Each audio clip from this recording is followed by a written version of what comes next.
Okay, hello everyone. This is ArkosDawn. Give me a moment to throw the link on and we'll get this party started. You guys know how this goes.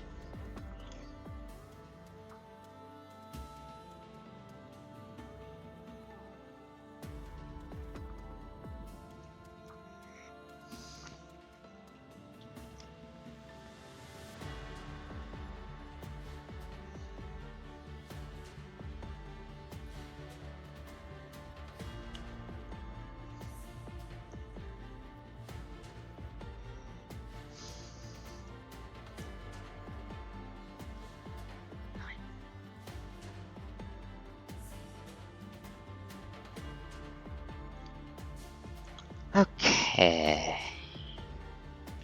Let's see. Link here. Let's summon the Watchers.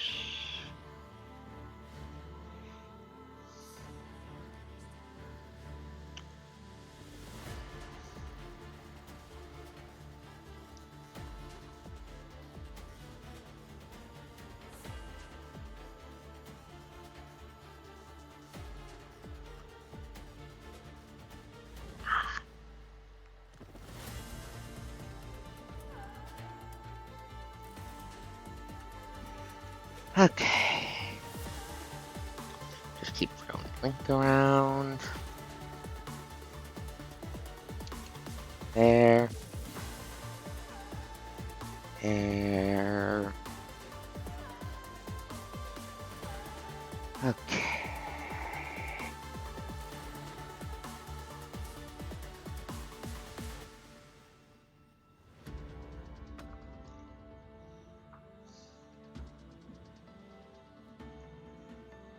Still no one yet. I did post it. Okay, I did. Let's just give people a moment to file in.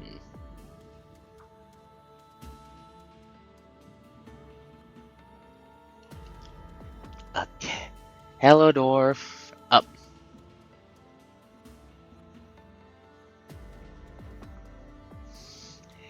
Is Twitch being rude with the sound? I don't know how to fix that. I apologize. But the music, music should be playing according to OBS, so it's definitely Twitch, I think.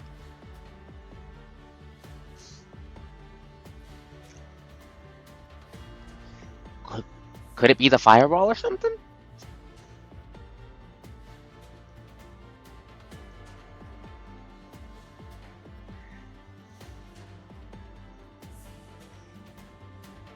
Okay.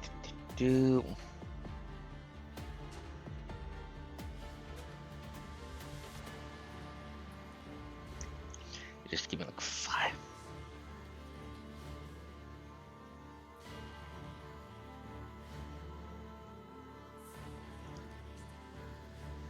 Okay, let's get this party started.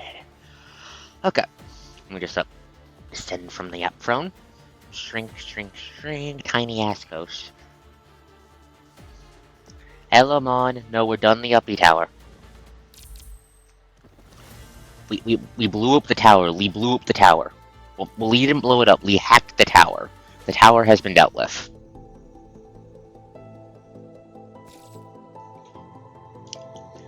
And I need to untangle my fucking controller. Give me a second. I groomed the pooter today, and I forgot to make. There we go. There we go. Okay. I forgot to fucking pull the cord over. There we go. Okay.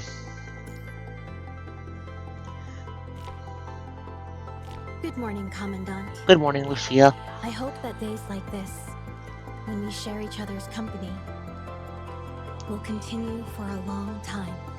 We won't rest until we find a solution, even if time fractures and the world seems bleak.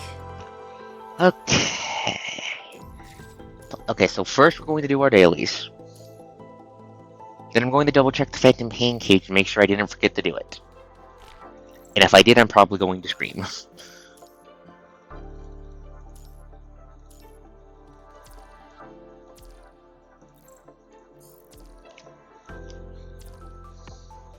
give me shinies to give to Lucia. Actually, wait.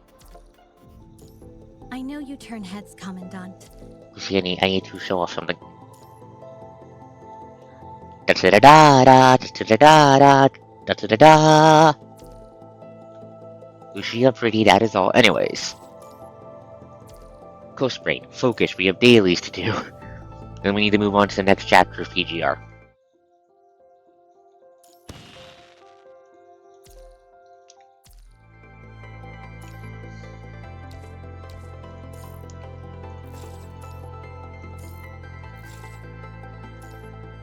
What's wrong with the 24th?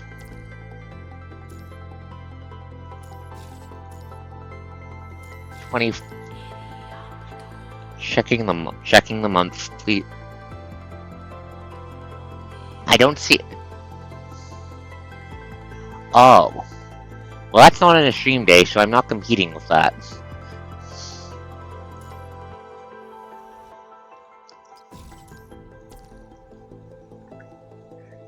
Define buzzing.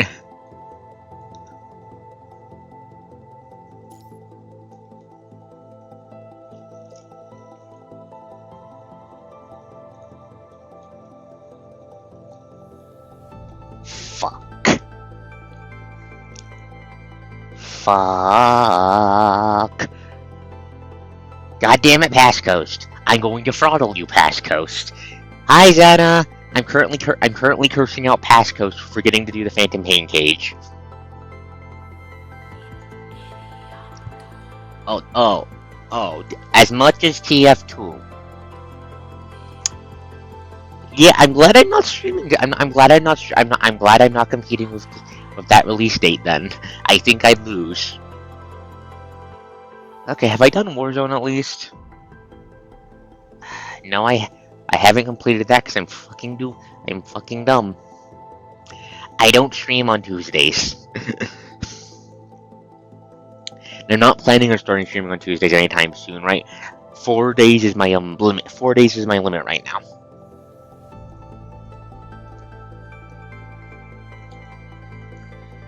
Okay, let's just throw Alpha and the gang at the problem. I'll show your constructs how it's done. Complete the war zone, and then I'll figure out what the fuck to do about the PPC. But follow orders. But yeah, And bring light to darkness. Anyways, hit this guy 500 times with the stand beams. Rosetta spin the wind. Look into my eyes. Ow. You fucking asshole robot. I'm going to stab you 500 times. Wait, wrong button. Hello, die. Look into my eyes. And hello, Roseblade. It's been like a hot minute since I've seen you exist. Please die. Can you keep up with my speed? Please vanish. Goodbye. Restoring order. Drop your bell of victory. Tell me your target. Excaliblast. Will do, Zana, will do. Okay.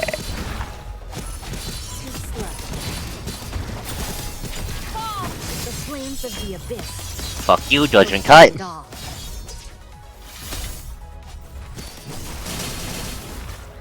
keep up with my speed?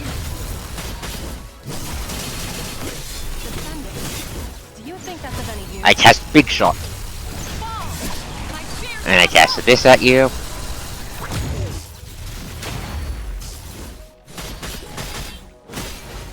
Thank you, Dwarf. Thank you, Dwarf. Thank you, Dwarf.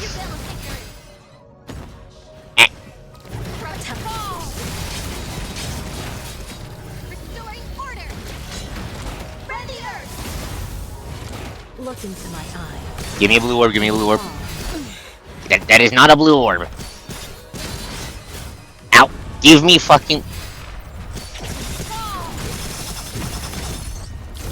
Fuck you, game. Give me blue orbs. How is that? That is Had the enough one of my problem power. that Crimson Abyss has. She really needs her goddamn blue orbs, and those are up to RNG. I still love playing her, though. Give. Give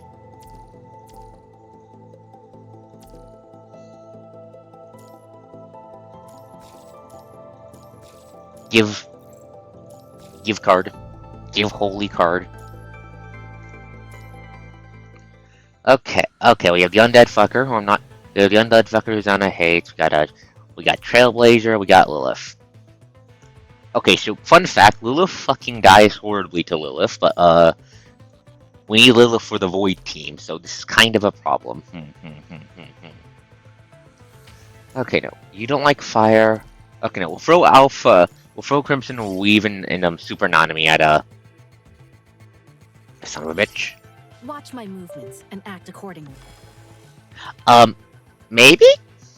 Lilith's Dark Element isn't a playable character, and Lilith the boss is weak to dark damage in the PPC. And also, Lilith as a playable character does a shit ton of damage. Life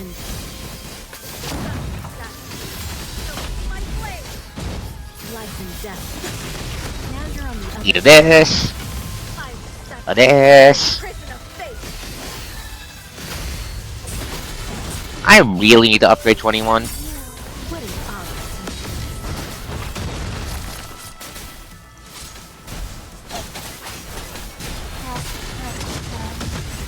Ow, ow, ow.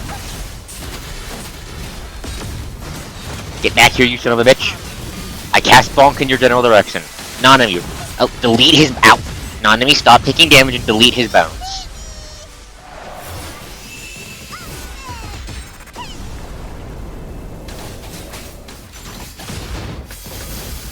Give me all you.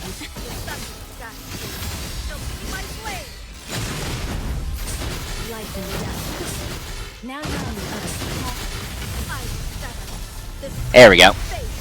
Controller briefly DC'd there. That was annoying. Okay. This victory is not the I'll do Trailblazer and Lilith on screen. I'll do the fucking short hold off screen because I know Xena fucking hates Dead Space Reject for understandable reasons.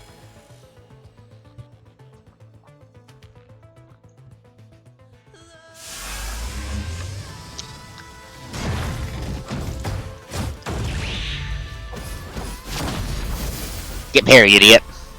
life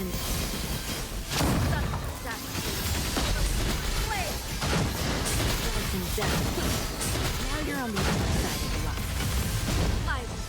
Eat a this.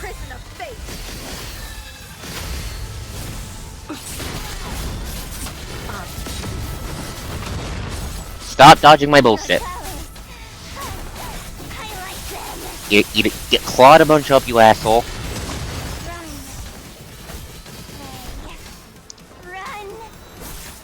That is an understandable response, Xena.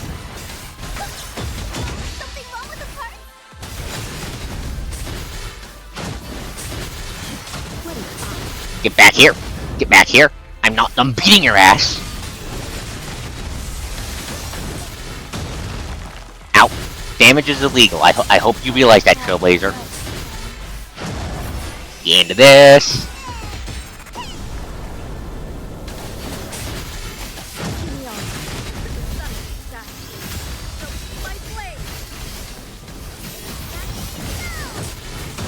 Ah, shit. God damn it, that was not the QET. Fuck.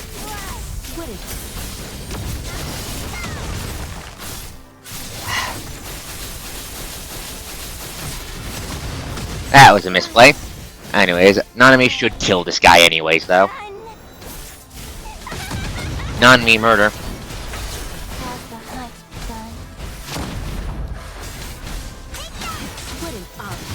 Bonk, bonk, bonk, bonk, bonk, bonk. And die. God, Mech Nanami does so much damage. She does so much damage.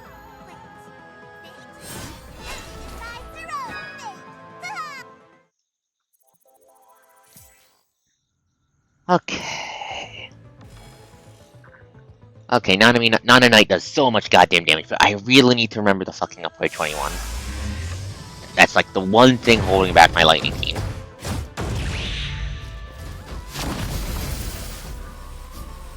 You must remember, Dwarf, my brain has... Give me a sec to hit this guy.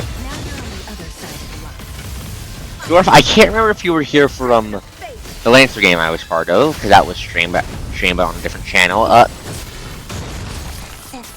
The one thing my brain really likes doing when it comes to character builds is a really big damage number. The only stat I care about reducing to 0 is the enemy's health pool.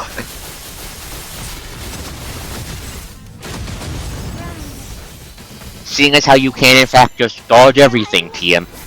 Dodge, parry everything if you're good at the video game, of course I'm going to only care about damage. Anyways... Eat this Charge Blade, asshole. Did you dodge it? That's rude. Don't dodge it, that's rude. You're not allowed to dodge, you're supposed to die.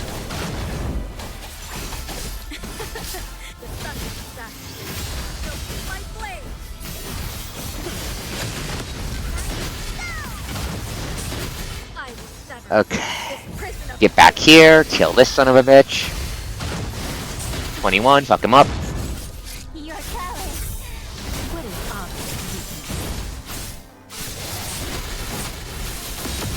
Claw the fuck out of this guy, claw the fuck out of this guy. Rip out his goddamn spinal column.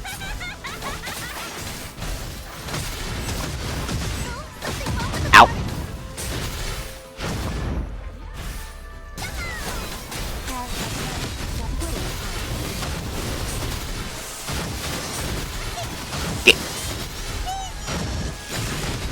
Fuck you, motherfucker. Ultimate. Die. Explode. Thank you. Have a nice day.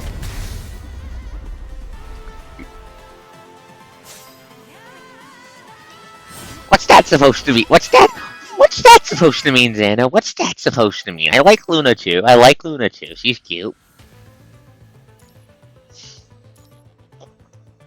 Anyways. Modern Dark Team time ago. I'm the leader? You're going to watch Lilith do a stupid amount of damage per second.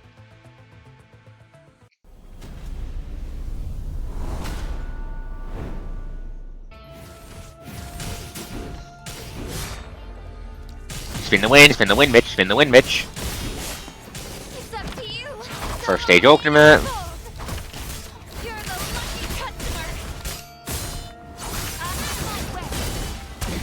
Come on, Commandant.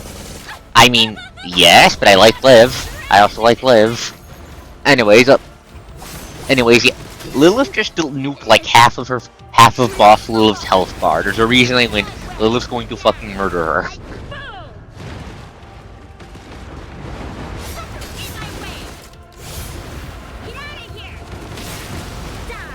Dive and dead. There we go. Bitch drowned. Yeah, it's finally over. Head pet the fishy, head pet the fishy, head pet the fishy, head pet the fishy, head pet the fishy.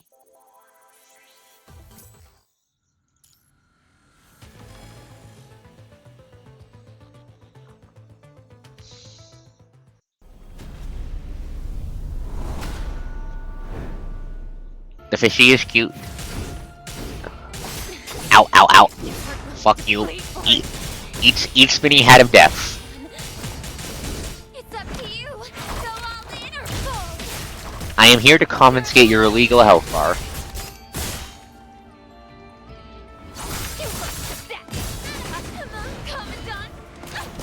Spin the win.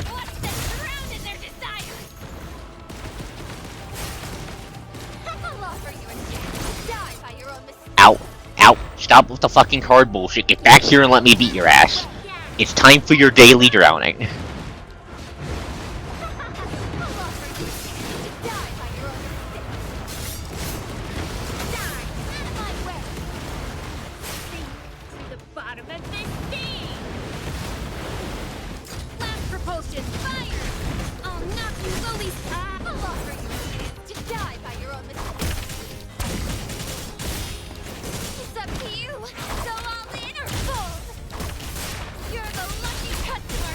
Get the shit beaten out of you, get the shit beaten out of you, and you're dead. And she's dead. Let's see how big the winner's pot is. Honorable Commandant. Hot. Anyways, I do like Vera. I do like Vera.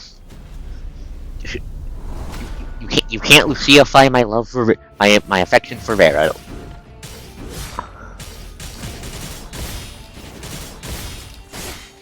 Ow. Damage is illegal. I thought you knew that, Lilith. Combo. You're the lucky customer. I'm Commandant. Eat of this. Of this. Oh shit. There we go.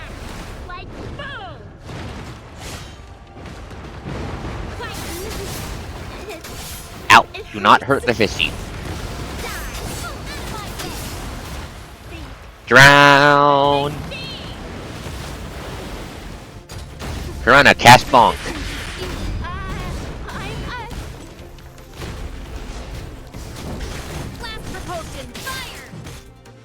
What are you looking at? Eat a big bonk. Into pieces. You're stupid. It's up to you. Go all in or fold. If you weren't willing to pay for it. Stop interrupting my combos and let me kill you. Come on, Commandant. And this should explode your bones. Yep, bones exploded. But you know, Lilith. But yeah, no, Lilith. Pretty. The winner's pot is. I said Vera, not Lee. I said Vera, not Lee.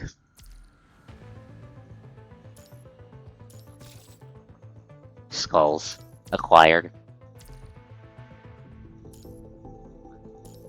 Cards acquired.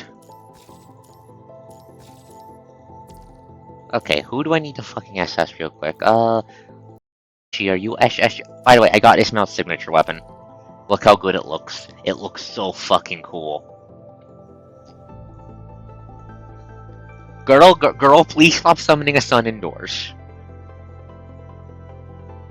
I don't think... Girl, you scare me. Anyway, I got her signature weapon, by the way. It looks so fucking cool.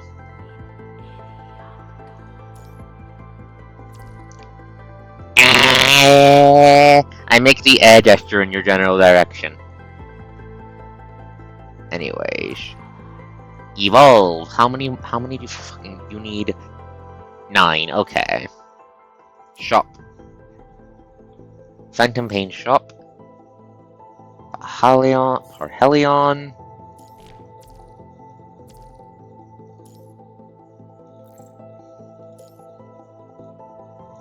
Kaboop. What is this yelling at me for? I see this over here. Ah. More skulls. Thank you for skulls for the skull throne.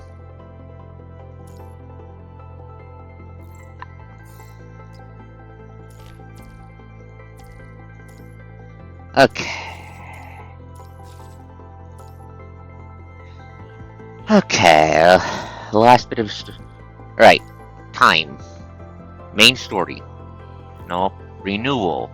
Chapter 22. Renaissance du Fantastique. Why was I so... Oh.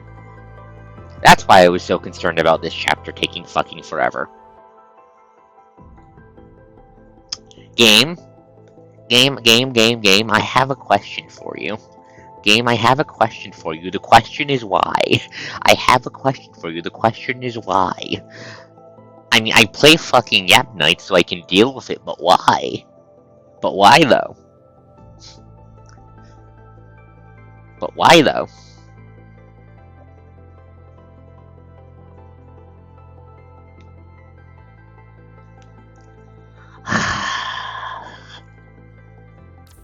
I'm gonna suffer.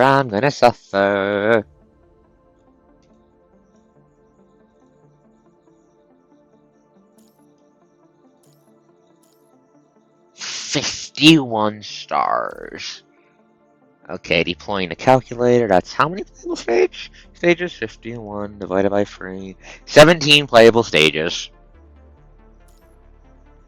The daydream. The young girl still dreams. Dash 0? Hold up.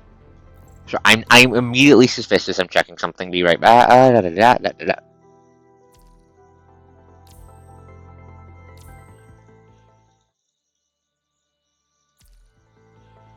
Why the fuck is there a dash fucking 0? Excuse me? Why is there a dash fucking 0? What the fuck is that supposed to mean? I don't like that. That's suspicious. But we just have to bear through it. And then we get to have more alpha. Alpha. Then we have 21, then the Stand Girl, Lamia, Watanbe Epitaph, then Sue's new frame. Okay. Look at the fucking list of requirements on that one. Okay. Oh, that's going to be annoying for later on. Xana, I will confiscate your bones.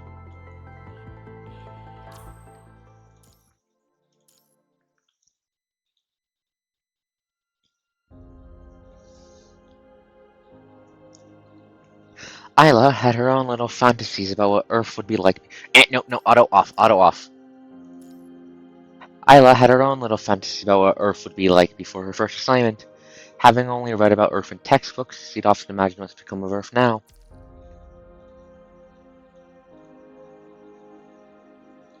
The kind of poetry people on Earth are now writing, how drastically different their culture must be from that of the Golden Age. She'd imagined herself coming across some unwithered spider ivy in some ruins, giving them to her colleagues back at Babylonia. She'd imagined herself traveling through where all the past heroes once fought and commemorating with them with a long overdue requiem.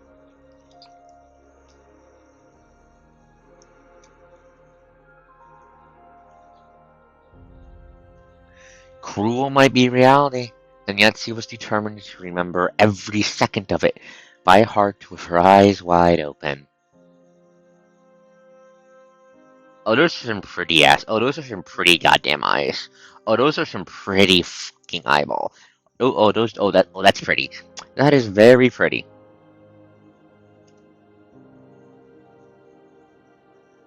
That is pretty. Close, contain the gay. Contain my gay. Contain it. Poke chest, contain it.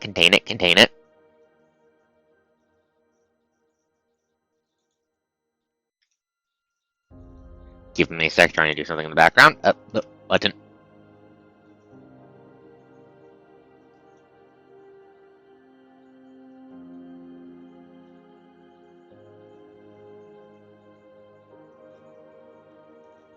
Okay, give me a quick second, folks. Need to check something. Da da.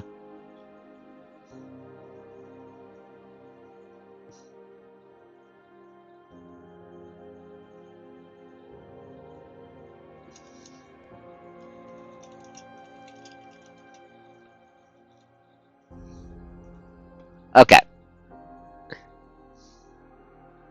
It's not gonna be that fucking long, Xana.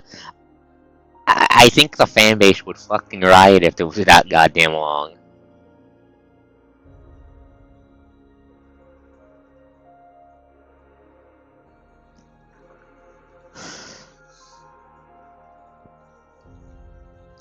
All the while feeling uplifted by the idea that her artwork would rise to new heights of new experiences.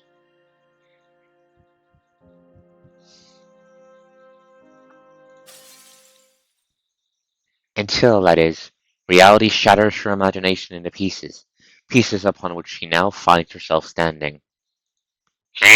That doesn't sound good.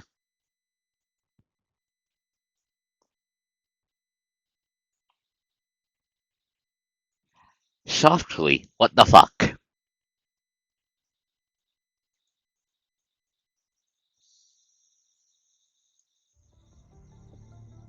So what mess has the cute pink cat gotten herself into?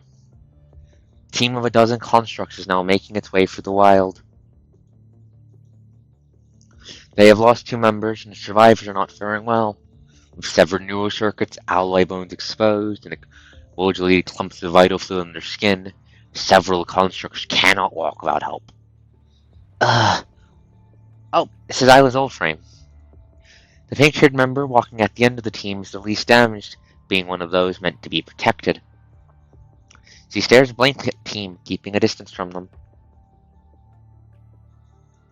Having sensed the gloom in the air, one of the constructs walking at the front slows down until they reach Isla. How are you holding up, Isla? You did really well for someone who came down for the first time. Thanks, I'm feeling okay. This is Isla's first ever big archaeological assignment since she joined the team. When the World Government Art Association discovered this archaeological site, it sent the team down to collect documents and relics that were left there. Task Force could cleanse the site, meaning that theoretically there weren't supposed to be any fucking corrupted down there, or at least not any they weren't supposed to come across corrupted in droves.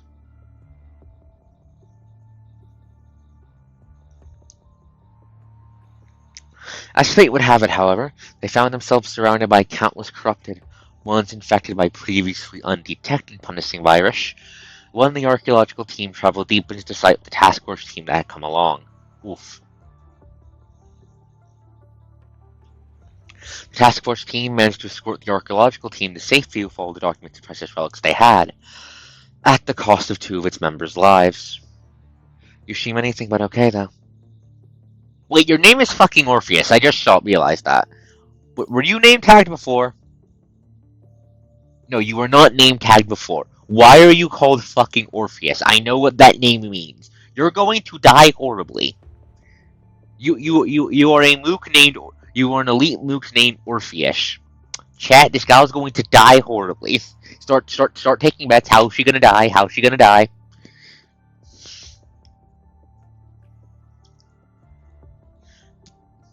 But it's common among our newcomers. Since there's a world of difference between up there and down here, it's going to take some time getting used to. I just don't really know how to word it. But things seem very different from what I thought they'd be.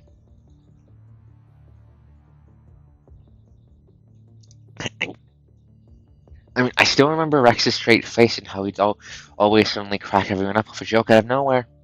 And how Faye said we'd be going to the next exhibit together after this mission. And now they're just gone. I can totally relate. People have a false sense of security about what they're getting into, thinking they can just recall the worst case scenario. But it is what it is, unfortunately, and life is the price we pay when we don't have backup plans to fall on. We came to recycle technology and cultural relics from the Golden Age. And it's a breeze, relatively speaking, if you compare that with what the task force is dealing with at the front lines. But you never know what's coming your way, and this time just so happens to be one of those fucking days. This is probably just going to get more common down the road. I can submit a withdrawal request for you, though, if you're having a hard time adjusting. It happens. And the WGAA is okay with it.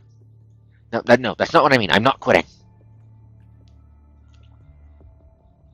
Seeing that Orpheus has misinterpreted her intention, Isla quickly shakes her head in denial. I just think I'm not up to snuff yet. I thought I was ready and all, but I don't think anyone's ready for this sort of thing, despite whatever they go through. Isla has seen war once in Babylonia. With remnants of ships afloat in the infinite expanse of the starry sky, a blast from a particle beam weapon instantly lights up the otherwise pitch-black night.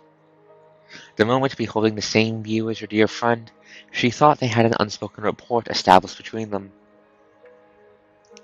Isla thought she understood her choice in her dream when why her friend just chose to leave without bidding farewell.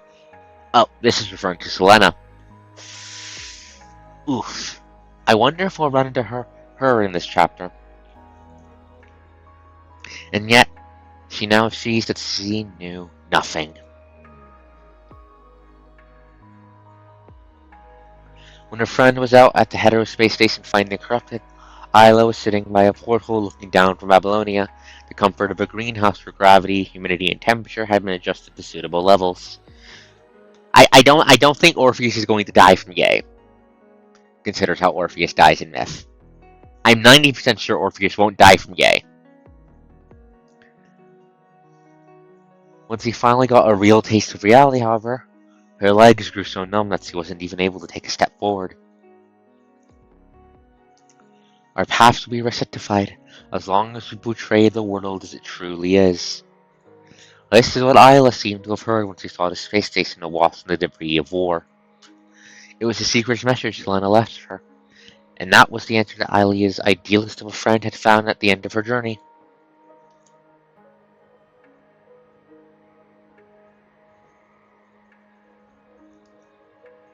And Isla thought it was a heavenly revelation that following her dear friend's path would take her to where she herself wanted to go.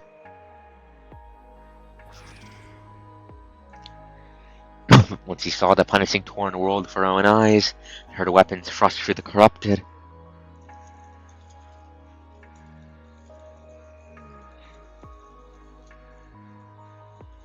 Hey, what are you doing? Just keep moving with whatever you're holding.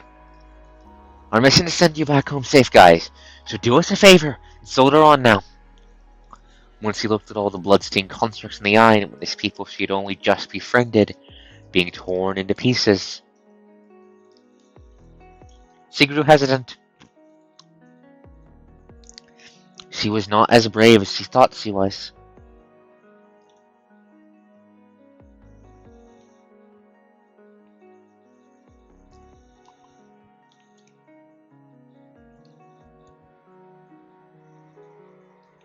I wanted to see the world as it really is and put what I come across into my work. Which is why I decided to have myself turned into a construct and join WGAA. Creations like that are what I call real art. Except it hit me that reality can't necessarily inspire people, and that reality might just be my own imagination of what it is. Because who's to say I'll be able to see the world entirely simply because I've come down here, right? I'm just thinking that I've probably been a little too naive this whole time. What do you think? People tend to regard something as some higher truth if it revolutionizes their common sense. Does that hold true for this reality you're talking about too? I can't judge your feelings here. I don't have the answer to your question. But here was this girl about your age, and I've been on several missions with her. On our way back from our first mission together, she entertained us with her favorite poem. He who mocks the infant's faith shall be mocked in age and death.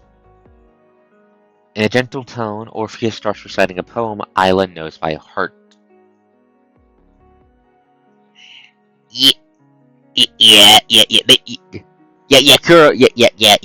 Orpheus is gonna fucking die.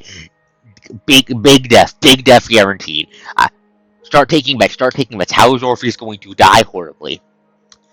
My bet is hetero creature shows up, goes, "Hi, I'm a hetero creature," and rips her in half. That or an agent show. That or Vonnegut does something. He who teaches the child to doubt, the rod and grave shall he ne'er get out. This is one of Selena's favorite poems. He who respects the infant's faith triumphs over hell and death. He who doubts all that he sees, will he never believe? Do what you please. Oh hey, it's the fucking head of the WGAA, fucking Alucard-looking motherfucker. No, seriously, this guy looks like he stepped out of fucking Castlevania. Prove me wrong. This man looks like fucking Alucard.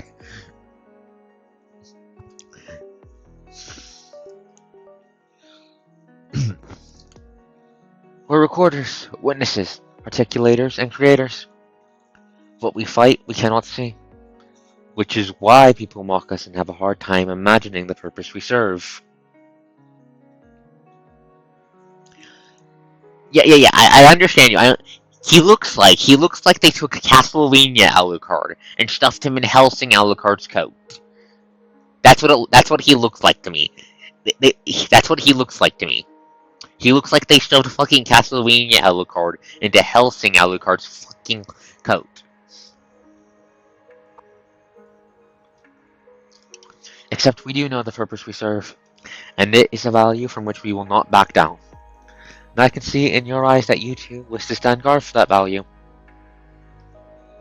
Which is why the WGAA is honored to receive you with open arms, Isla.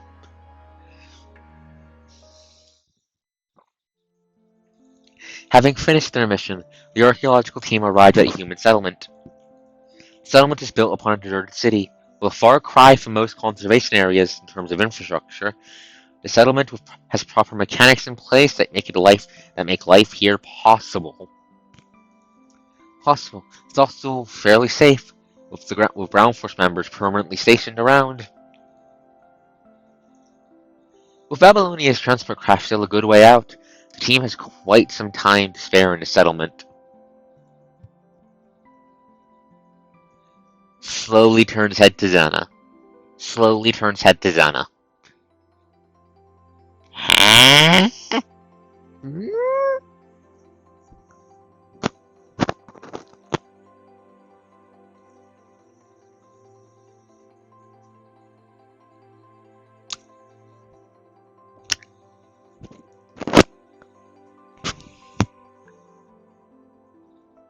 Coach.exe has crashed. Please hold. Well, wait. Brain work. Okay.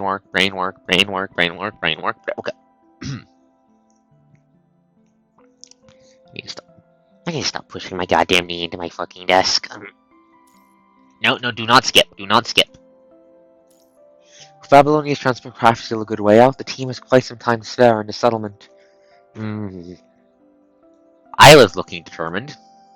Wonder what she's gonna get up to.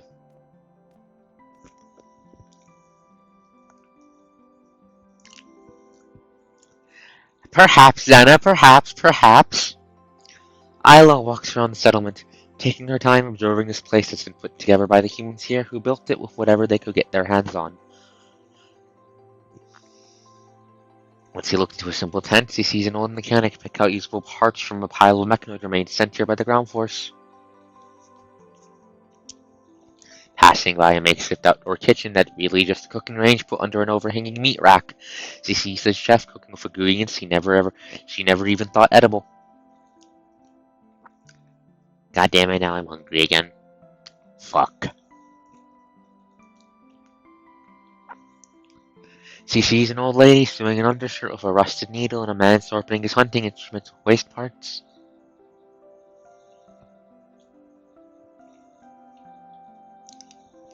Isla beholds the sights quietly, her mind occupied by Orpheus's words from before.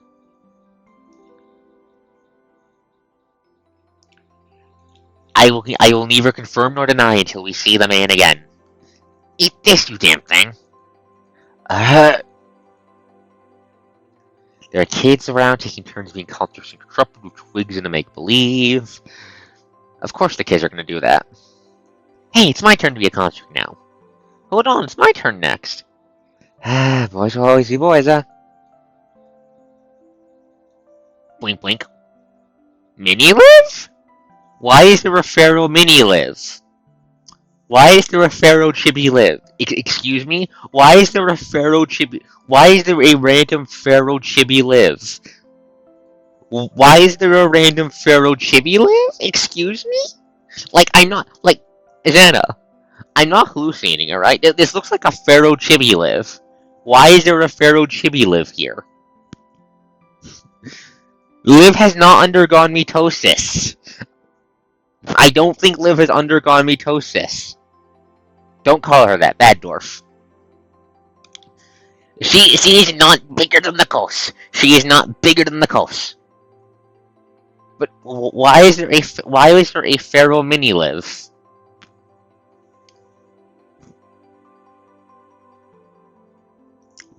The boy's making noises running all over the place. A girl catches Isla's attention.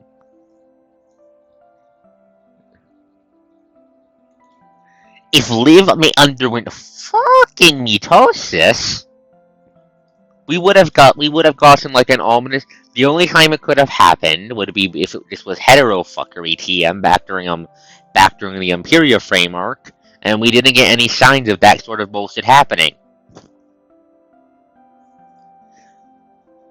Also, if this was toxic, if this was let Magic Yuri spawn, if this was Magic Yuri spawn, they would not be down on the planet. The girl sits quietly by herself at a wooden table with an open notebook in front of her, holding in her hand a hemionite that's been cut in the shape of a strip, which she draws with.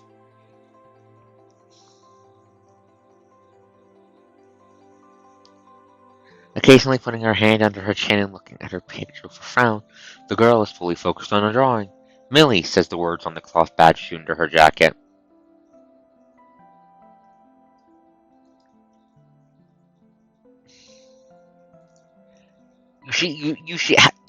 However, you're missing the fact that the other party would not be down with that. You're missing the fact that the other party would not be down with that. I'm pretty sure if Liv had fucking Yuri spawned to Vanessa, and Vanessa tried to do this shit, I'm pretty sure Liv would pick up a goddamn fucking knife and proceed to expertly pull every single nerve ending out of Vanessa's body, and then put them back in the wrong direction.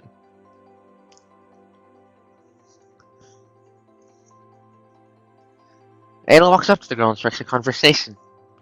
Hey, I see you're drawing something. Ayla can't be sure if Millie has heard her, as Millie keeps her eyes trained squarely on her drawing in agitation. Seeing what's on the paper, however, Ayla can't be sure how she would even begin to describe it. What are you drawing? Turtles, says Miley as she points to the clump on the picture. It seems anything but turtle-like. Turtles are cute. Turtles are in fact good civ. There's also bird and dogs, and I've got rabbits here too. Oh, they certainly look very interesting. Thanks for not just saying I'm doing a bad job. Agreed, Zen, agreed. The girl reads Ayla like an open book. Hey, that's not true at all. Do you like to draw? Well, I guess so. My dad said he found this notebook and gave it to me, and I just draw everything I see now, so I get to show him what I saw when he gets home. Patrick and Aaron said my drawings are terrible, though, so I decided to stop playing with them. My dad said he used to draw all the time, but he's too busy to teach me. Mon, We do not need more mitosis. We do not need more mitosis, Mon. Humans do not reproduce by mitosis. That's not how humans work. And that's not how constructs work either.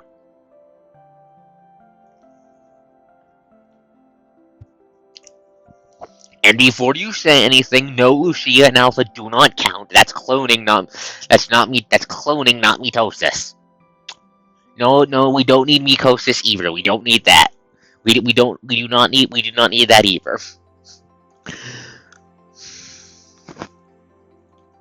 Well, do you want me to show you how then?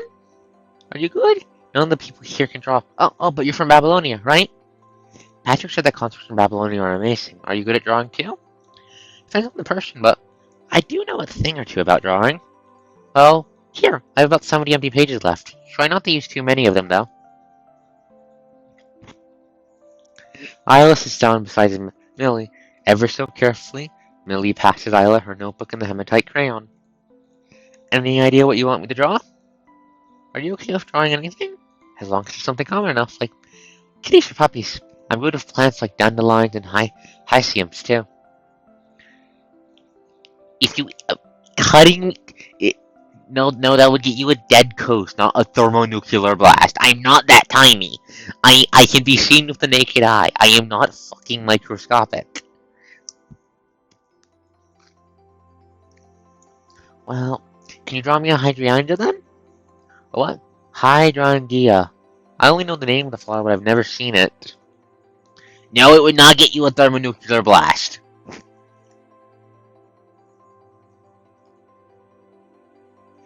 There was another construct in Babylonia that brought me some Hydrangea seeds. No, stop trying to skip it, controller.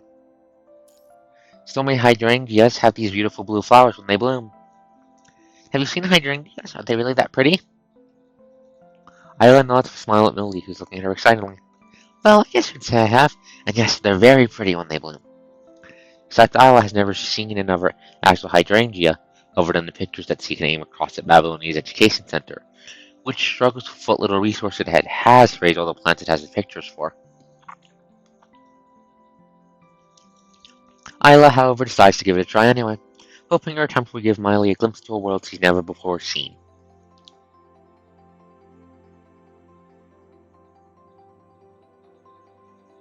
Uneven all over with a dull tip, the hematite crayon Aya is holding hardly makes a convenient tool to draw with.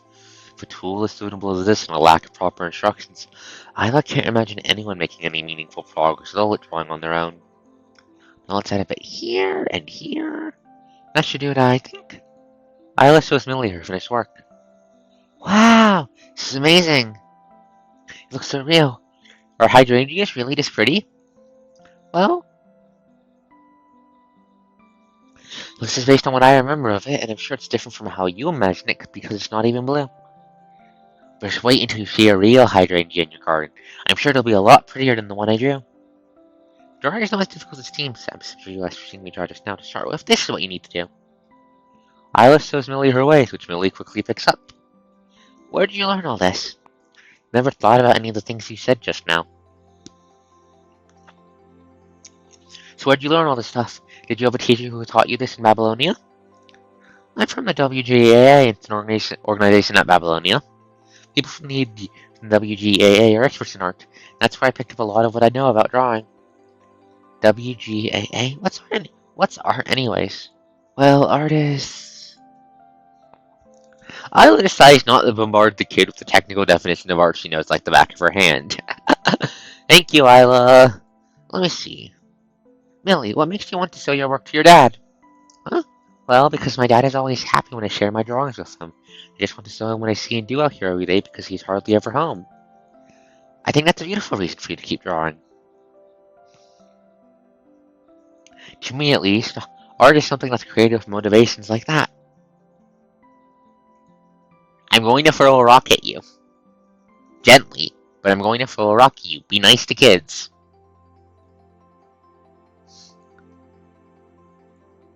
Drawing, dancing, writing a novel, or poetry are just some examples of arts. And there were also movies and manga back in the golden age. Lightly bonks the dwarf with a foam rock. No.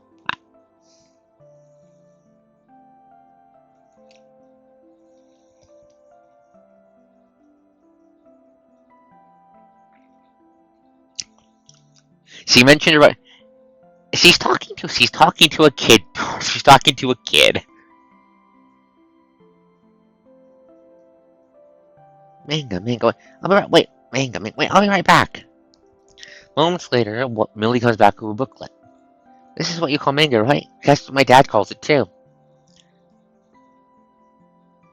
Millie gives the paperback to Isla. It's an old one, pages having yellowed from time, but not so much that Isla has trouble reading what's in it. Is this from Beautiful Angel? Manga is a series to gain traction during the Golden Age, based on the anime and toys that came before the series itself. It's by the same author that drew Cardman Rider. The girls in the stories are amazing. They transform into these beautiful ladies with magical powers and rough up the bad guys. Oh god! Oh, it's magical girl manga. Oh, it's magical girl manga. No wonder she loves it.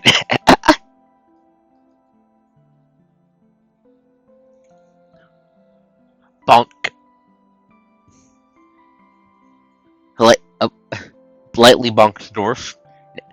No, it's magical girl manga. Completely different thing. I remember reading a few of these at Babylonia's Education Center when I was a kid, and boy was I addicted. Those were good times.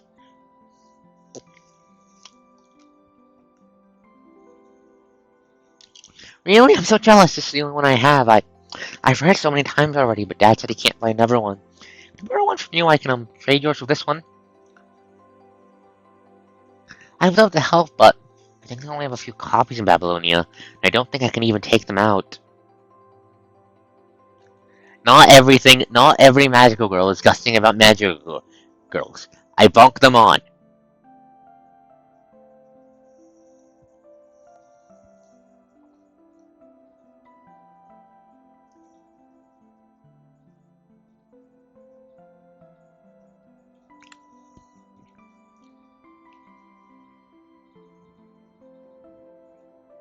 And I'm pretty sure they have been digitized. I'm pretty sure they have been. I wouldn't be surprised if they have been digitized. However, however, however, we're amongst a small child with a reading tablet that ends in a small child breaking the reading tablet.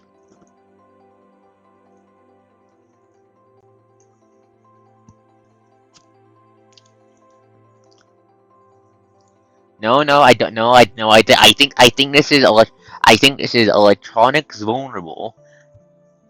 As electronics are easier to break than actual book, and also I can't remember if this has been established, but I wouldn't be surprised if the people on the surface have a bit of a wariness of complicated tech. You know, the punishing virus.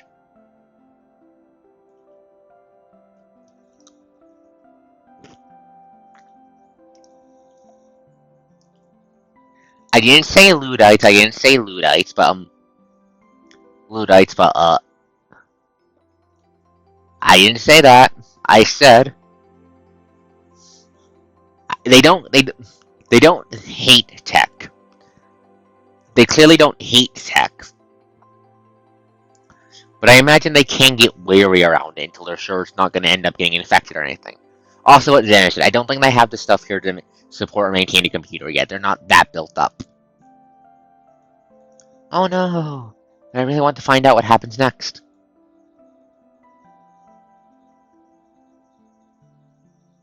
Start a series to aim by the fairy to fight the monsters. Friends with that. Start from there. Oh, the story stops there, leading me to for a sequel.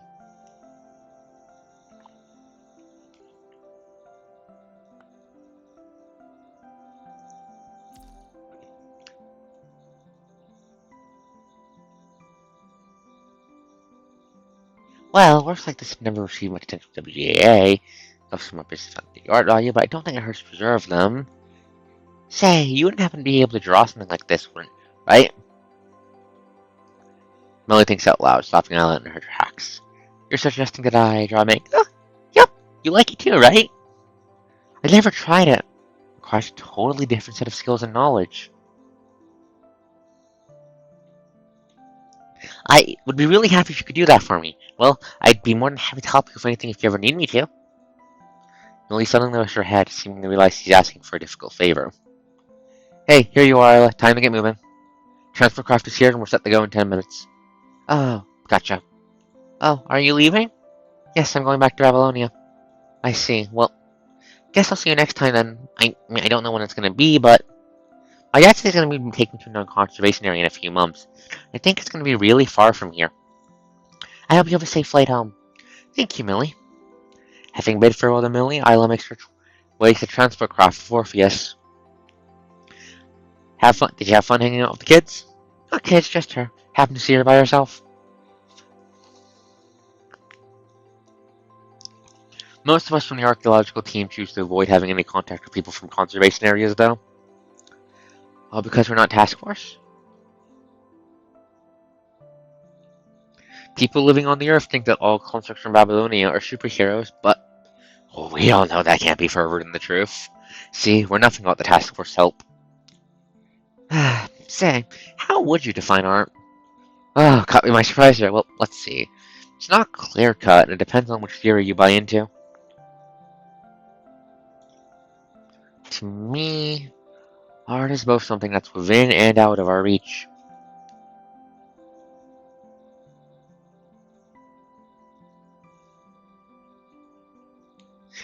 There's this famous author who once wrote in his diary that he decided that one must love and work and that's it. But then the day after that, he wrote he was tired and didn't love and didn't work. He always felt lost in life and doubted the weight of his own words. But he kept going, and his work has become a time-honored part of human civilization.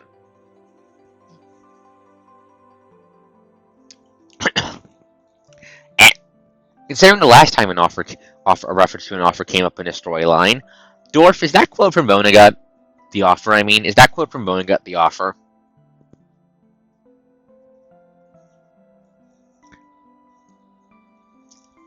We'll probably never reach his heights. What we do now might not amount to anything at all.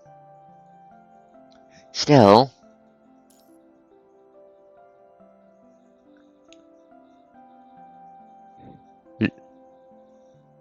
there's this famous author who once wrote in his diary that he decided that one must love and work, and that's it.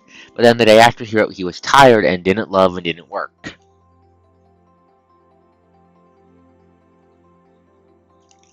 Okay, that's Hans. Okay, I couldn't remember. Okay, that's fucking Hans. Understood.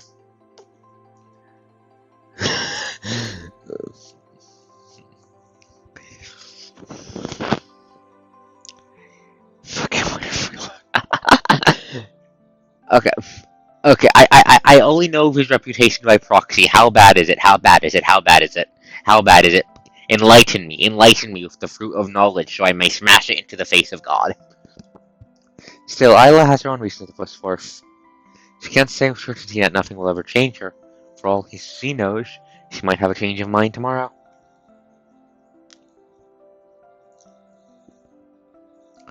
And she also realized that her persistence might not take her closer to the answer she came seeking, that she'll never be able to see the impact her work has down on the road in this lifetime of hers, and that she'll never be able to find out whatever she does serve a higher purpose.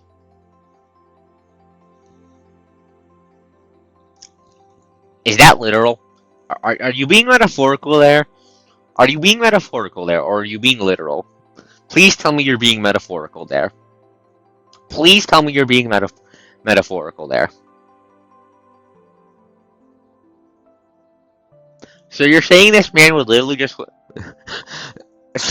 So you're saying this man would literally just walk outside, fall into the ground, and just fucking lie there the entire goddamn day?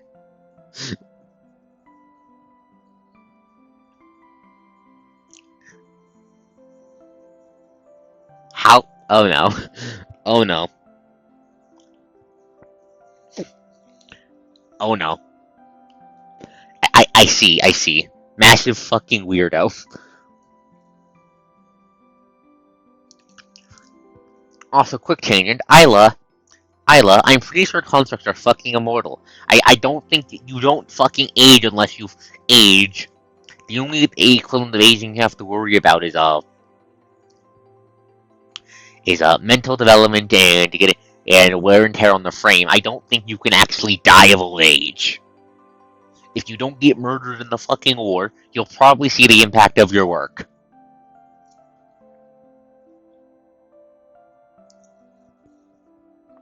What happened today might happen again and again and again and again. She's going to find herself torn apart and put back together.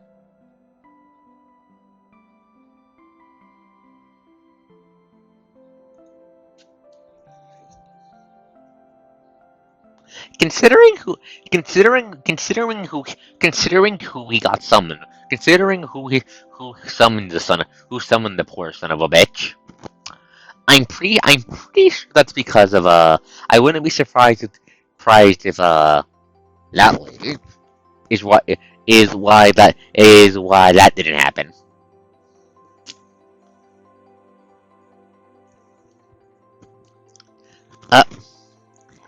The primary cause of mind instability in Grey Raven is in Grey Raven's lore is basically just robot dysphoria. Basically, if the mind goes hick and goes, this isn't right, that causes in response to the frame that causes other things to go hick, which makes it easier for the virus to get in and cause problems and all of that nonsense. However, it's not a hard and set thing. See, Rosetta being as fine as a pea in the goddamn par as a fine as a pea in a goddamn Oh, I forgot. With her obviously robotic centaur frame. Uh, the nun. The nun beast. The nun beast. The most not safe for women in Fate. Her.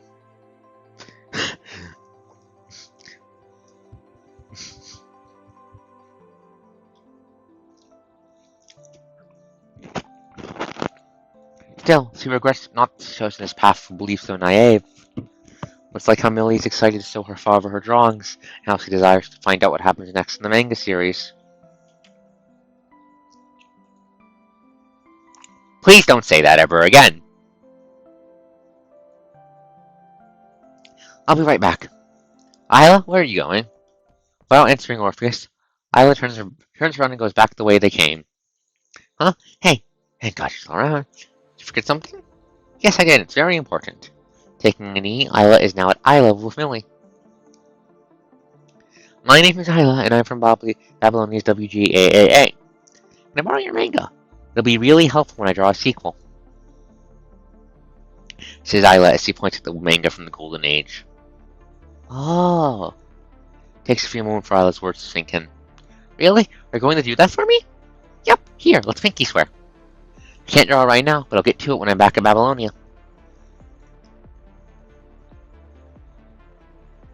The girls are going to beat the bad guys, become great friends, save the world together.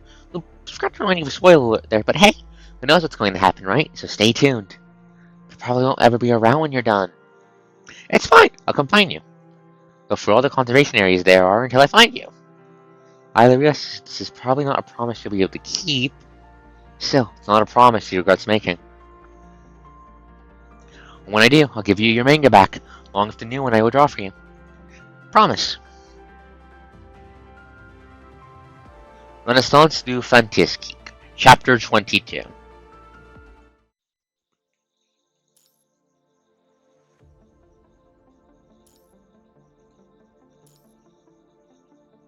Is that fucking that's fucking quick question. That's fucking French, right? That's French, right?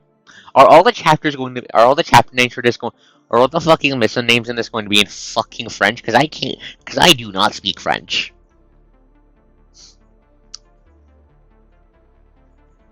I am going to suffer.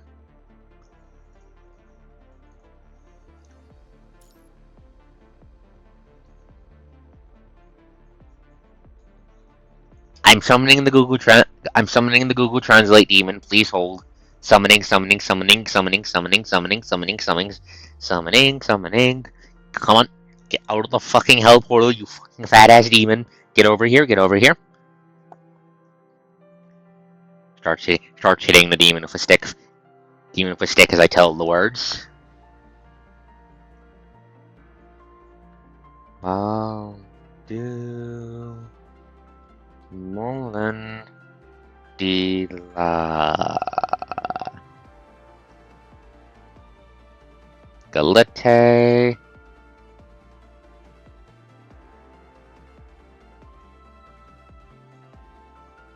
Give me a second, double checking spelling. Baldu.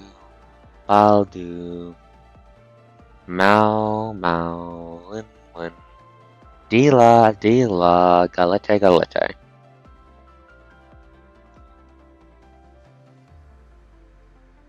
Galette Mildance?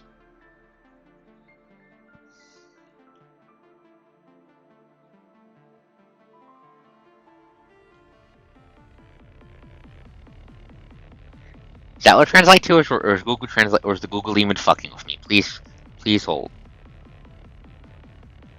Down to the Gullet Mill.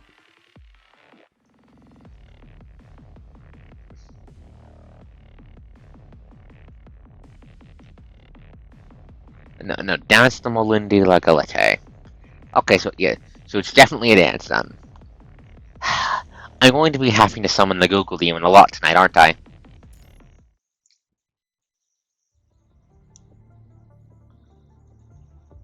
Wait, you do? I did not know that. How the fuck did I not know that? How the fuck did I not know that? Zana, what does that mean? Xana, do you know? Xana, do you know what do you know what the chapter? Do you know what the mystic title means then?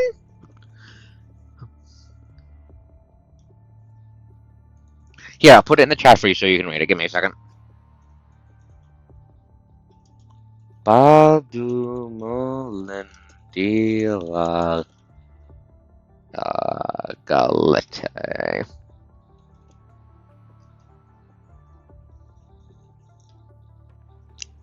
I have no idea what it means. I'm not sure if the Google Demon is right. The Google Demon might be lying to me. It does that occasionally. Babylonia WGAA's chairman office. Alan sits before his table, his terminal protecting a virtual screen that shows an encrypted message. He stares quietly at the garbled letters and numbers until a few knocks come from the door. Oh, hey. Okay, let's wait for the man to be lit up. Come on in. Good morning, sir. What are you looking at? Zana! Jingles keys at Zana. Jingles keys at Zana. Jingles keys at Zana. Zana, look who it is! Look who it is!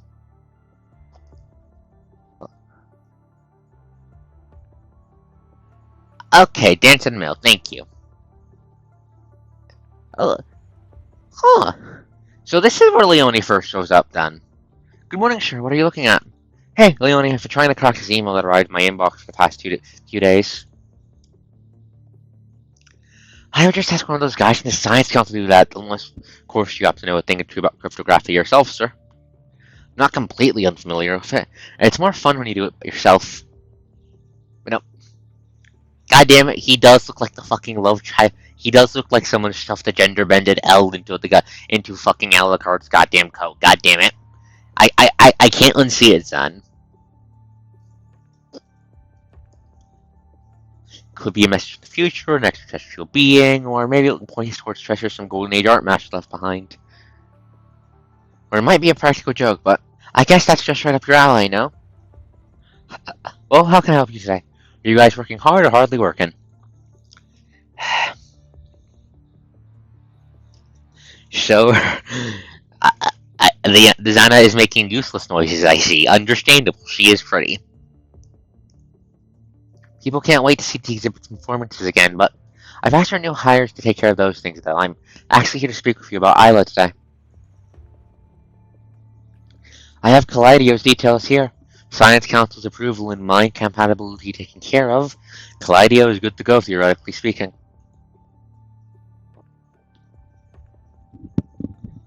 The electronic file Leone has sent Alan details the specifications and all sorts of parameters on Kaleidio.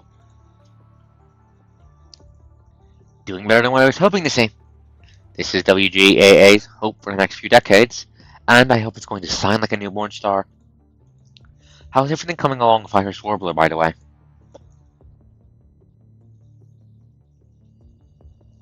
They're still trying to finalize the member list. CC, aka the Control Court, added a few extra steps to the procedure because people are getting sent all over the place these days, but Isla is most likely going to be the captain of the team. It's no easy feat, but Kaleidio made it in time, huh? With all due respect, sure. But I fail to see why we're putting together a team of such a similar style when Isla is already doing so well in the archaeological team. Well, essentially, it's because it came to me with a request for a new frame after the battle at Hetero Space Station. Poke, poke. She'd done everything she could, only that she was lacking something on the most fundamental level. Looking back now, I guess the idea of forming a new team had been sitting in the back of my mind as far back when she took over Selena's place and came to the WGAA. The archaeological team is good for her, but I wanted to give both Isla and the WGAA a new stage on which to shine.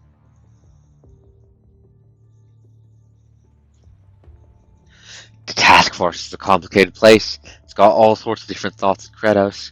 The military itself is even worse. I'm sure there are people out there now who just can't wait to say a thing or two about this new team. Still, it's only once he's put in a spot like this that she gets to cross paths with people that she otherwise wouldn't have, and form something that's greater than the sum of its parts. Now, I know she's going to struggle, but I trust that she has it in her to sign on through. I've seen promising qualities in Isla's dear friend. Not a day has gone by that I have not regretted in failing to make those great qualities count as WGAA's chairman. Isla's dear friend. Are you talking about me again? Mankind is seeing a future for the first time and God only knows how long, which is why I want to make a bet. Head pats the melting Xana. With Irish Warbler as my chips. It's not without risk, of course, and we might end up with nothing. But it'll be a step into the future.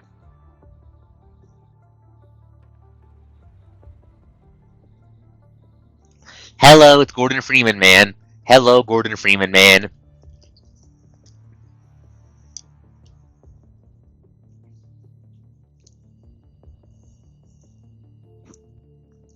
Having traversed a few building and hallways, Wells now finds himself standing by the door of a task force meeting room.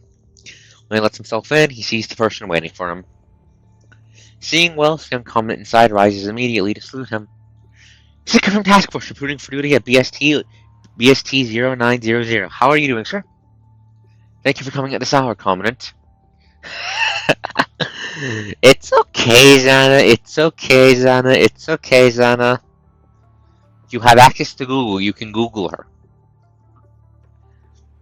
Plus, isn't Sika adorable? How is everything coming along with the team you've been leading? Freezing momentarily at Will's question, Sika gives her answer.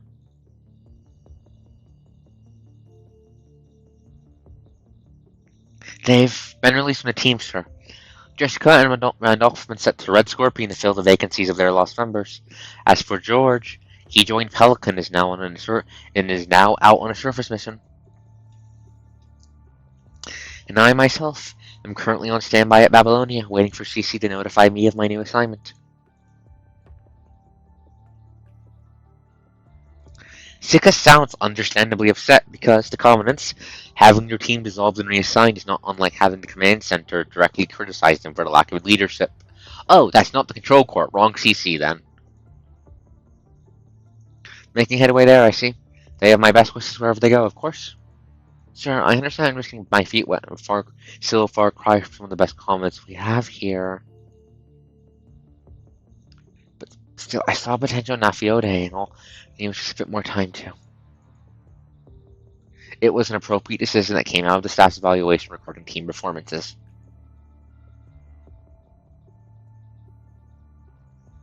Randolph, Jessica, and George are obviously excellent constructs with respectable experiences under their belt, but as a whole, Affidavit left much to be desired as an elite battle squad. Which is why give me Vtuber Studio on phone just crashed. Why did it do that? Why did it do that? Why did it do that? Uncrash. I open you. I command you to uncrash. There we go. Fixed, for I am coast and I am wise. Which is why I assigned him to this members for the most logical course of action to take. Every soldier needs to assign their best potential, making that possible for them is the primary principle on which we base our assignment decisions. Yes, sir. I understand that I have nothing but my own lack of leadership to blame for failing to bring out the best of my team in the battles we've been through. But I've learned a great deal from Vanessa ever since, and with that I'm ready to redeem myself.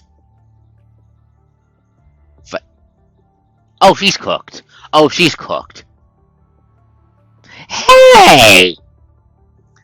Hey, I take offense. Wiz goes to will save, and my will save is fucking great. So,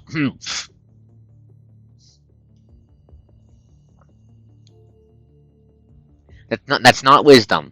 That was not a wisdom failure. That was not a wisdom failure. It might have been a nat one. It might have been a nat one.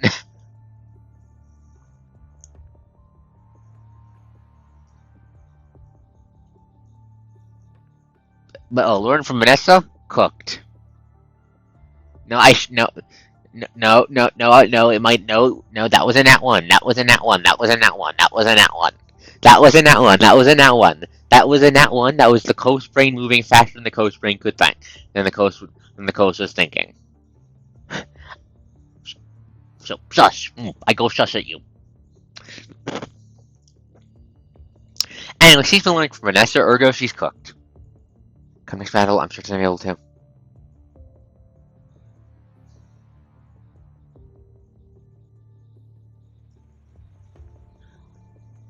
Girl. Pretty.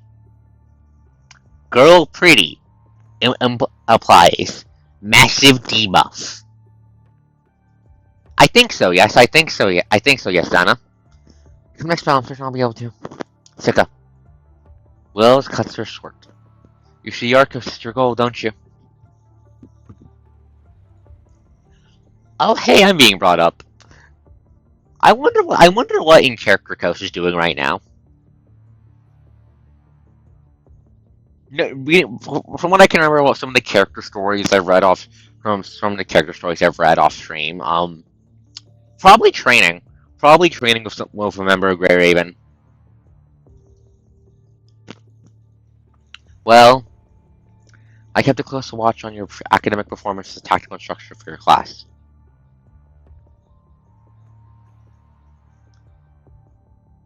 And despite all the objections the higher ups at FOS had about your qualifications to chief of your class, I, for one, didn't find anything out of place about it.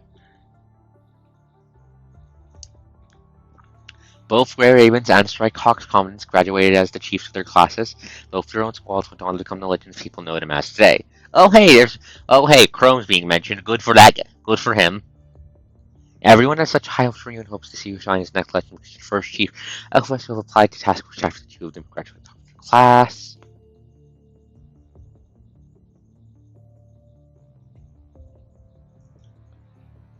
What are you implying there, Mon? What are you implying there, Mon? What are you implying there?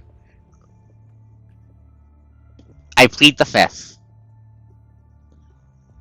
I plead the fifth. Anyways, some from the Parliament wanted to vouch for you, thinking that you, as a rookie, would be able to do things in the way that they deem appropriate.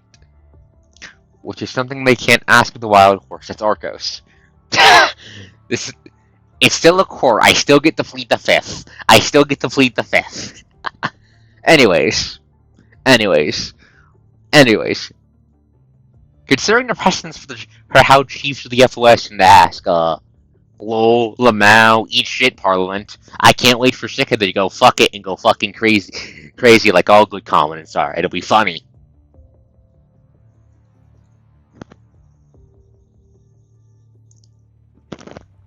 At the same time, they also hoped your existence would serve to encourage the younger generation of Babylonia, because not only would it mean a bigger reservoir for the military, but also more votes for themselves.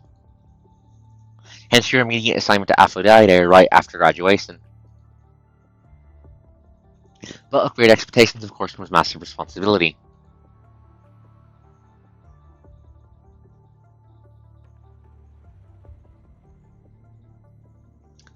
Looks like it.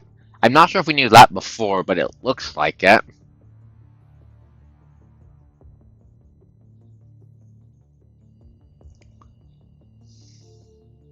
I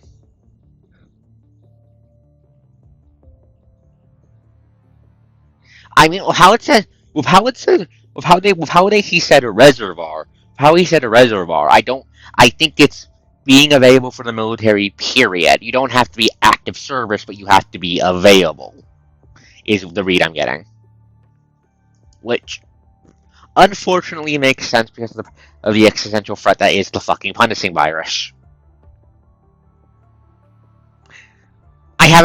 I'm not as familiar with the book as I am with the movies. With the movie, apologies.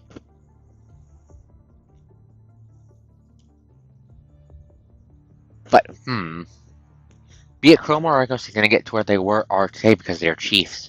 Except people tend to believe there's causal relations because of all that Chrome and Arcos have achieved. Let me be straight here. You will not become the second Chrome or the second Arcos. From what I see in your talent, potential, or performance, it seems highly unlikely for that to happen. This is not to say that you're not excelled as a Covenant. You have a strong mind beacon and managed to stay uninfected when the tower came up, which is extraordinary. except you split up from your team at the battle from the get-go, when you could have fought much more effectively had you stayed with them. Oh, I think I see where he's going. I think I see where he's going with this. I think I see where he's going with this. I think I see where he's going with this. This is going to be a...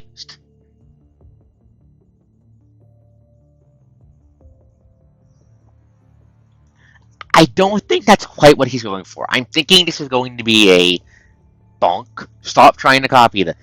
Stop trying to copy them. Bonk. Stop trying to copy them. Bonk. Stop trying to copy them.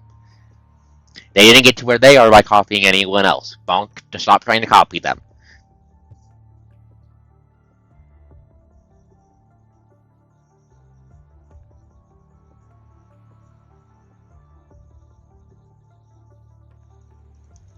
So there is that, and given after today's performance over the past half a year, we just didn't think it made any sense for 16 holding such a high bar over your team. I wouldn't say you're to blame, though, because the chemistry between comments and their team members does play a big role in team performance, too. Yeah. Nonetheless, the job of a comment is to bring out the best in the team. FOS might have taught us a lot of theories, but knowledge remains nothing more than knowledge if the comment cannot effectively formulate a strategy in accordance with the ever-changing battlefield. And vice versa, of course. I mean, I don't think he has a 0 in charisma. I don't think he has necessarily low charisma. This is pretty standard military talk. This is pretty standard military talk.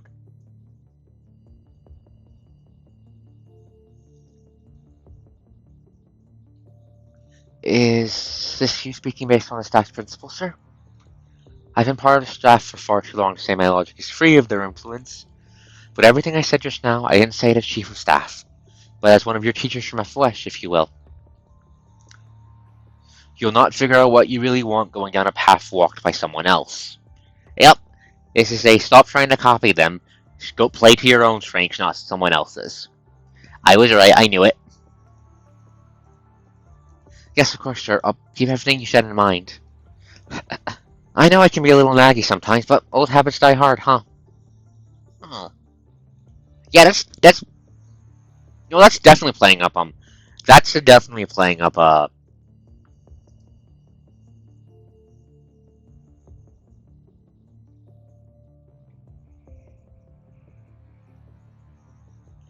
that's definitely playing up how do I put it?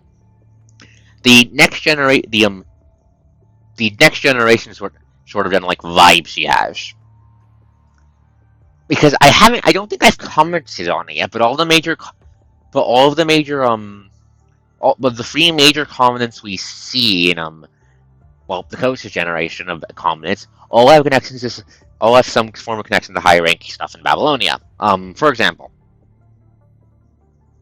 Murray works very closely with Nicola and is basically his goddamn understudy is the vibe I get from him.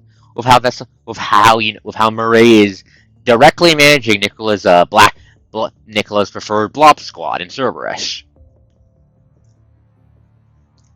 Just the whole thing with the Ghost and Hassan going on too.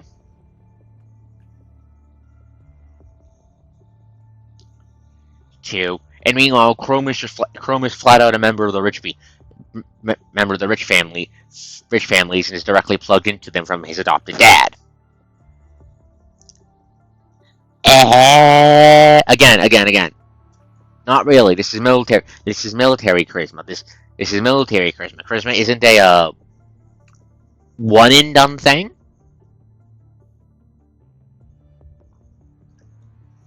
It's hard to explain. Anyhow, that's that. Let's get down to why we're here today. We're here to talk about your assignment to your next team.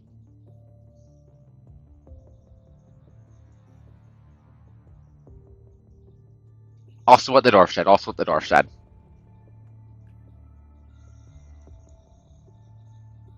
Context matters, TM, Zana. As far as reassignment goes, you normally expect a notice of reassignment to be sent your way from the CC, except the team you'll be assigned is still under review, and decisions regarding its members are only tentative.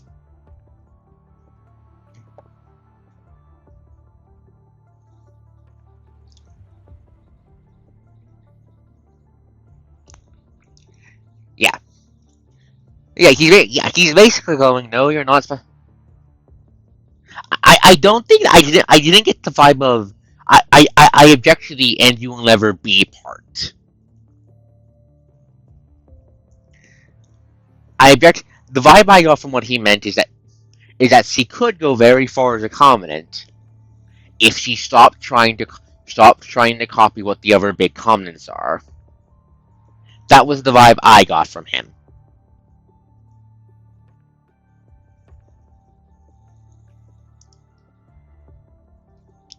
Now, having taken everything into account, I believe you'd make a good fit for the team as commentant. I also believe you'd have a great deal to learn from the team's captain, given your proximity and age. I beg your pardon? Well, I guess I'll let the person in charge take the floor from here. Someone knocks on the door. Right after a man with a friendly smile walks in.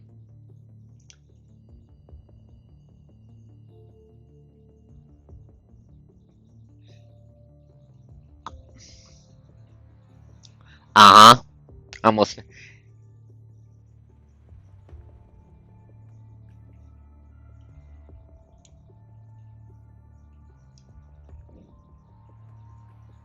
Don't the Martarians have it as like a goddamn bloodbath and they're proud of the fact it's a goddamn bloodbath?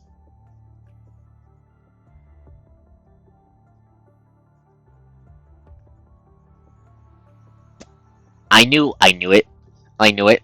I knew it. I knew it. Smug coast downs. I knew it.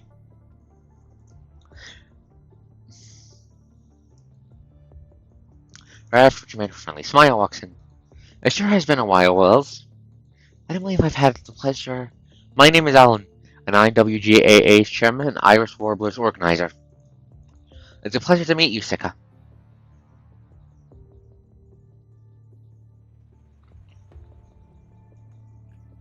Zenna. She is military. They are both military. By military standards, that was gentle. Also, no, do not rotate the coast. I am not for rotating. Moments of darkness later, her visual module was back and running. Sitting up in the medical pod, the conscious turns to look at the white-haired woman who is now wearing a somewhat disturbing smile. Oh hey, it's the extra spicy transhumanist mad scientist. Hi, Phasalis. Hey, Phasalius. We're done with your routine treatment work, or Kelcom. Guess it's the last time I'll be seeing you here. And I was hoping you'd call me Trojan at least once.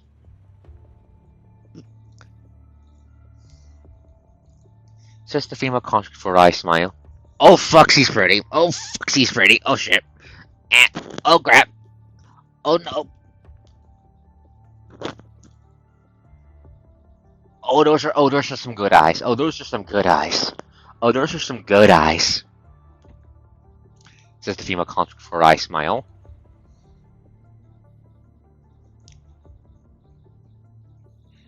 And I was hoping you'd spit out something smarter from the mouth of your Zoro Kelcom. But I guess your mind is probably too damaged. Are these two vitrolic best friends? I'm getting vitrolic best friends here. Come on, I just thought we'd be on first name terms by now. But yeah, oh fuck, she's pretty. Look at her eyes though. Look at her eyes though. These are absolutely gorgeous. I could stare into these for hours. Yes, Anna?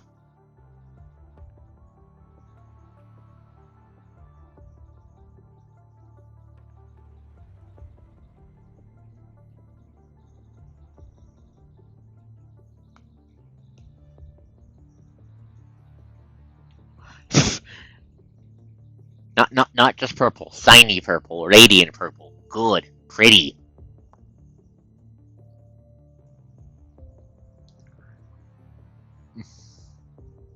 Come on, I just thought we'd be on first name terms by now. Ignoring what Vasily has said, Trojan gets out of the medical pod. Ah. Your mind is 26.13% permanently damaged. Considering the limitations of your frames, there's no way we can bring this number down any further. It's a miracle you're still alive at all with such severe damage. The frame's infection from one of things affected stability and damage memory from that period. Huh. From Alright, Hiroshi. Huh. I'll throw. Huh. Note to self. Throw art of her your way then. Understood. Have a nice day. It's a miracle you're still alive with such severe damage and that frame's infection with the possibility of stability and damage memory from that period. Unless we get you a new frame, it's not about risk, of course. But I just wanted to see if we could run a little interesting experiment on you. I like that smile. That's a very good smile. Well, even if I can't recall what happened, they probably got backup copies at Babylonia anyway. Although I'm sure they're all classified at this point. Oh, like I care. Noticing that Trojan is looking this way, Vasily remarked coldly. The only reason I helped fix your mind is because I was part of the team that developed Orichalcum. You were part of the first batch of military constructs, but I've been able to get some very useful data off you nonetheless. Wait, oh, she's fuck. Oh, that's a.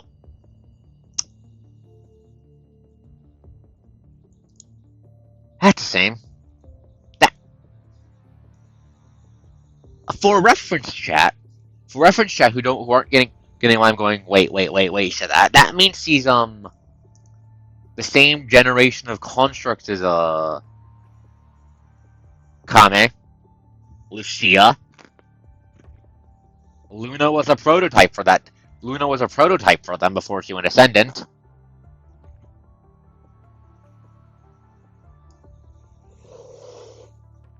Okay, so she's a fucking veteran. Seeing Vasalis' direction coming in before she made her request, Trojan shrugs with another wry smile. You're only hampering your progress as a construct if you don't let go of your past. Thought that's something you'd have known by now after spending all this time with Kurono. Well, I guess I'm just not quite there yet.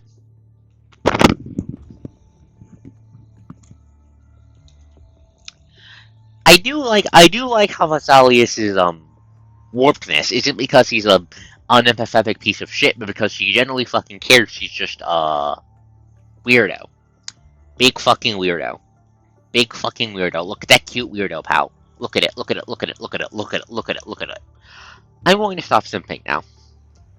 Well, I guess I'm just not quite there yet. Trojan says self-mockingly as he stretches. Permanent damage of 26.13%. Let's pretend for a second that my Amber device and mind beacon grant me permanent immunity to infection. Are you sure I am still any good to you people? Yeah. Like I said, I see you got in Kingdom Hearts turn mode. Understood. When I have much lower synchronization rate and can't fight as effectively as I was able to before. Look, if you weren't, you would have found yourself torn apart and dumped away at the recycling station now. Just saying, you know. But with the super CPF we have now.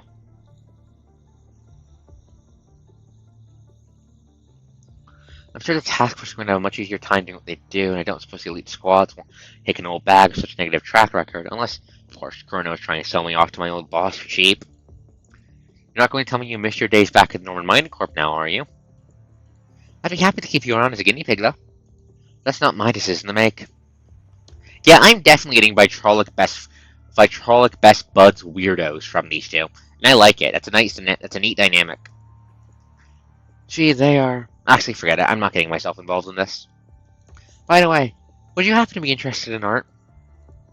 Says Vasilius with a smile that seems even more evil now. Eh?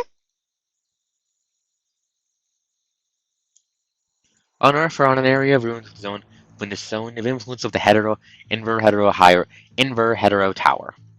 A slender, silver-haired male construct hides behind the dilapidated wall, an arrow swooping past and driving to the ground by his foot. Roland! Uh, we saw Vesalius again.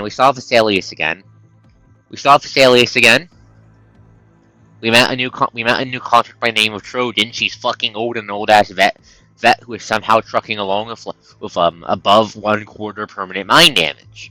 How the fuck? We don't know. She's just doing it. She and Vesalius appear to have weirdo Vitrolic Bud's best friendship kind of relationship. And it looks like Trojan's going to be a member of Iris Warbler. We are now cutting to the zone purified by the tower after Lee hacked it, and it appears what might be Roland is getting into trouble. A split second later, the bomb in the arrowhead explodes with an ear-splitting bang. Oh no, it's T-Cell. Okay, it's T-Shell. Not Roland. The construct dodges sideways just in time to avoid the explosion before turning backwards to shoot an arrow at his pursuer. Judging by the sound of a muffled explosion from afar, the construct knows his attack has been dodged too. No, it's a matter of time before his pursuer catches up again. He heads into the depths of the ruins.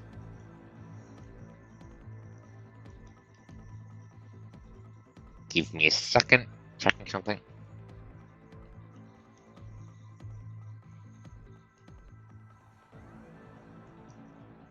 Checking something, please hold.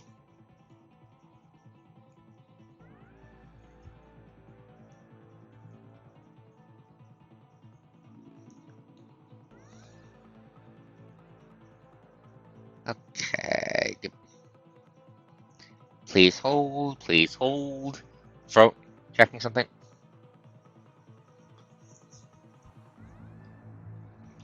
Okay, so T-Cell's getting his ass hunted, huh? Give me a break already. Guess Babylonia really enjoys hunting down defectors, huh? Did I give myself away back when I did that thing I didn't have to? Never thought I'd get to experience such a private treat. Construct from Babylonia has been trying to hunt down T-Cell for the past few months. She's not from the Purifying Force, but given her persistence, T-Cell can almost be sure she'll be back for him again, even if he shakes her off.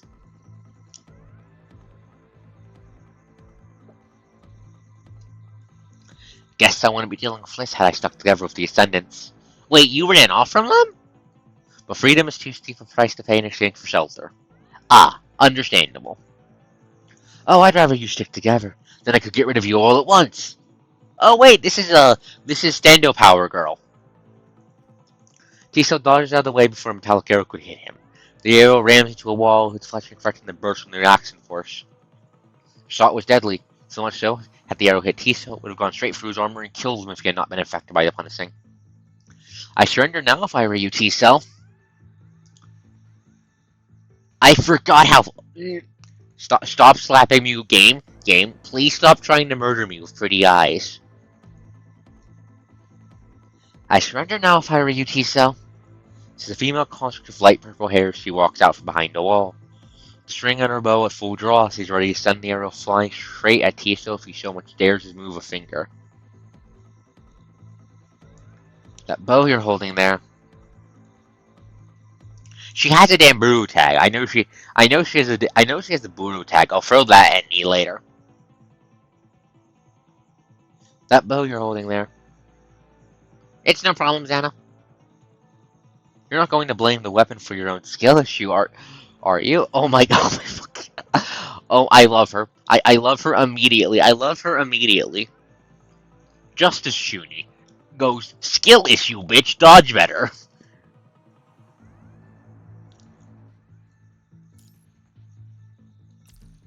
Just immediate 10 out of 10. Immediate 10 out of 10. I'm glad I pulled the Justice Shuni. Well, I was just wondering, if I find a woman with the same kind of hairstyle and color as yours despicable. And do me a favor, stop calling me T-Cell. That's not the name I go by anymore. Oh? You think I came all the way here to chit-chat?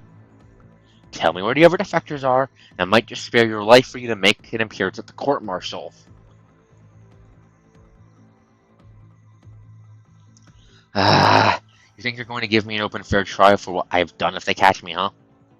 No, they aren't, because they died to get their hands on a transcendent they can use as a puppet. Kamu from Strikehawk is an exception, but I, Tisa from Urgrit, won't be so lucky. You're just going to lock me up in some ground headquarters and cut me up piece by piece, day and night for the research. Is that what you want from me? That's a bunch of nonsense, pathetic. Pathetic? And what makes you think you're one to talk when you don't even know you're being toyed around?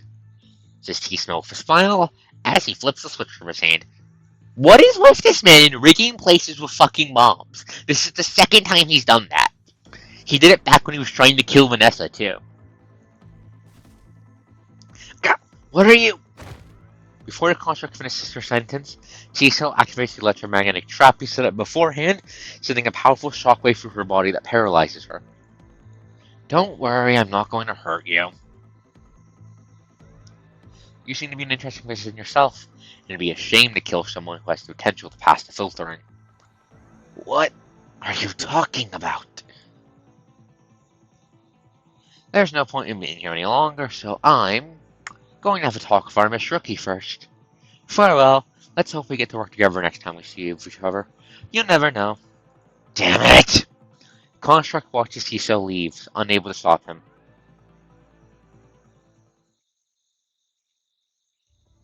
3 hours later, the electromagnetic trap finally becomes ineffective. Work together. Cut the crap. She tried. She tried. He dodged. She tried. He dodged. Work together. Cut the crap. Her body numb, she's on the ground, gasping for air. Help. Help us. Help us. She rubs her head, waiting for her mind to finally recover from the paralysis. He got away again.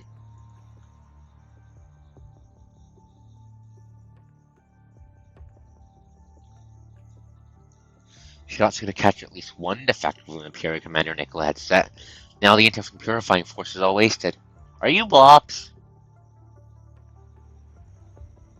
She's not originally a member of the Purifying Force, but it's only because of her obsession for the defectors that compelled her to take this mission off the hands of the busy Purifying Force.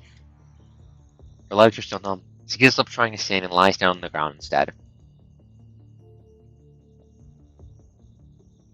The aquamarine and Verd Hetero Tower reflects on the horizon. The huge tower is like a mirage, silently looming over all on the ground. No matter how many times she looks up at it, she still could not believe this miracle that had happened in reality. Grey Raven. Her personal terminal rings. At this timing, raise your hands from the air to surrendering, pushing yourself upright, she starts to read the message. New squad transfer notice. Warning for continuing order transfer arrangement. Command Center was deployed to Purifying Force to extract you back to Babylonia. Military disciplinary actions to be taken. Justice Chuny. Squad, what a farce. Oh my god, she's a fucking Sasuke. Whatever, the only thing she could do right now is obey. Smiles bitterly with a tinge of helplessness as she continues to scroll through the message. You are to be transferred to Irish Warbler?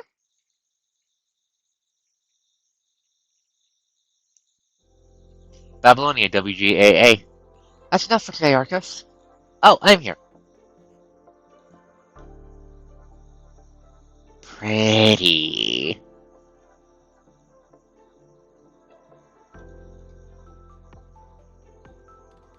That's enough for today, Arcos. Following the girl's voice, your consciousness passes through a long corridor of darkness and back into reality. I'll analyze the whale song when collected today with Leonie later. As usual, I'll send you the results afterwards. Thank you, Elia. Whale song. Are we studying the shit from fucking Is this the shit from Shyren, or are we still studying the fucking future Nanami bullshit? Thank you, Isla. I'm the one who should be thanking you. The time of Hamlet was already a close call. On top of all that, you've only just recovered. God damn it, PGR! Stop putting story in side modes. I know which side mode this is for. We haven't done that. I haven't done that one yet. Why is she a bunny girl?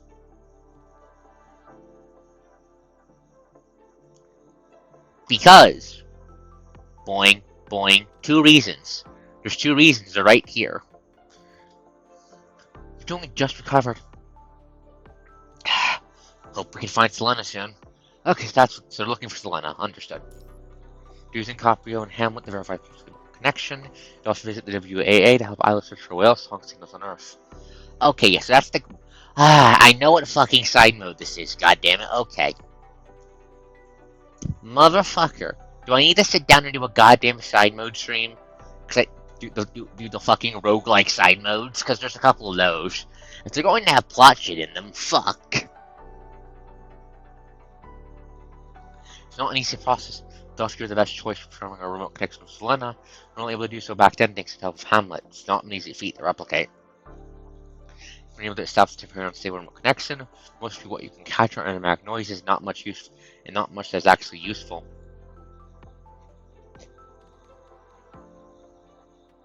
Moreover, you are a competent of the task force. You cannot visit the WAA every day. At the very least, you have to spend more time on the Store of Life in the AA. I keep forgetting. It's very simple. I forgot. No, they are not coast sounds. The coast is right here. The coast is not the one making the sounds. They're not coast sounds. Anyways, no, I should do the roguelike mode. I should do the roguelike modes, though. Fuck. We'll have to do a stream of it. How's progress been slow lately? Ever been slow, I'd say no, none at all. The area we can locate relying on the whale song is limited. Even if we use technology and science, we still cannot increase the accuracy of it. The songs are usually delayed, and around a month's gap between the emission and its capture analysis. By the time the results are available, it's often too late to conduct surface searches. At least, I've tried over a dozen times and never succeeded.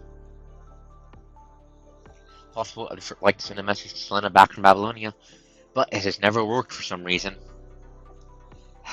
Looks like there's still a long way to go. I sometimes wonder, why is she even wandering on Earth? Why couldn't she just stop for a while and let me catch up?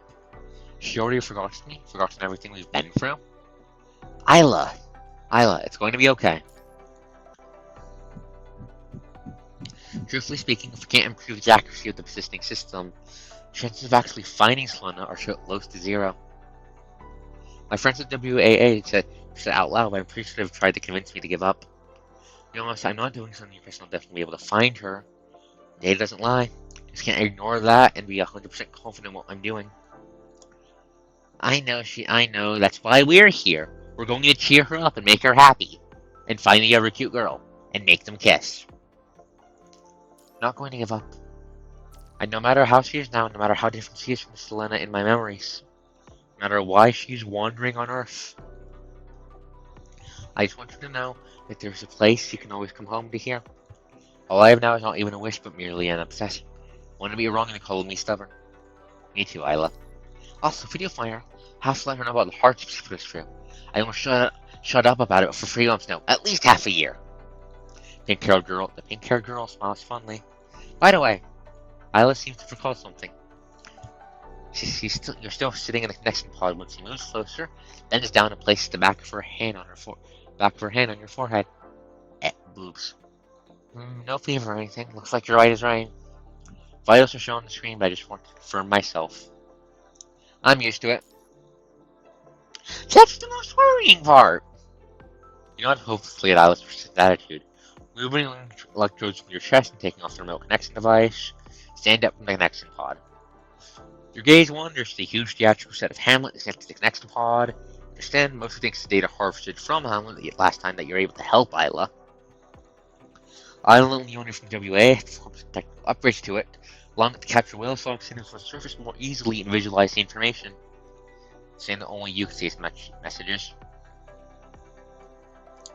Due to the remote connection restrictions of the human consciousness protection mechanism of Hamlet, you would have forgotten most of the messages by the time you return to reality.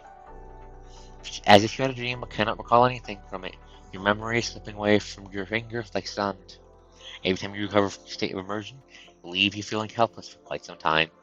Ugh. Isla continues to find organized useful parts of the whale song on the terminal. This has been her life for the past few years since Selena disappeared, and no one knows how long it will still go on for. What do you... Years?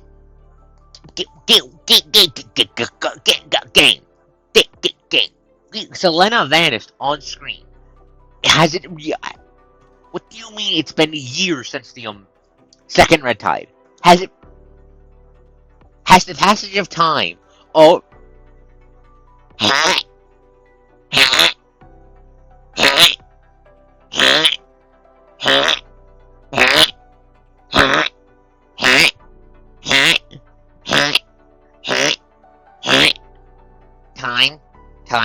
I'm going to hit time with a hammer.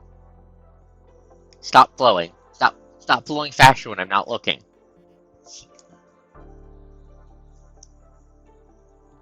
Grasping onto the tiny threads of hope, she frantically searches for hints for dear friend.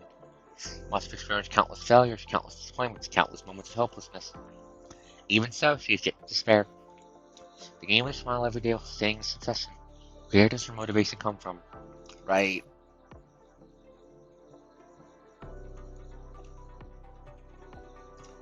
Yeah, she disappeared for the first time back when Gabriel kidnapped her during the space station bullshit. Then she got fixed up by the Merciful One and vanished again after we blew her up after she got hurt in the siren.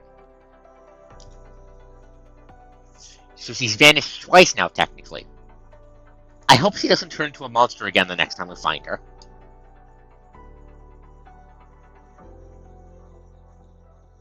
After spacing out and staring blankly at Isla for a while, if you ever your wondering thoughts and ask about something else you noticed. Isla, what's with this frame? The frame Isla is using today is not her brilliance flame. Her brilliance frame is more refined, from like the combat frames used by the task force. Still bits of extravagance to its design. It's clear that Isla had a hand in designing it. Extravagance. Oh, you mean Kaleido? Just passed the consciousness adaptation test. Just testing it out and calibrating as I go. Selena? No, yes she was. Yes she was. That's why Gabriel was there. She was there. That's where he was keeping her. When we showed up, he had to drag her out. She was on the space station. That's why Gabriel showed up there.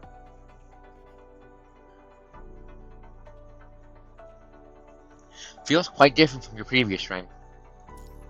Of course, this was made in reference to task force concert data. Kaleido's more focused on the combat aspect, though. It's nothing but just like frames Lucia and the others have. It is the work of most talented designer in the WAA, though, so that counts for something. Selena was there. Selena wasn't in good shape. She didn't have arms or legs, but she was there in a corner, very unhappy, but she was there.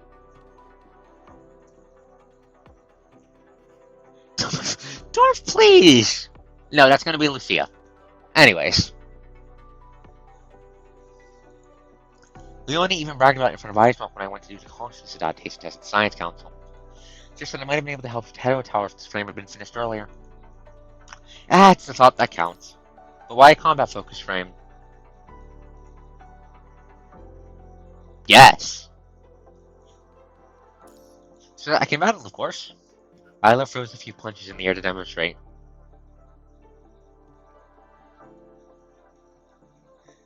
My answer to which Lucia is yes.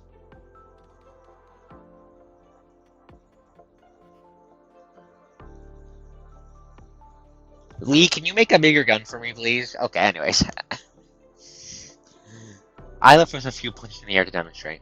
Well, I guess I just want to be prepared. Well, I guess I just want to be prepared just in case. Really, it's a good frame, but I feel it lacks in some departments. Some to officially carry out missions on Earth. You're joining a task force? I guess you could say that. More precisely, it's a new squad found with the host of WAA. On paper, it belongs to the task force. New squad. Oh, you don't know Connery? Well, then let me tell you more. Past the archaeological missions of the WAA carried out teams with members from both task force and the archaeological team. As the constructs on the AT are not made for combat, they require protecting the task force. It's always been like this until Selena disappeared. Chairman has been trying to remedy the situation since then. So thinking if we can form a specialist squad of competent like the task force does from a dangerous mission, maybe we can lower the chances of these incidents from happening. That's a good idea, seeing as how in Selena she showed back up as a fucking monster. And recently due to sex And recently, probably due to the successful reversal of the Hetero Tower, his ideas becoming a reality.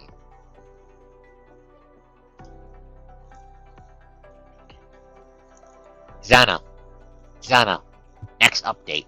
Lucia, wedding dress, mine.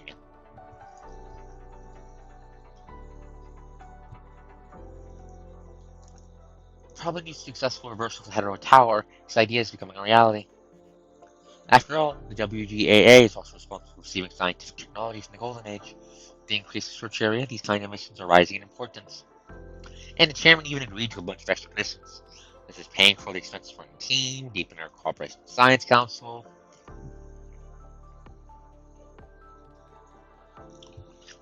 Anyway, finalize the squad, and I'll of course be a part of it as representative of WAA.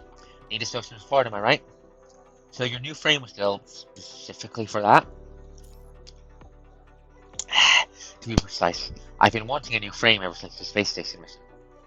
The incident made me understand that intentions alone are not enough to achieve something. On the pinch, even artists have to pick up a shore driver and a brush. They've all done it. Manat, Versikchagan, and even Vlamnik. Isla pats her own chest with confidence. It looks like she's already prepared. It looks like she's already prepared for that. Prepared for the future.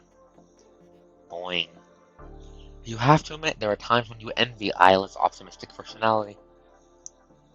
Do I know the other members? Maybe you've heard of the Maybe you'll have heard of the Commandant? You know what? I can introduce them to you later if you want to meet them, Commandant. All of a sudden, your personal terminal on your wrist rings, interrupting Isla. Arcus the Grey Raven, who's calling me? Commandant, it's almost time. The survey mission area will be around the Hetero Tower starts tomorrow. I haven't seen you around all morning. Where have you been? Where have you been? Helping Isla with the thing. Liv and I can come escort you to the war room if you need. No, thank you. I'll be right there. And then your conversation with Lucia, you stand and nod apologetically towards Isla. I guess they don't call you the Ace of Babylonia for nothing, Commandant. They are always so busy. It used to be worse.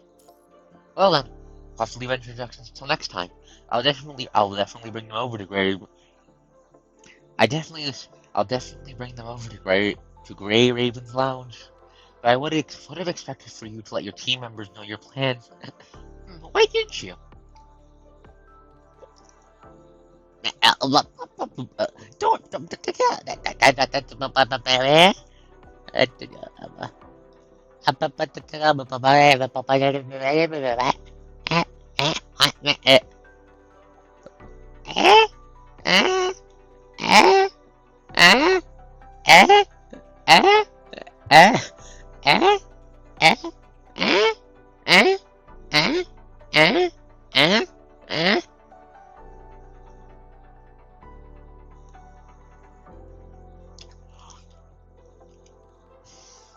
Mean.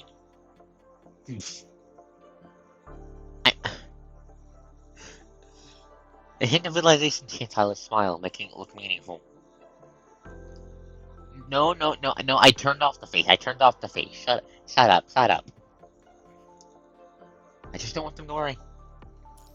You did not hide your schedule on purpose, but ever since you last got discharged from the hospital, members of Grey Raven, especially Liv, have been very strictly monitoring your health situation. In character, Coach, are you not listening to the medic? Even pulling an all-nighter would be met with a cold shoulder.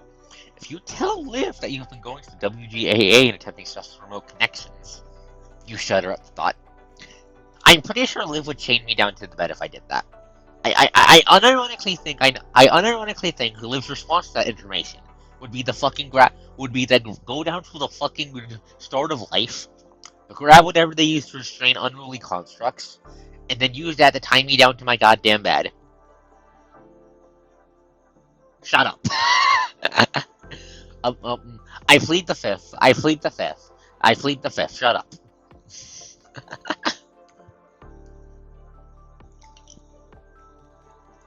I'll see you later, Nyla. I guess the next time we'll meet is after the mission. Wait a second, Commandant. Yeah? You're to leave when Nyla runs over to you, extends her arm and pulls you to a hug. Well, what's wrong? The user has to go for his ambush at first. But Isla does not pay any mind with her slightly embarrassed expression. She closed her eyes and continues to hug you close. Coast.exe is crashing. Hug.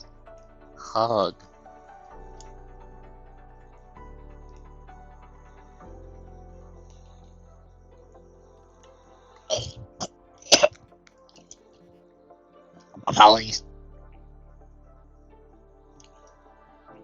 Apologies. Cough after strike to kill me. Apologies.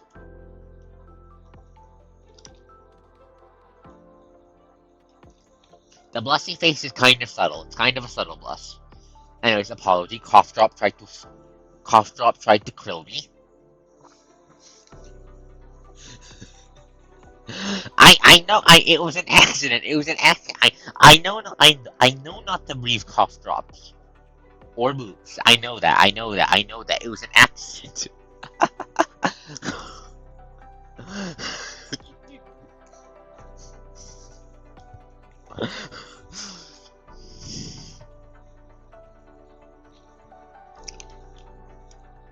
Certainly let's go after 10 seconds or so. The Commandant Coach promptly falls over. Alright, that should do it. I just want to express my gratitude to you, Commandant. And I guess to encourage myself, no need to mind it. You're going to be late if you don't get going soon. Shit, you're right. Ticking clock in your personal terminal urges you to hurry. You leave the WAA before you could thoroughly think about the meaning of the hug. I throw a plushie. I will pick up a plushie and throw it at your skull, dwarf. Before you can thoroughly think about the meaning of the hug. Galloping across the entire fucking into Babylonia. Pain, suffering, agony, my bones are on fire. You pass by a young woman in the corridor. This looks familiar. Since you're running out of time, you have no choice but to rush past her.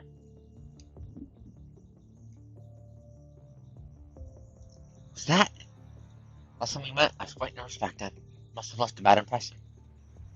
Quite a long face. Shouted by a low voice next to her ear.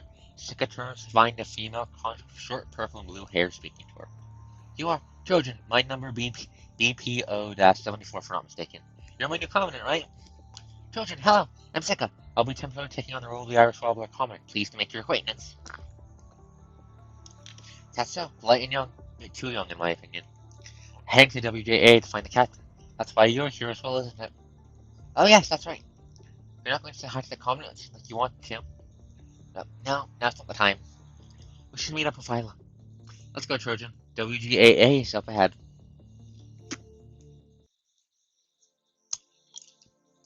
It has been 2 hours, I'm going to note.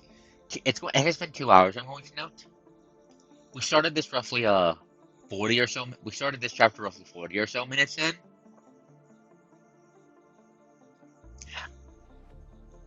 This is going to take nepping forever. I know, yeah, to show what I mean by, where are they? Here. No, not that. Where is it?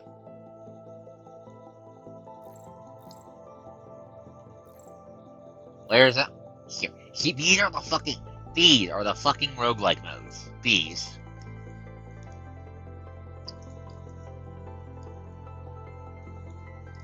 This is the one for Isla. I don't know what this one's about, but I've heard it features the, boss of Teddy's chapter. It's where Teddy's boss first shows up. The boss from Life for Teddy's chapter first shows up. That character. Don't know what this is about, and I don't know what the fuck this is about, but they give cards. This one gives fucking fragments, so I might do a roguelike recap stream or something like that. Does that future you envision include you? The one I hold so dear? Commandant? Yes. It also includes me kissing you. Anyways, a quick check as I'm on my thinking about.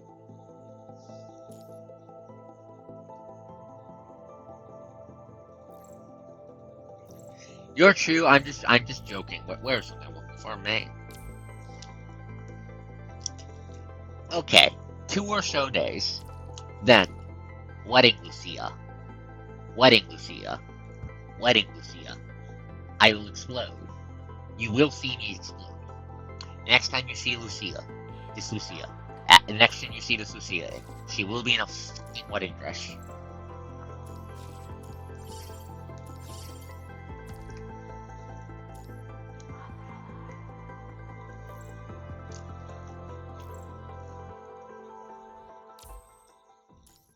The art of painting. Yeah, after this chapter, do you guys want me to do you guys want me to do like a roguelike recap stream or something for the roguelike mode? So I can do that, and we can gather what the fuck, we can see what the fuck goes down in the one mentioned here. Got it. Got it. A few days later at the WAA, two new faces now occupy Isla's studio.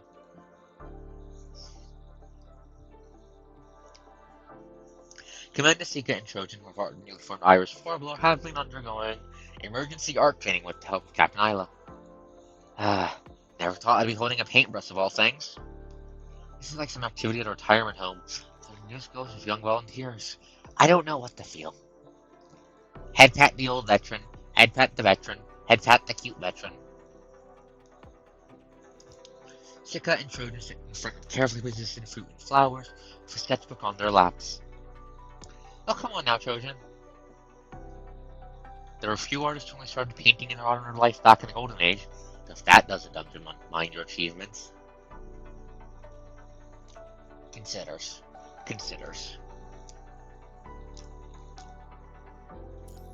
Seeing as how she's built for combat, probably. She's built for combat, probably. Probably, yes. I bet they are. She's built for combat. If they're flimsy, that's asking for them to get broken and fall into her eyes or something. Isla quickly sneaks up behind him and looks at their mostly finished pieces. Trojan's sketchbook is filled with messy lines. It does not seem like her drawing skills have improved in the past few days, but Isla still insists that she has potential. Okay. I'm mainly right. But I have dabbled in drawing before. And I do know it takes fucking forever to get good at that. I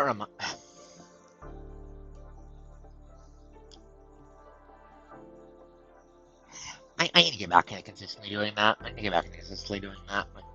My preferred medium is actually pixel art, actually, which probably surprising because it sounds like it takes fucking forever. No, it does, but I enjoy how it takes fucking forever. It feels nice, like the icon for the pixel art used for Pi's the title for the title image or whatever for the Vice for Pod on the YouTube channel. I made those. That's my work, actually.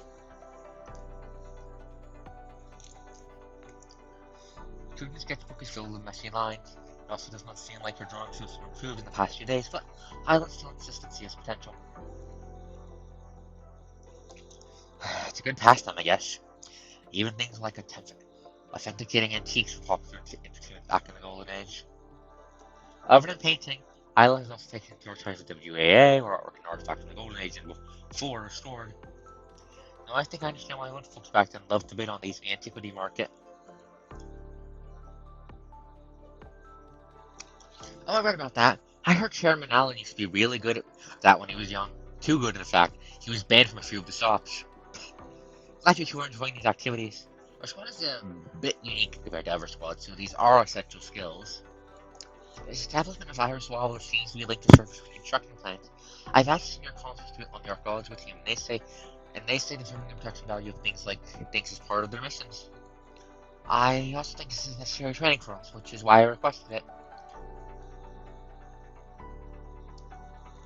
George just takes a pick at Sika's sketch. Even though the two of them started learning while at the same time, it's obvious that Sika's improved far more than her. Yep, this definitely looks to be more Sika's, there we go, Mike. This definitely seems to be more of a Sika's niche when it comes to comedy stuff. Like how the comedy coast niche is getting thrown into weird mind bowl situations in the deepest depths of fucking hell and clawing her way out with just her bare fucking hands and the power of friendship. God, please stop giving me your toughest fucking battles. I want to be able to take a vacation without worrying I'm going to have to deal with Gabriel T-posing his way out of the grave just to fucking choke me again. You're very sensitive to lines, Sika. Have you done this before? The FOS taught us the basics in drawing since we need to draw things like missile trajectories and defense deployment diagrams. Alright, since we're here, may I ask you to demonstrate for us, Isla?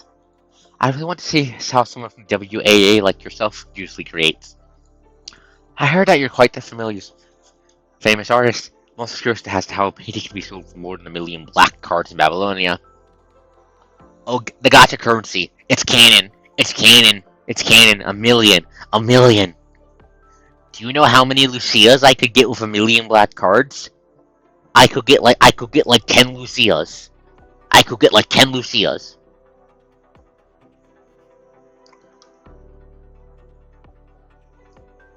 Yeah, that's right. Yeah, that's right. I think that's roughly 10 Lucias because it's 2,500 black. It's 2,500 black cards per 10 roll, and you need 6 10 rolls to get one in order to hit one pity.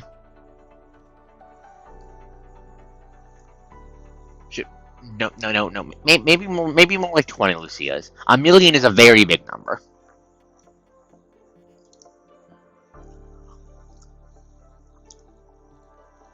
Well, I have to keep myself alive somehow.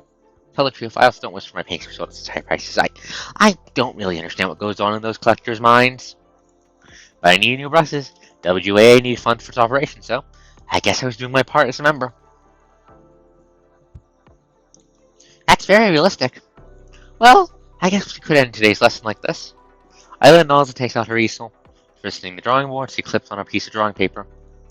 She completely shifts into work mode as she puts on her cute beret. Taking out all the necessary drawing tools for her toolbox, Isla starts creating her masterpiece based on the items Sika has been sketching.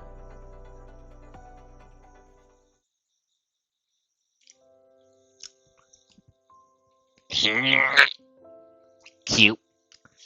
She drafts simply in pencil and blends her colors, with a palette in one hand and paintbrush in the other.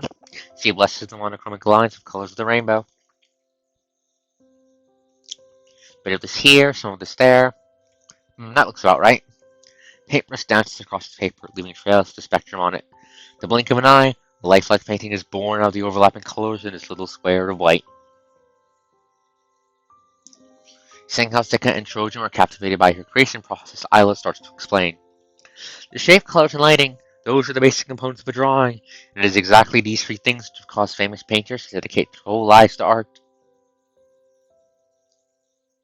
Although that's the principle of things, it doesn't mean you create a masterpiece by just drawing the most accurate shapes, blending the most precise tones, and analyzing the most scientific lighting. Because she's cute. That's why. No, I will not elaborate. Critics love to theoretically analyze different layouts and uses of colors by painters, but when a painter sits in front of their canvas and picks up the brush, techniques are definitely not what makes the painting. It may be cliche, but the most important thing that makes a good painting is probably the creator's thoughts. What they want to show, convey, and achieve. Painters are motivated to pick up the brush again and again by these desires. It isn't just for painting. Music, drama, literature, and dancing. I think it applies to other areas of art as well. Alright, don't think all I said is something deep, though. What do you mean? Even in Babylonia, learning art is considered as a luxury by many. Quite a few people have voiced their displeasure, saying that WAA is wasting the government's money doing useless research. After all, art and music can't defeat the corrupted descendants. The corrupted? Yeah, the descendants. Are you sure? Are you sure? Are you sure? Diplomacy is war by other means, to quote a couple people, to quote a bunch of things. Culture, like art and such, is a very useful tool when it comes to diplomacy.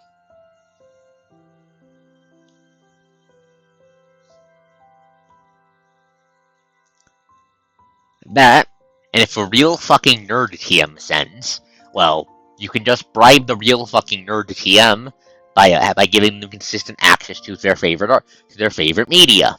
Very simple.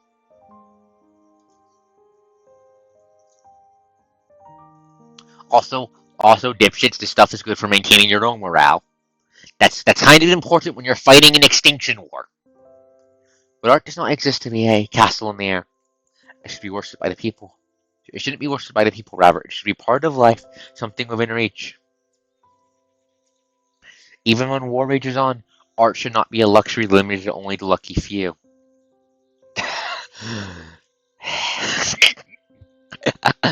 And there's the dwarf proving my point. Even when war rages on, art should not be a luxury limited to only a lucky few. I want everyone to know that creating art is not some mysterious magic. What you two are doing just now is also a kind of creation. I think that one of WJA's purpose of existence. A lot of members are working hard towards this goal. With that, Isla paints her last stroke on the spontaneous piece.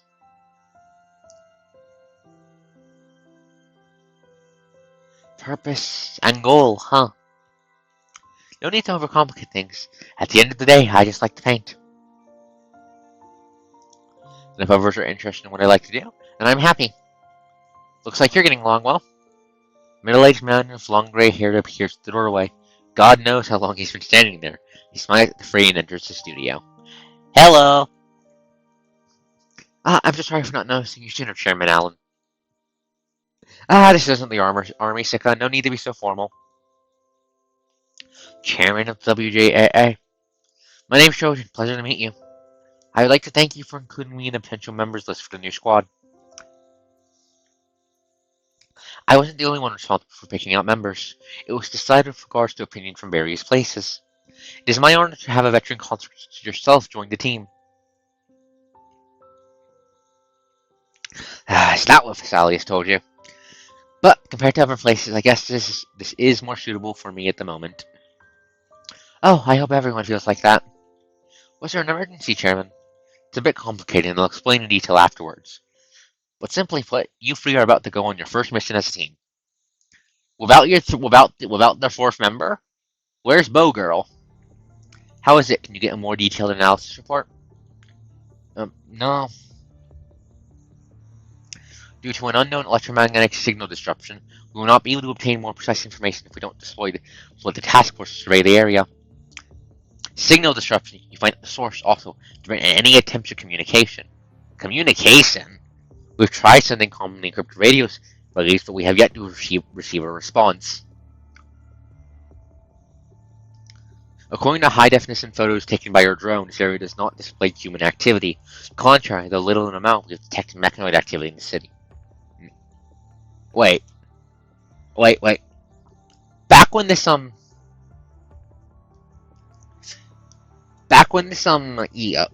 chapter first came out, one of the minigame events for this when this chapter came out for that update, one of the minigame events for that featured awakened machine artist who you were having Isla compete against. Is this chapter covering first contact between the Church of Machina and Babylonia? Is that what the thrust of this chapter is about? Do we get to see more Nanami?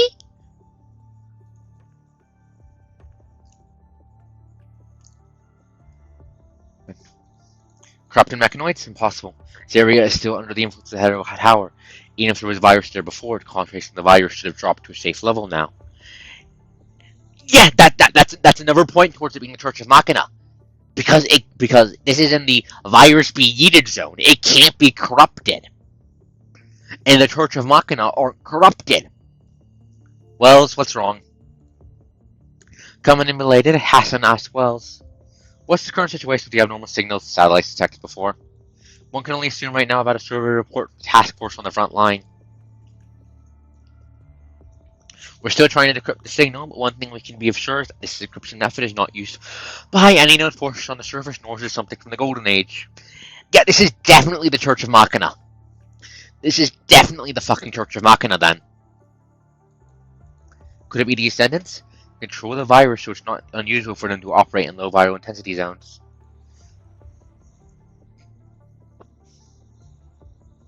That is a possibility, but they did not appear in the Hetero Tower battle before.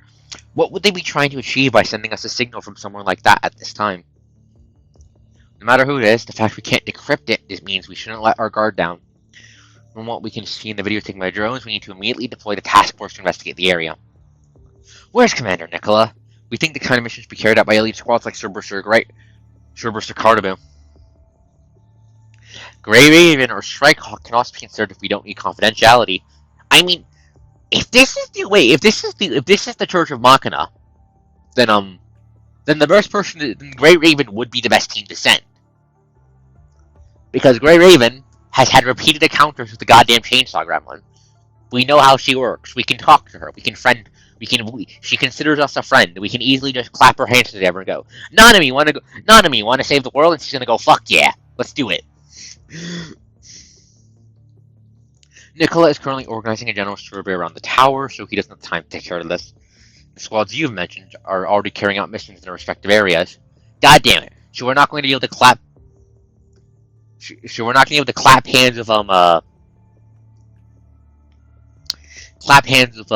Nanami and go, Nanami, want to have the Church of Machina work together with humanity to save the world? God damn it! That would have been too easy. But maybe. Considering the casualty rates of the task force in the tower battle, a lot of squads are still recovering. Tell the truth, not many horror available right now. What about Simon's Dark Areas? It's already past no one's observation period, and Simon's already recovered from the confusion brought on by the tower. Palma and Lillian seem to be doing fine as well. Hi, Heya, buddy. Post panicked for like early first rolling the stream because I forgot to do my weeklies. We're on the 22nd chapter. So Isla got a new frame. It makes my brain go hick. People are searching the area around the Hydrotype Tower to keep her from going. Make sure it's actually fucking safe. Alicia got put onto a new team with Sika, the young commandant from the Hetero Hive Tower bullshit. Her pink hair. Team with her and two new constructs. One is Trojan,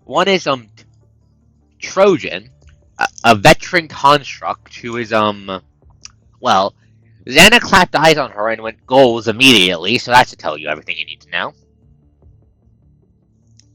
And the fourth member of the team is the bow girl I have on the physical team with Alpha, but she hasn't fucking shown up yet so she might be playing hooky. Isla's been teaching her team how to paint. The coach has been helping Isla try to find our missing friend who vanished like 10 fucking chapters ago.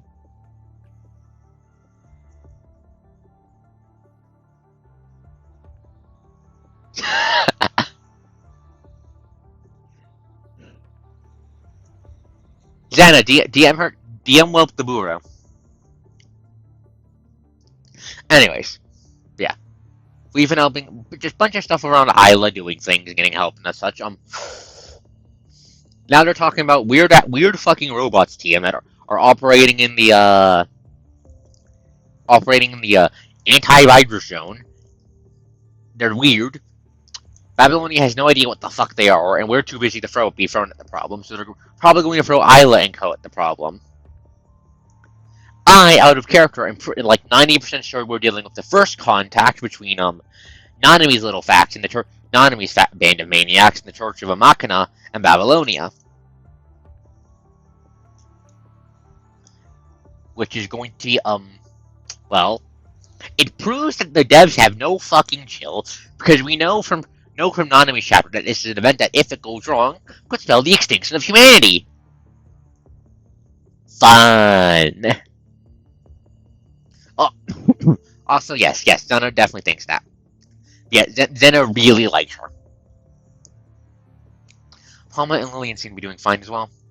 No one's a bit of a special case. We cannot say for sure that this isn't related to descendants, and it's best not to send dark Arizona missions to surface. You have a point. In this case, even though there's technically isn't their job, maybe the Purifying Force could. Do not send the Purifying Force. Do not send the Purifying Force. Do not send the Purifying Force. That will end horribly.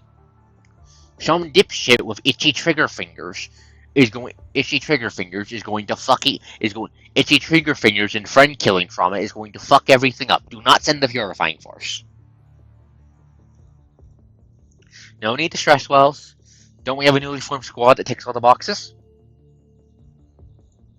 Are you referring to one from member for the WAA? Irish Warbler is still under probation. Its members were just provisional. How are they ticking all the boxes? That's close. So it's a perfect squad in my opinion. Hassan, do you know what the do you know things you shouldn't know about the Chainsaw Gremlin? You know Captain Isla is from the WA. She's some experience in the Surface State Task Force numerous occasions. Trojan is a veteran constitution pursuing Babylonians at the start. The last one may be an experience. Nicholas seems to think highly of her. As to the Commandant, an FOS chief handpicked by you. Even experienced squads pale in comparison to this team. Shut up. You can't be serious, Hassan. But most importantly, this was requested by the chairman of WGAA. Alan, he requested for Irish Republic to take on this mission? That's right, Wells, I mean General. Alan enters the room under Wells' bewildered gaze. Following behind him are the three members of Irish Warbler, with Isla as their lead. Where is Bowgirl? I think Irish Warbler is the most suitable for this mission. Since you're still under probation, why not test them for field mission? For where the location of this mission is, you can't deny its relevance to WGAA.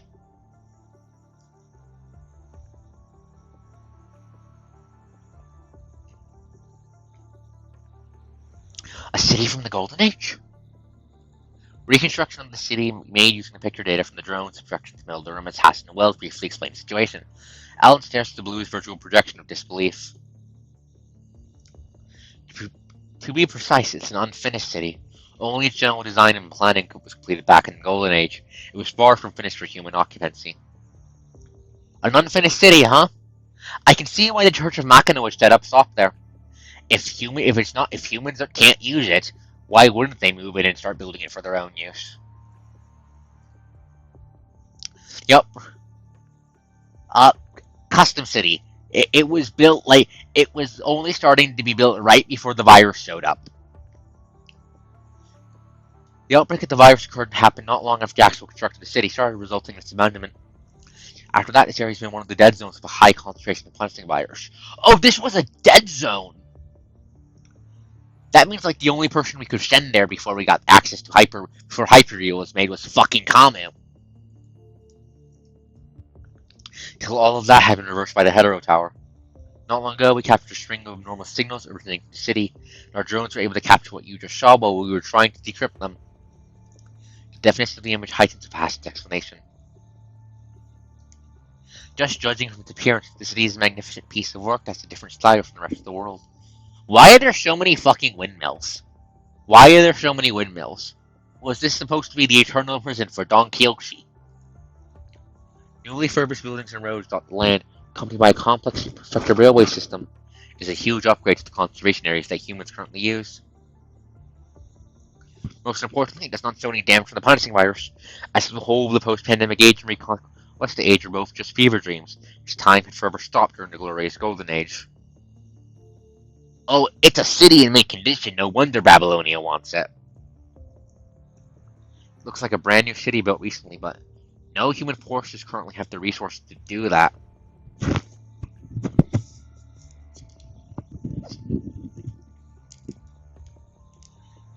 Wait, if it's been finished recently...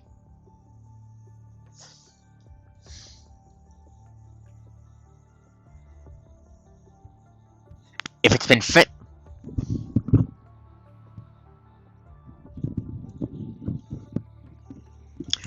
What do you mean you don't think this is the Church of Machina? It can't. Who else could it be? This isn't the Ascendant style. Bonegut isn't going to show up by refurbishing a shitty. Bonegut's going to show up by summoning a giant fucking hetero demon doomsday vessel from the depths of the ocean, so he can drag Babylonia out of the sky and T-post out his objective superiority over us.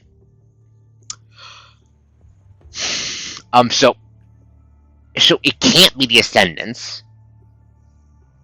It can't be any human faction.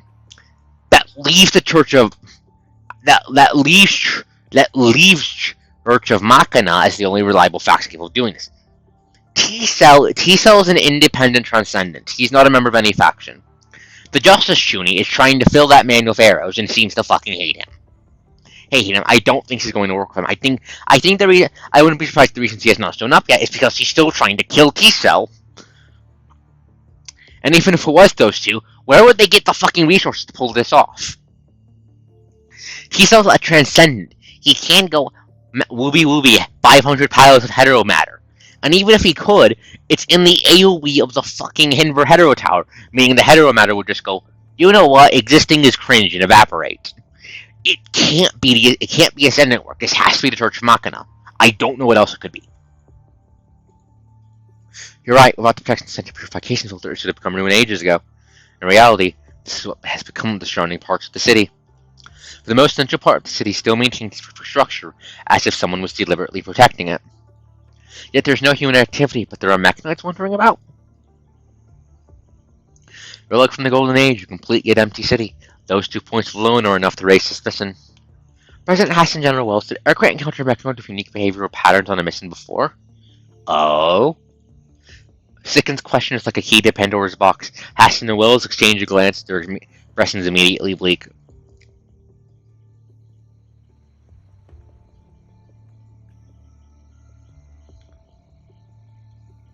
The remains of that mechanoid are being shipped by Babylonians, member cells currently being percentile. Eyes on the law unities called to found in Shirka, currently unknown as that's cause for its odd behavior. Did they blow up Nanami or no? No, that's not Nanami. That was the fucking creepy puppet bitch from the fucking from the orphanage who tried to mind blame me about Manita.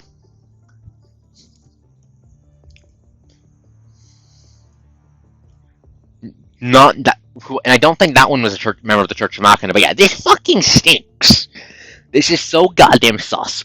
And the Church of Machina is the only faction I can see of who has the reason and motive to do this. They might be resistant, but they're still at risk of the virus. They'd want to set up shop in the range of the tower. Nanami doesn't want the Church of Machina to go to war with humanity. So choosing a place that it looks like humanity won't be able to use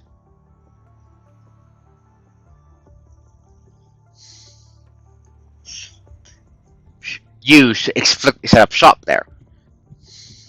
They couldn't communicate not because of the signals, but because they can't decrypt what the fuck the signals are saying. The decryption is not anything they use. They can't decrypt it. They're not being jammed. They can't decrypt it. Those are two different things. This is not T-Cell's fault.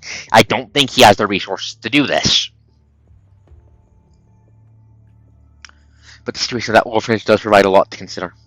Reapplying that the city is maintained by a normal mechanoid like the orphanage investigated? Common and Vanessa told me the in-depth details of that mission.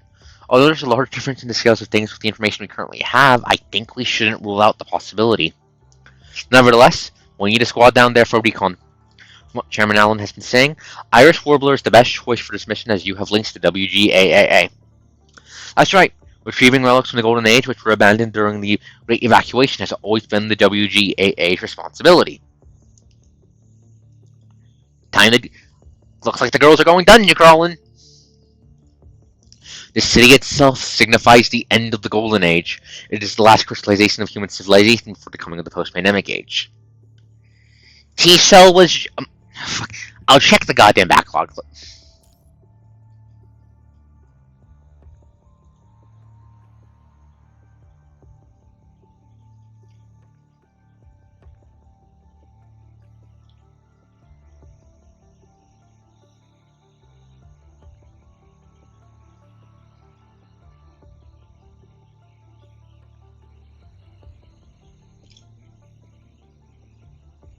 No, they're not getting jammed. They're detecting abnormal signals, and they can't decrypt the abnormal signals. That's not T-Cell's EMPs. Plus, T-Cell's EMPs were used to stunlock Bowgirl, not to jam communications. The city itself signifies the end of the Golden Age, its last crystallization of human civilization before the coming of the post-pandemic age. I think a lot of our members of WGAA who have witnessed firsthand the glorious Golden Age would be interested in it.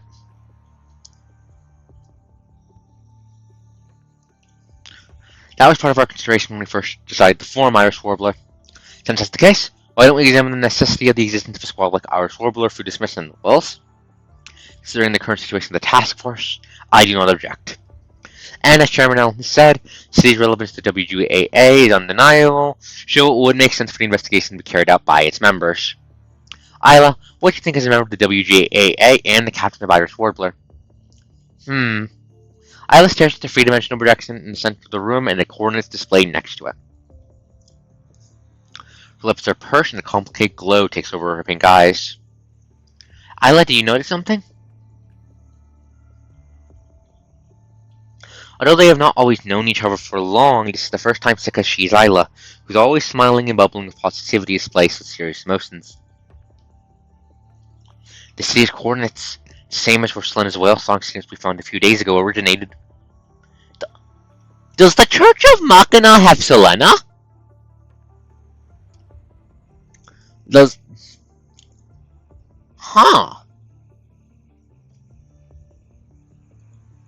Coincidence, or...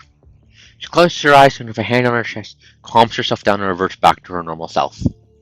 I don't think there's a problem, General Wells. Her comment looks like she's eager to go on this mission. Isla winks at Sika. Though Sika is still confused by the fleeting expression that graced Isla's face, she replies with a determined gaze. Irish Warbler will take care of this mission.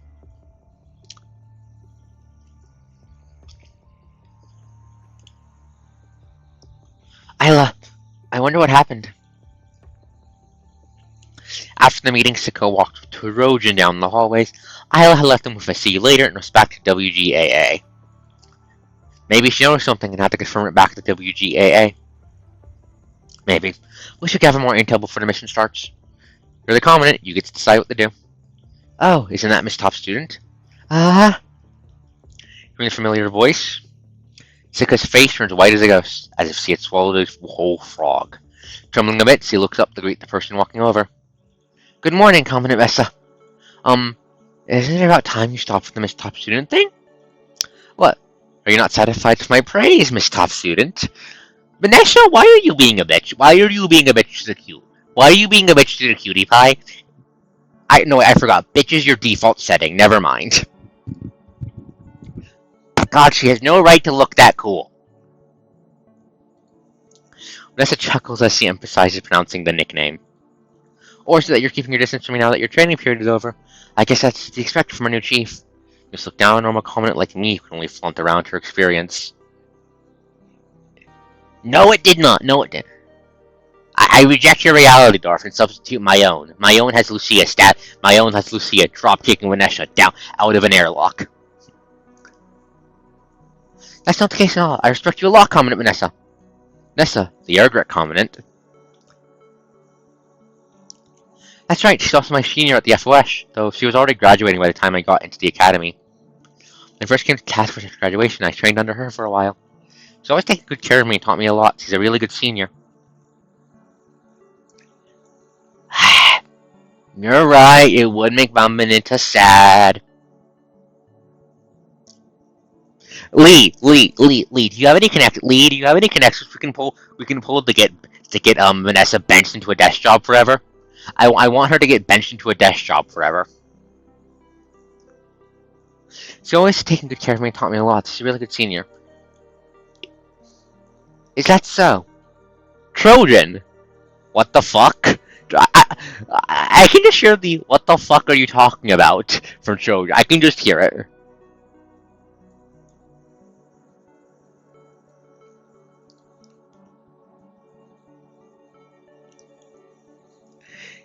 Yes, however, consider the following. If Vanessa is chained to a desk, she cannot do legendary shit and rub it in my fucking face. It might be very safe, but this means she can't do cool things and rub them in my face. Which, as we know, is hell on earth for her. Especially if she knows I am responsible for it, because we know she fucking hates the idea of owning the grave and comment at anything. No, I just fucking hate her. I still have not. She has not apologized to Liv, and as such, I still hate her. Vanessa frowns in disdain at Logan's dubious gaze. No, I was just bullying her. She just fucking goes out and says it. I don't agree with that. Those were the times. Blessing on the troublesome paperwork onto her, taking it on her when I'm in a bad mood. It's hard to find such a perfect doormat nowadays. Vanessa! Right, do you remember when you first came over and you were scolded by me for messing up the layout of the mission report? You're hiding in the lounge and secretly crying at night. Wait, there's no need to bring that up! Vanessa, stop! Vanessa, stop bullying your Kohai, you fucking bitch. Such a complicated relationship. Alright, enough of the nostalgia. Mr. Student, heard that your original squad was suspended and you were sent to the WGAA. Well, it's not like the WGAA is only providing assistance and the squad still belongs to task force. Whatever. Suits well for nobody like you, digging up pottery somewhere where there are no enemies. Vanessa, can you dial it down for like 5 seconds? I thought you'd be of any use on the actual battlefield anyway. If I was your commanding officer, you wouldn't even qualify as cannon fodder. Are all self-proclaimed elites impertinent like you? That's a good point. That's a good point.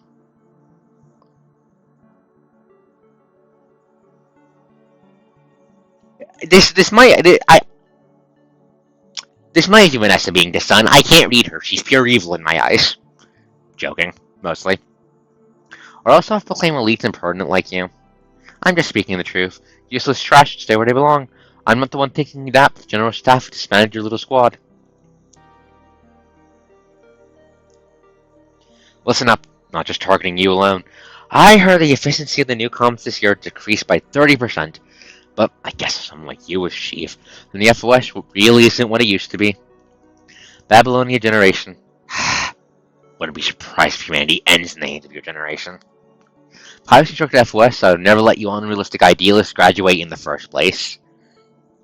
Somewhere in the distance, the coast coughs into her hand and adds another mental tally note to punch Vanessa in the nose. Enough of this. I have more important things to do. Vanessa weighs the files in her hand.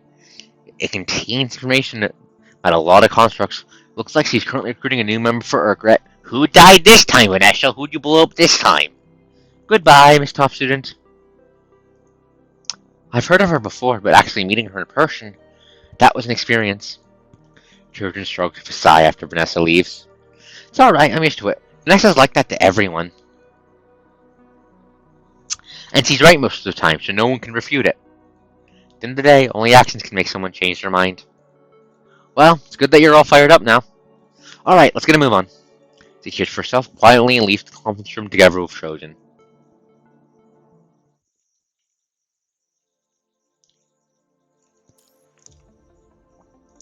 Experiment on a bird in the air pump. Clank. Ha.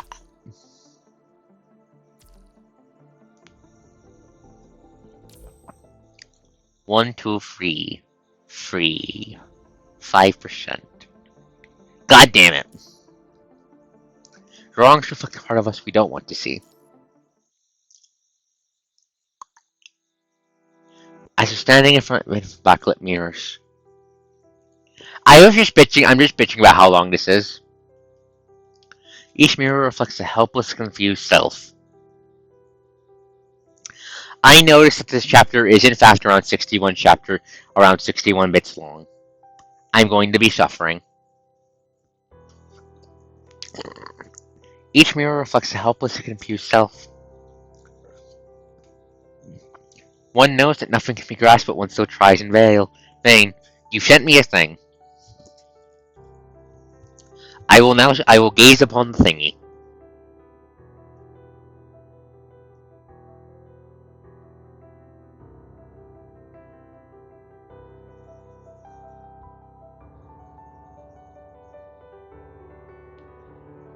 I hate that. Why isn't it? Why is it not wrong? Why is it not wrong? Why is saying Paradox games are roguelikes is not fucking wrong? Why? I hate it. I hate it. I hate it with a big stick.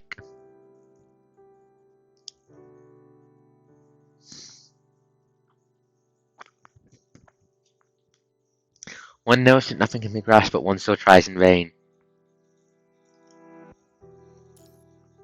Like a moth chasing after a flame, never reaching the destination it intends to.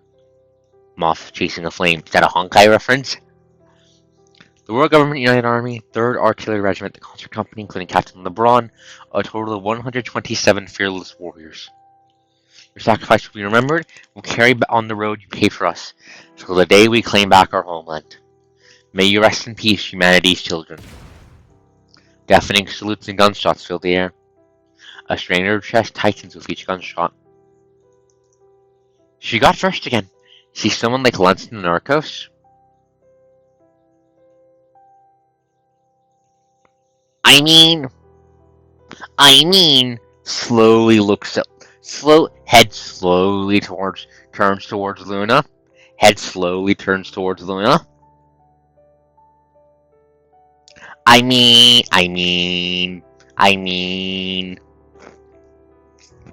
I have called Luna an XP of HOV before.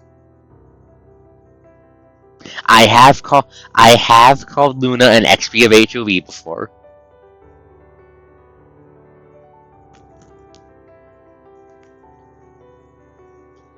Yes. Yes, he was. Yes, he was.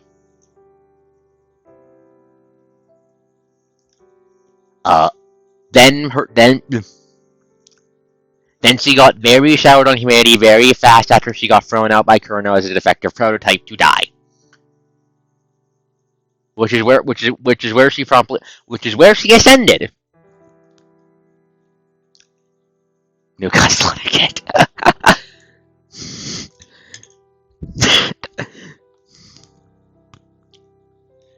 Is she someone like Lanston and Arcos? Those two rough geniuses. Heroes who command elite squads and battles. How can a nerd who only knows about exams be compared to them? We don't know. We do not know. Why are you asking about if Luna likes trackers? Do you know why she's chief? Because she's from the LeBron family, that famous military family from the Golden Age. Higher ups want her in the HQ, that's why. Really? And the FOS allows this? I heard she's not going to work in the HQ, but as a commandant. Luna is not made of cheese, and we don't know how good she is at cooking. However, we do know Lucia fucking sucks at cooking. We do know Lucia is bad at cooking. She's getting better, but she's bad at it. She's bad at it.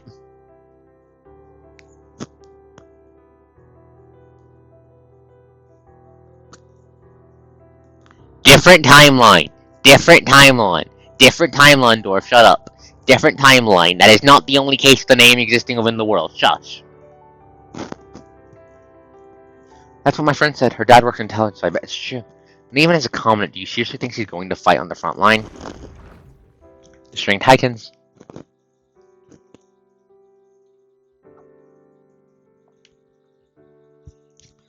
With your results, the Academy thinks working with General Staff directly under HQ is your best choice. Also, even though it's unconventional, the Control Court and the higher-ups of the Judicial Court have expressed an interest in you. But you seem determined to go through with your decision. If you insist, then the Academy will respect it. Titans. Lastly, the FOS Military College grants Sika Liberon the title of Chief. Young people, we hope that you will carry on the will of our heroes to become the cornerstones of our future. Wait. I know that silhouette. That's fucking Hans. That's fucking Hans. He's haunting the narrative. Hans got blown up, but he's haunting the goddamn narrative. Son of a bitch, you are dead. Pass on. Titans. Front line is collapsed. Van the Scout and Vanguard. Tighten the battle line. We can only prevail through strengthening our defenses against this wave of attack.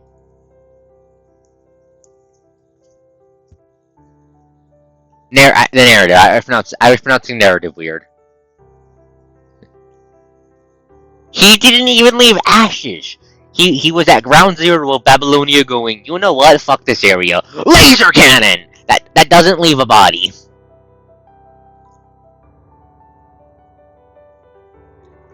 Unfortunately, Xana, the Lucia still cooks. The Lucia still cooks. Super as good as dead, are you telling me more people to go die? What's the point in remembering all those battle tactics? Do you think the battlefield is just like your textbooks say? Titans. So you're the new chief. I'll just call you Miss Topsoon to not confuse you with others. Strictly speaking, it's not entirely your fault the casualty numbers were higher than expected. Our first priority is to protect this land. Since we're more corrupted than expected, it makes sense to send out some unlucky souls to fill the gaps. Closed cannon. Do not fire coach from cannon. Illegal. Bad idea. But what was it with that pathetic attitude of yours?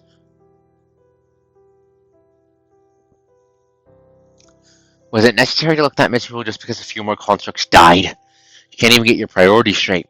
I don't understand how the HQ thinks you're fit to be a commandant in the first place. I don't need someone who can't command their subordinates properly on the front line. Summarize today's battle report and take your pathetic little squad to the benches. Go be friends with the medics or something. I don't care. Always tightening. And then, I thought all the force chiefs were outstanding, but it looks like they were exceptions. General Staff is disbanding the squad. It's the end of the line. The Titan string snaps. Only wandering on this endless path. Only revolving around an unknown light. Since when? Mechanically and numbly marching forward, considering it as her responsibility. She finally comes to her senses. She can hardly even remember the reasons he let her confused in the first place. I think having a dream is a wonderful thing. Hi, Isla! No matter how hard to achieve or how childless the dream is, matter inevitable failures one will face on this path and non-existent results that await one. Even then, I think those idiots who work hard towards these unrealistic goals shine the brightest of them all.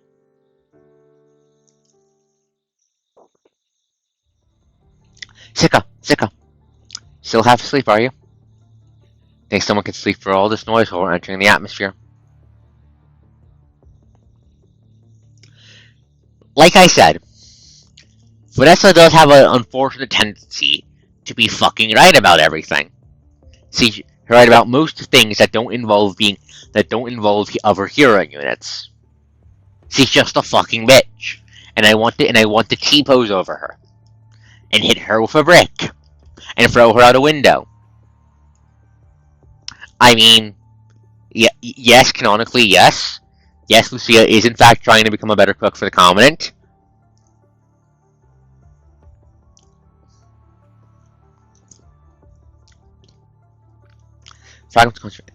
Stimulating her consciousness. Right after the ship shakes roughly the every huge centrifugal force, waking her up immediately.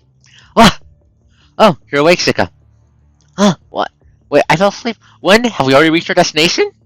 Embarrassed by a little slip-ups early in the mission, Sika frantically looks around. If it weren't for the seatbelt restraining her to this sheet, she would have fallen right off.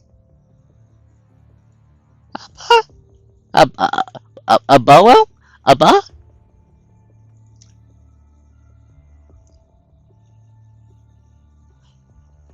A ba? Ah. Ah. Ah. Ah. Ah. A ba. Ah. Lucia. Wedding cake.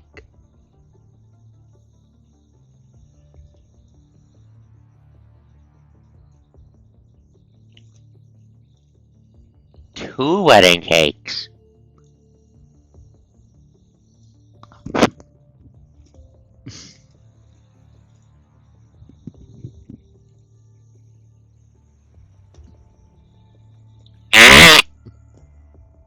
Bad ham. I throw a rock. I throw a rock in your general direction, Mope. It will not hit the dwarf. Anyways, Coast Brain, unbroken. Embarrassed by those slip ups so early in the mission, she looks right. Relax, chill an hour till landing. Just encountered some cumulus clouds, so we had to climb up a bit. We still haven't gotten to the true post here yet. Did you pull an all-nighter last night? You could take this chance to catch up on some sleep. No, I did it to organize the missing information. If I rest now, then it would be pointless. And I know it's a bit late. Let's go over the mission details. Shake your head to keep yourself awake. She unbuckles your sheepbone and makes your way towards the tactical terminal, pulling up all sorts of information she has gathered in the past few days. Well, I like sweets. I like chocolate. Chocolate, obviously. I like pizza. Meat. I love meat. Fuck, I'm hungry. Fuck, be right back. I'm hungry. Be right back.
I'm back.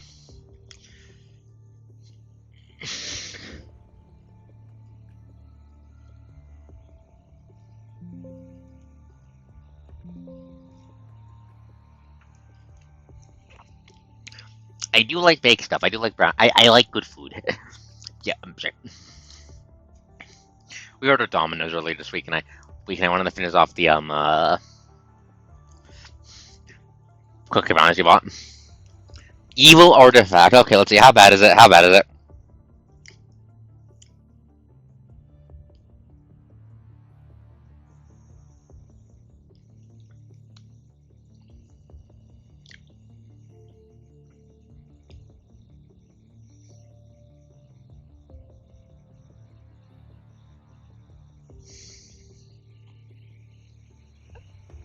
Do you understand the inordinate amount of rage the coach would feel in that situation?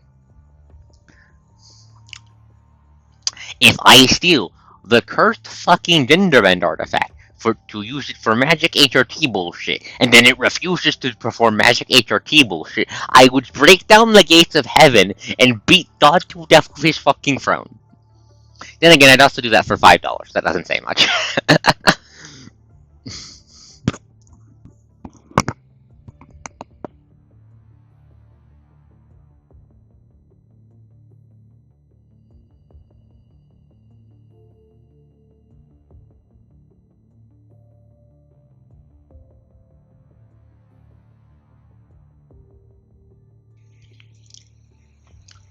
Do not spin the coast. Do not spin the coast. Favorite toppings.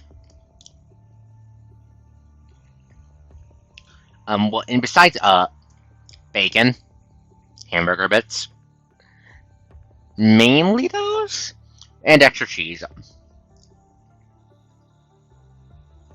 That's my preferred toppings.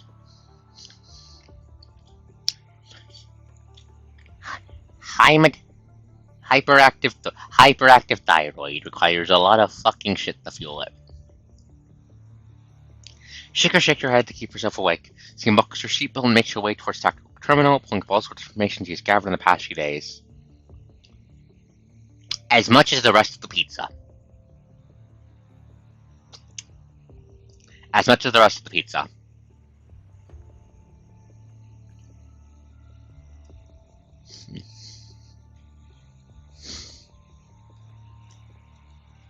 Unknown to the young one, it was named Constellia in the Golden Age based on the word constellation.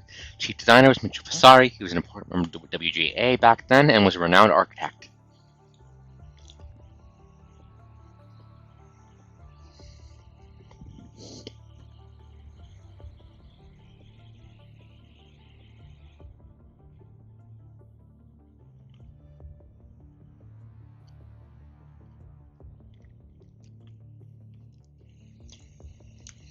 Might be an American thing then.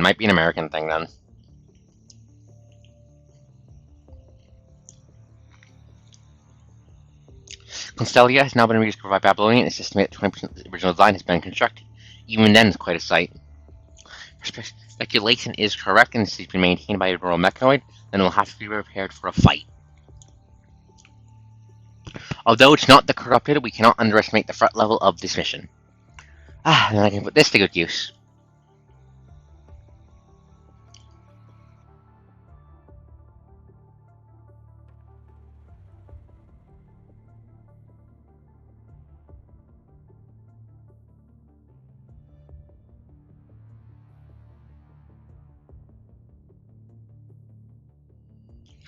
Sorry, it was finishing up the cookie running I got because I was fucking hungry. Okay. I lent all to some thought and then proceeds to put a storage box from a hidden space under the tactical terminal. You know, hamburger bits, meatball bits, whatever the fuck you want to call it. They're very good on pizza. It tastes very good. After entering the password, the box opens for click as sublimated dry ice dissipates. That's high-frequency electric knives against the corrupted, wide-area electromagnetic stun grenade, tactical pistol for commandants, multi-purpose grenade launchers, vessel ammo, and all kinds of tactical equipment.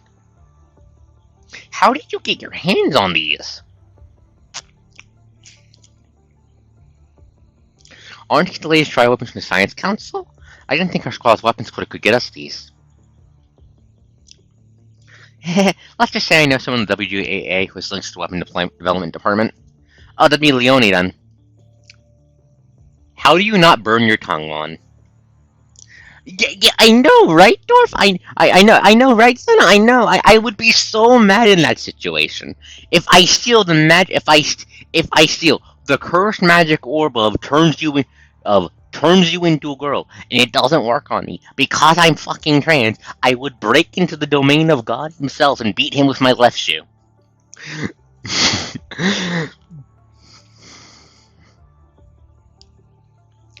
People at the Science Council said that as long as we're willing to pay a slight trial fee and lend us these, after all, they want data on these weapons in actual combat. The power of money. But why go through all the trouble? Well, this is our first mission as a team, so of course we should be more prepared. I know you care about this mission very much, Sika, so how can I not do my part as a captain when our commandant is working so hard? There are a lot of weapons for commandants here. Take your pick, Sika. I am not Zoro. I do not fight with free shoe style. Honestly, if the coach was going to throw down with someone, I'd probably end up stabbing it probably with a fucking knife. Allied gesture source weapons, just like the witch led Hansel and Gretel into the candy house, telling them the candy was all theirs to eat. No, Mahalik's weapon doesn't mean that we also consider portability. Sika quickly sticks your hand for her gaze is attacked by something else in the box. Oh, I can hear you gulping from here.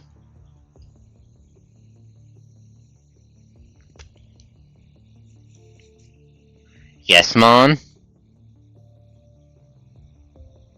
No, I have.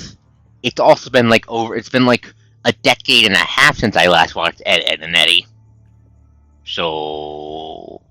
silence. I consign thee to oblivion.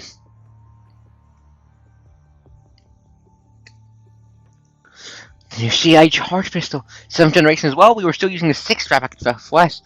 Oh, there are more add-ons future now. And the States here? Oh, she is nerding out over the pistol. That's cute. Trojan helplessly glances at Sika, whose attention is completely occupied by the new weapons in front of her. Trojan shoots a suspicious gaze at Elia, who had just casually pulled out all these new weapons. I thought the WA consisted of peace-loving, harmless artists. And from how your frame is constructed, it seems that someone there is very familiar with contact technology.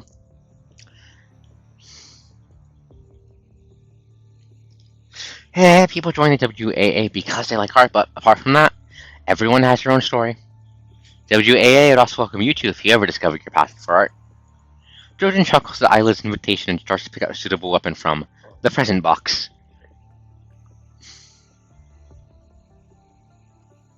The strange exclusive weapon should be made by Vesalius. I can imagine her just sharing her designs. Looks like even Kuno's R&D chief should come to her captain's charming personality. Surprised gasp. Xana, what the fuck? Xana, calmly. What the fuck? And this is a specialized arrowhead compound for mechanical bows. Is this prepared for a fourth member who we get to meet? Oh, you mean Lena?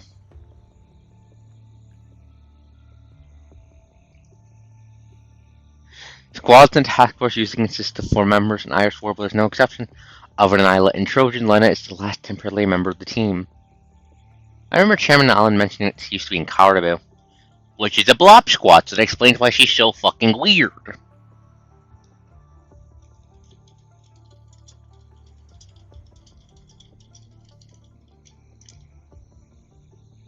The dumb fun was kind of the point of Ed and Eddie Lamau. Yes, that was about a year ago. Due to Caribou's unique status, member details are highly confidential, so this is all we know.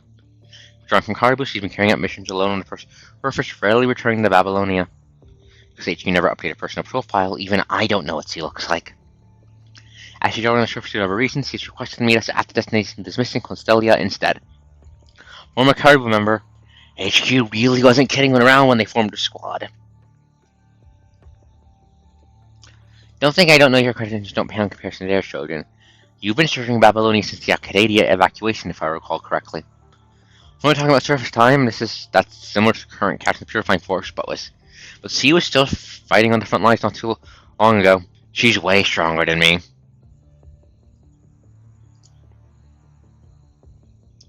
Due to the sequela of mind damage from previous missions, I am no longer suitable to fight on the front lines. What kind of mission led to such serious injuries? Your resume also didn't state what squad you served. Don't know, can't even remember. As for squads, just as Caribou, if you can't find anything, it's best you don't know.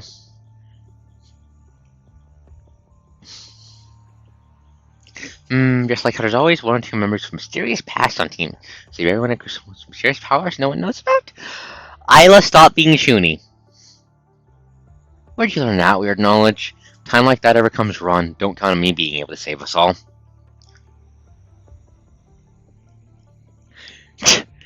Are you not one of those hot-headed characters who would lunge at the final boss when it appears twirling the prologue while yelling, "Looks like I have to do everything here aspiring heroes and helping them get away"? Isla, please stop being so damn perceptive. Please stop reading the fourth wall. No. Please, Isla, please don't accuse her of being a double agent. Do I have you?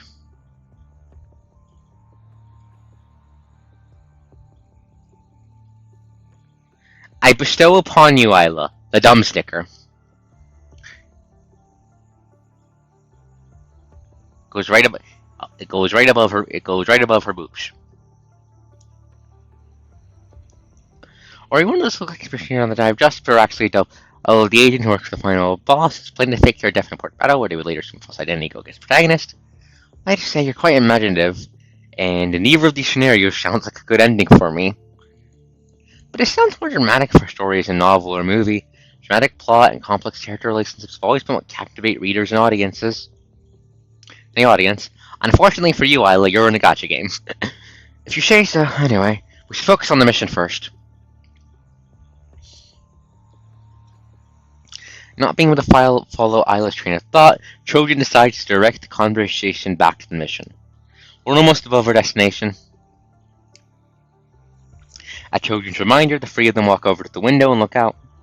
Bursting under clouds, the transport craft steadily descends to the troposphere. 3 short catch a glimpse of Constellia through the window. Last man-made city of the Golden Age. Hints of nervousness can be heard from Shika's voice. This is her first mission after the original squad was disbanded. She does not want this mission to be a failure either. Don't worry. Captivated by the soft whisper by her ear, she turns to look at Isla, who's quietly staring out the window. Those words of comfort were soft as if they never spoken up at all. Clearly the context-dependent button. All it does is it summons a random ally to be recruited. That's all it does. It just gives you more dudes. Placing her hand on the window, Isla stared at the mirage of a city like a seized adventurer who finally found the new world. Hopefully it doesn't end like how that went. Question always pops up in Sika's mind. What is the cause of this expression on her face? But this is swept away by the engines roaring as they land. Alright, I wonder what awaits us.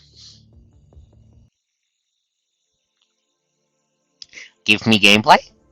Question mark. Give me gameplay? I saw gameplay mission next time. Fuck yes.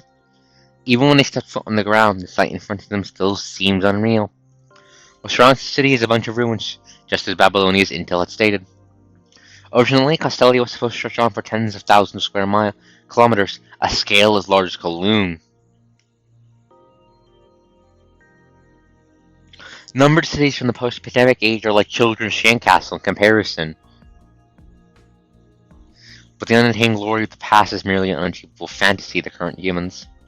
Castelia, a shooting star that graced humanity at the end of the Golden Age, has long disappeared from the pages of history of the outbreaks of the punishing virus. I am a Project Moon fan, yes, whelp.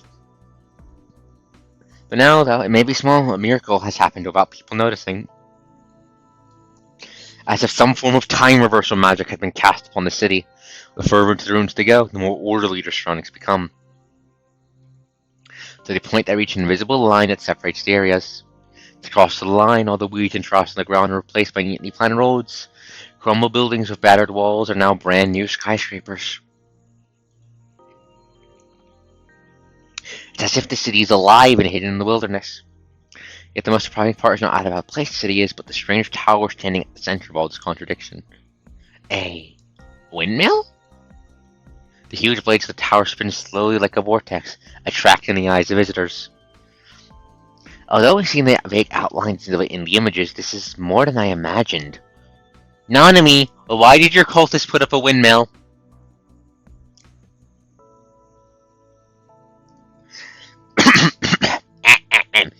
Throat, stop filling with gunk. Biology, thou art a demon. If one is to judge purely based on visual impact, then the hetero tower made of plastic fibers should have won, yet the windmill in the distance excludes solemnity and beauty. I know that Golden Age cities tend to favor exaggerated landmarks, but a windmill is a first for me. When we talk about windmills... Oh, you're thinking of Don Quixote. I knew it! I knew it! I knew it! I knew it! I knew it! I knew it! I knew it! I knew it! I knew it! I knew it! I knew this was going to come up. No, this is not Godskin Apostles, this is Don Quixote. Different windmill problem. Different windmill problem.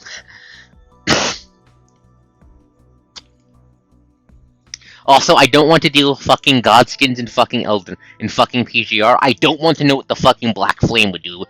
I don't want to know what happens if you give the punishing virus access to fucking Elden Ring magic.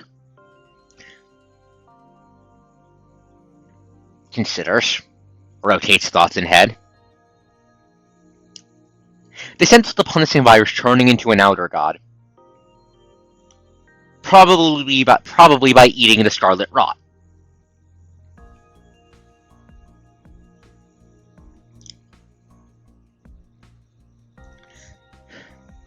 Mon, my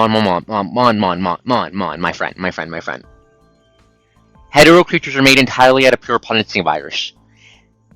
The punishing virus has already deployed Origami XPs. Only instead of Oracle Cell, it's fucking punishing virus bullshit.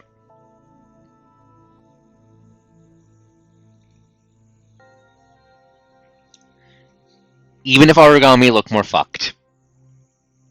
I really need to play God Eater at some point. That would be fun. But you're thinking of Don Quixote, right? At the time of your famous knight, Don Quixote mistook a windmill to be a giant and charged at it with a spear, only to crash into a wall again and again.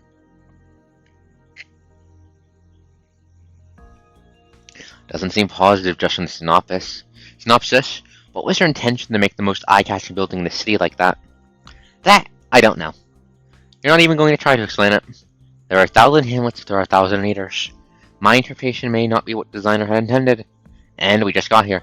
There's a limit to the information we can gather just by looking at the tower. This kind of tall building is usually used as electromagnetic wave towers. In Babylonia, the only reason why we're not able to detect the city earlier is because this tower was sending out deceiving signals.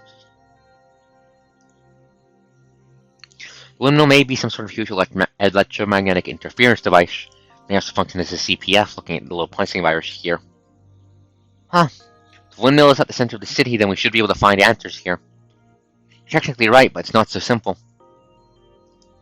Turning towards the direction of the voice, you see a concert short lilac hair walking over. Are you members of Iris Warbler? You're half an hour late. Do none of you own a working watch? You're Elena? Isla, Sika, and Trojan. So not answer Isla's question, starts to quickly inspect the members of the squad. I already know about you and Iris Warbler, so we can skip the introduction. I would join this member as a reserve member. Please, pleasure to be working with you. She gives an expressionless nod, not showing a bit of pleasure on her face. Welcome to the squad. Isla smiles as usual and reaches out her hand. Faced with the palm awaiting her, Lena pushes her lip and briefly shakes Isla's hand before quickly withdrawing. Enough of the introduction, let's get to the main event. Let me share with you some intel I gathered on the city. I've already started exploring. Yes, I'm a contract builder for recon work. Been here for a few days already, so took the opportunity to investigate the city a bit. After comparing my intel with Babylonia's, let me answer some queries you might have first. To start with, how the city came to be. As the general staff had suspected, the city is indeed currently maintained by mechanoids. According to my observations, their AI levels have exceeded their original threshold. Then it really is like the orphanage. Not quite. In most areas, the mechanoids are not aggressive towards outsiders. Their behavioral pattern is a bit unique, but at least to me it's a bit incomprehensible. This is the Church of Machina then. But based on my observation, there's nothing of interest in the outer parts. It may look glamorous, but there's nothing but empty cells inside. May sound confusing at first, but if you can't see it, let's do as Isla suggested and head towards the center first. I'll lead the way.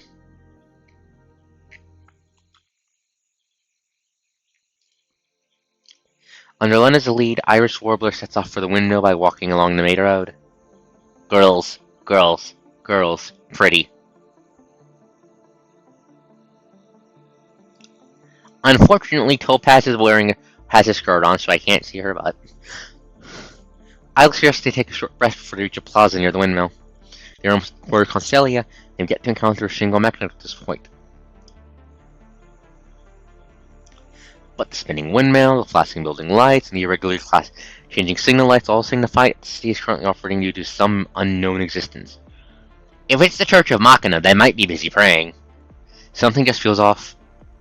The only one out of the force actually lived in the Golden Age, Trojan sides the clean streets and endless line of buildings. What weapon is Trojan using? Good question, let me check.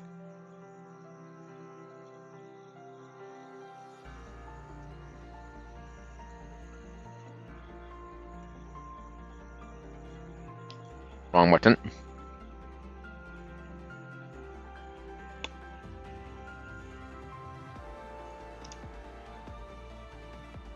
It looks like a chainsaw. I think that's a chainsaw.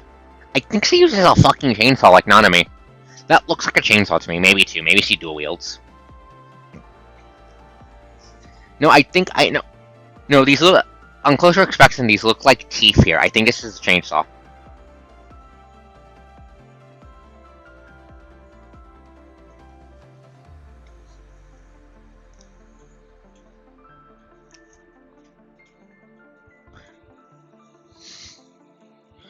More pressingly,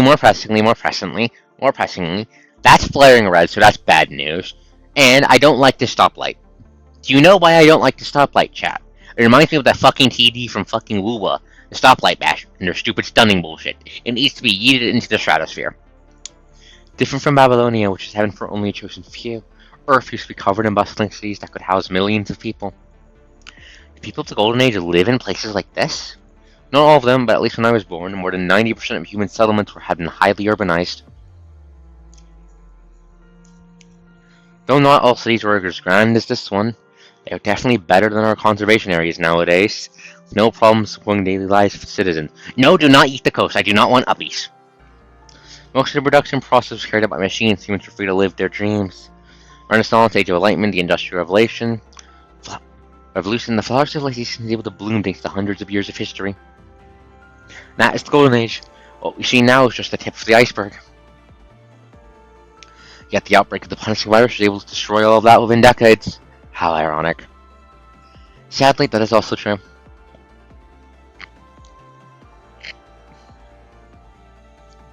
Humans nowadays can only try to comprehend the knowledge of the Golden Age through images and books.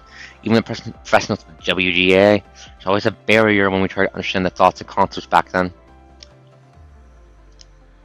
Even when humans win against the virus and rebuild the civilization, there will never be another Golden Age.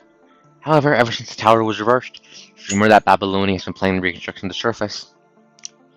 The discovery of Constellia at this point of time is too much of a coincidence.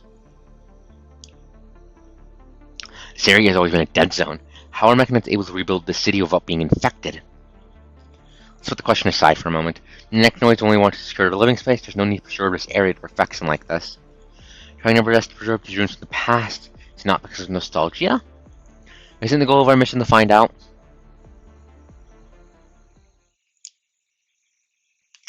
I don't think... No, Trojan isn't playable yet. Trojan isn't playable yet. It took Alyssa here a couple of chapters to become playable. The Trojan's might just be on the to-do list. Lena removes herself from the other, staring blankly into the distance. By the way, why'd you join the squad? With your qualifications, you could have joined any squad you fancied.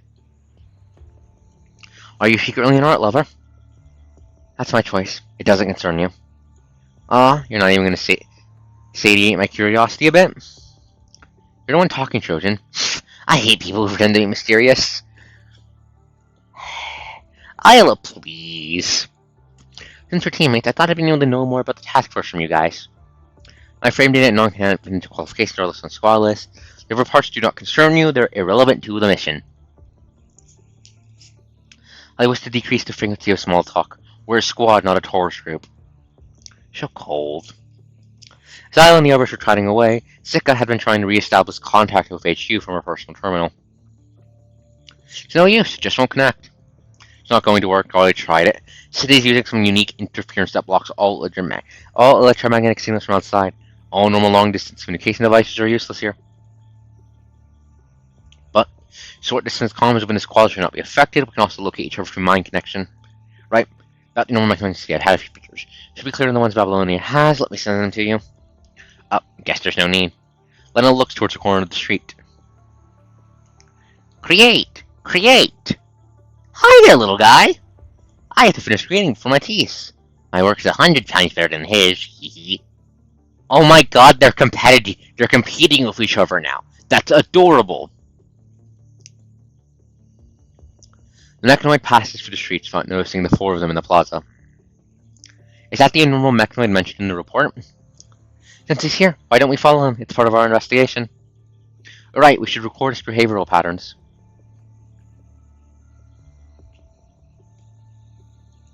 The Mechanoid finally stops in front of a city wall. The wall is already covered in all kinds of colors and shapes. He activates the spray paint module connected to his arm and splatters the colors on these rainbow walls. As long as they cover this wall with my colors, then area B2 will belong to us, the fantastical mechanical impressionist. Are they doing fucking Splatoon Turf Wars? Are they doing fucking Splatoon Turf Wars? That is definitely Nanami's fault. If they are doing Splatoon Turf Wars, that is definitely fucking Nanami's fault. That is definitely Nanami's fault. Nanami, did you play Splatoon with the fucking robots before you left here? God damn it, Nanami. Those damn surrealist mechanists in the Fathers, they express me in the initial colors by using the plot modules. Oh, joke. I, the great Baziel, will not permit that. The color here at this part, the fantastical mechanical impressionist will proclaim the city while you cowards are too scared to come out. That laugh sounds so evil. Is it really something a mechanoid can generate? In a corner, the members of Irish Warbler are observing the mechanoid who calls himself Baziel. And is he painting? Wondrous, isn't it? A lot of mechanoids here do that. Do you notice these incomprehensible ads and graffiti when we were walking on the streets? Those are all their masterpieces. These mechanoids seem to possess a deep obsession of art. They even have different factions who occupy different areas of the city. Mechanoids obsessed with art. Would it be similar to Nozzle, whom Raven found before? The very first boss in the video game! The very first boss! That guy. We had Lee blow his brains out, and then Liv hacked them. I remember Nozzle was kept by the WAA for research after Raven retrieved him. Do you know anything, Isla? Isla? Just as Sika turned to ask Isla for her opinions, Isla had already stepped out of their hiding place. Pink-haired construct storms towards Baziel, her eyes filled with rage that could melt even steel. I can't stand this anymore! Isla, don't do something dumb. Isla, don't do something dumb. Please don't pull in on me. Your art is shit, Isla. I think that's about see what she's about to say. Isla raises her fist and stops toward the mechanoids. Hey you, what do you think you're doing? What? Shorted by Alice from outburst, Basil frantically tries to scurry away without a strict in mind. He ends up crashing through the wall with a bang and falling over as he loses his balance. The whole scene is quite comedic. This world was really covered with someone else's art, was it not? How could you ruin others' work without permission? I don't know what kind of ideals wars you have going on with this personal grudge. If you can't pay them more respect towards other creators, you don't expect others to respect your work. I'm sorry, don't take me away, I don't want to be dissembled! Okay, she's not, okay. Okay. Her issue is, the problem is not that their art is cringe. She just doesn't like the fact he's ruining another guy's art. Isla, you are too pure for this world. Lena is dumbfounded by Isla's action. Is that what they call the rage of artists? This is the first time I've seen Isla so angry. Here, let's go. Yes. Okay. You need to understand something. You know how Nanami is a giant fucking chainsaw gremlin? You know that, right? You understand that, yes? When it comes to awakened machines, she is like the highest functioning one of them. Awakened machines get weird.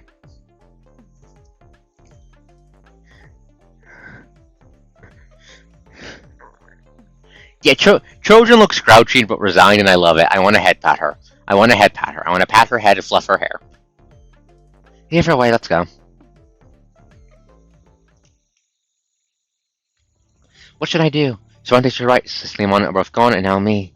You really gave him quite a fright, Isla. Was I too aggressive? After I calms down to look at the trembling Baziel, realizing she went a bit overboard, she scratched her head apologetically. If we don't properly educate him on his behavior, he won't notice his mistake. Parts to some I haven't revived task mechanical especially yet. My end is here. Exactly, Mon. Exactly. That's exactly why it's happening. That's also why Frontwe looks like the highest functioning ones like Nanami, Hakama, Spooner, or all those who are interacting with a shit ton of people. Hey! What's that supposed to mean? Excuse me? Rude. Rude. Don't make me shoot you with the Estrogenator 5000.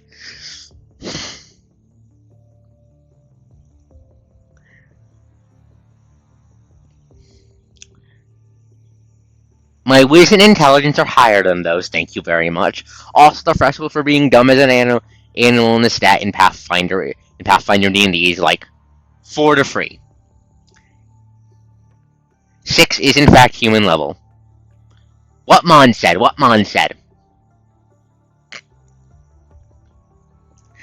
And I'm not dumb. I'm a ditz, not dumb. Those are different qualities. Parts. I still remember survived fantastical mechanical impressionism at my end this year. He's so different from how he was before. But isn't he overreacting a bit? I didn't say anything that scary. We're not going to do anything to you. Really? Are you not conscious from Babylonia, the ones that want to bring us back and dissect us for research? We're from Babylonia, but we wouldn't do anything like that without reason. Who's been... Is that what T-Cell's been doing? Is T-Cell fucking pulling bullshit? No, since you know Mechanoid, the city isn't our responsibility. Didn't they send back to the Science Council? Trojan, stop teasing like that. At least for now, we just want to find out more about the city. But he didn't mention other mechanoids being abducted. I don't think that's a lie. Mech is trying to avoid being captured by someone, then what we saw before makes sense. Are there other teams here carrying out missions other than us? If that's the case, HQ would have notified us. You know, I don't think this was... You're right. If this was Babylonia. Colonel! I'm betting this is Kurano's fault. Betting it now. Trojan is thinking the same thing I am. And the mechanics referred to as Cervantes. He seemed to know that Babylonia was going to send someone over. Well, to be fair, we were invited over. You're Bazalia, right? Who is this Cervantes you spoke of? And what is it about Babylonia abducting mechanoids? If you answer our questions truthfully, we'll let you go. Island kneels down and smiles at Baziel. Cervantes is our spiritual leader. We followed him here and rebuilt the abandoned city to how it is now. Us mechanoids who want to learn about the art left behind by the sage have turned the city into our base. We want to recreate the emotions that the sage had inspired in us. Oh no! Okay, that explains why their art is capital W weird. Nanami's art canonically gives humans fucking headaches.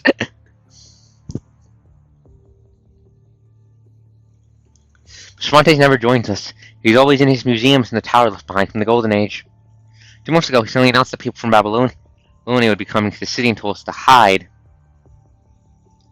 He even went as far as to ask us to leave the city. Entirely possible. Entirely possible. Entirely possible considering how her luck is. Entirely possible. It's entirely possible that she accidentally Basilisk hacked them, and in doing so, taught them how to Basilisk hack. 2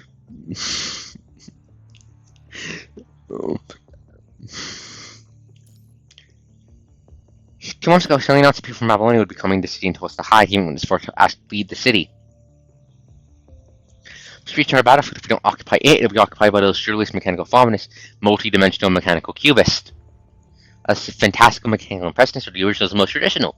We can't lose to those who came after. So Cicely and Monette didn't heed Cervantes' warning. They're never seen again after coming out to the streets. Cervantes looks like he's the mechanoid we're looking for. But 2 months ago, Babylonia still hadn't found out about the existence of Constellia 2 months ago. Looks like the situation is more complicated than we think. Cubist. Cubes. They make cubes. They make tungsten cubes for Nanami. They're going to have Nanami transcend her mortality and hit the punching virus with tungsten cube. Would ascendants pretend to be constructs from Babylonia? The effect of the tower, they would look like normal constructs if they suppressed the virus within them. Can't rule out that possibility. 2 months ago, someone from Babylonia. Selena? No, you wouldn't do something like this. I'm sure you wouldn't. Right? That is also entirely possible. That is entirely possible. Minecraft seems like a game where if you gave it to Nanami, she'd A, become addicted to it, and B, you'd look away and she starts modding the fuck out of it.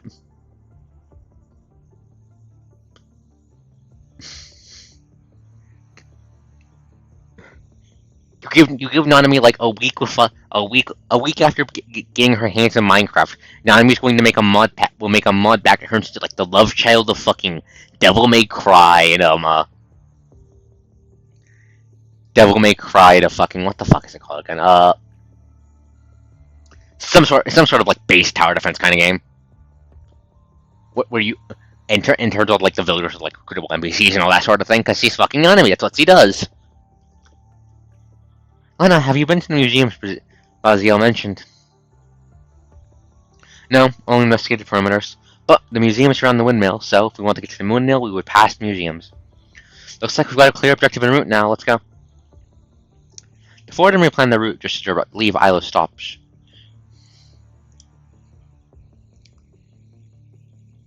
I forgot about that. She turns to look at the wall covering graffiti and curious shapes and symbols. Zale has already stood up, but when he gazing at Isla, he starts to tremble again. Isla just smiles at him. Art created by Magnoids, huh? I would love to understand it more in depth if possible. That's the differences in the factions mentioned why they fight with one another. The art of the sage you worship so much. Please tell us more about you guys if we do meet again. Before that, remember to properly apologize to the artist of this painting, got it? Of course. Well then, goodbye. Alright, since the situation doesn't look that good, you should get back to somewhere safe. We'll keep an eye out for your missing friends. And once this is all over, you can have a proper showdown against the other factions. If you're going to win, might as well do it with style. I let Scion's Vizela V sign for fingers, signaling victory and peace before rejoining her teammates. Baziel stares at Isla, lost in thought, until she disappears on the horizon. For some reason, he's reminded of a wanderer he had met not long ago. So Selena was here! Art by Mechanoids. Selena! I'm really interested in creations. Can you tell me more about you guys? Girl looks kinda fucked up, but glad to see she's alive. Composition 8. I get cards if I win this. No, you would still have Minecraft, Zana. Nanami would just hypermod it. Anyways, let me show something off with this frame real quick. Give me a second. This is very important. This is very important.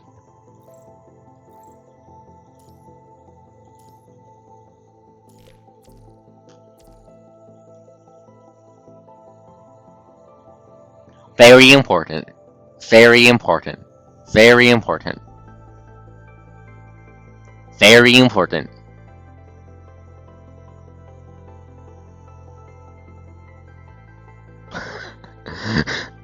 Very important.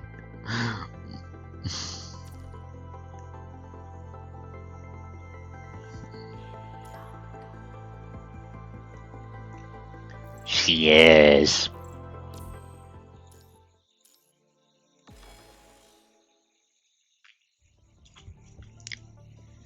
The extension of the red carpet stops the shut door. Museum is the outermost one among all. Irish Warbler has reached here about a problem. The decorations, sculptures, and words on the outside, and no doubt screams welcome to all passerby. Nice, dwarf, nice. A pair of deafening silence makes the whole scene a bit eerie. Looks like it was not just somewhere one passes to get to the windmills. It's worth investigating. So the free constructs look over at Shika. Let's investigate it then. Roger. Not wasting a second, Isla makes her way over to the control panel and lights up the system. It's not as hard as she imagines. Doors to the museum open after a few clicks of the button. Now for the final question. Who should be the vanguard in this limited space? Looking at Siko's deep in thought, Trojan steps forward. Even though she keeps insisting that she isn't at her prime anymore, she's still a tank. Leave it to me. Isla steps passively as he enters the museum. Leah and Trojan glance at each other until the latter shrugs. Since he has a new frame, let her lead. It's a good chance to observe firsthand what Kaleido can do.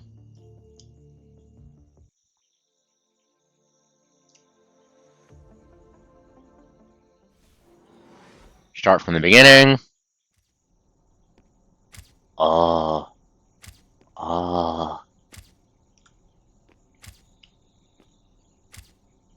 So, is it the art museum in the city center? Ghost? Ghost or robot? What are you? Robot. Welcome, visitors. Are you going to punch me? Allow me to take you to the exhibition. This way, please.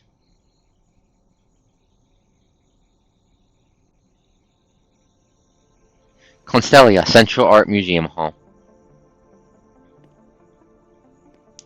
An art museum built by mechanoids. From the decor, the layout is weird. So what was up in the hall?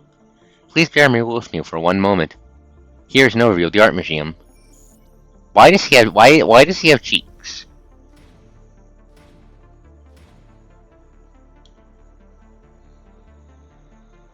Why does that guy have a bakery? Please follow the order and start your tour. Is that a hologram? Hey, this doesn't go to mechanical. I wonder what awaits us next.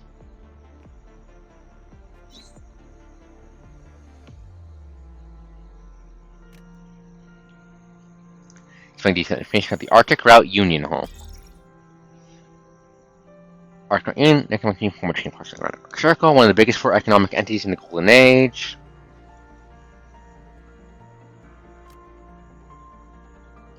Recreating data. Rosetta!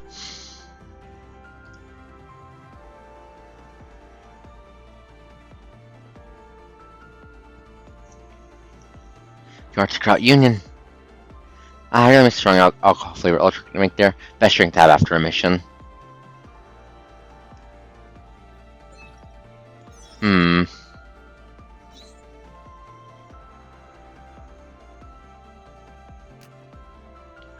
what's this one? Kowloon. Regional commercial organization in the Golden Age in coastal cities of East Asia, well-developed trade and civilian business. A Kua class armed dreadnoughter. It's one of the 4 biggest economic entities in the world.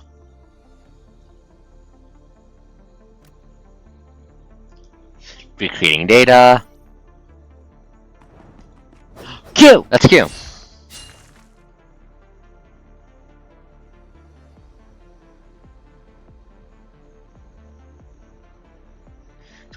I've been there several times after the Niter docked. I was able to see Kowloon's floor during the Golden Age. Please return to the display panel. Sorry. Didn't mean to walk off the course.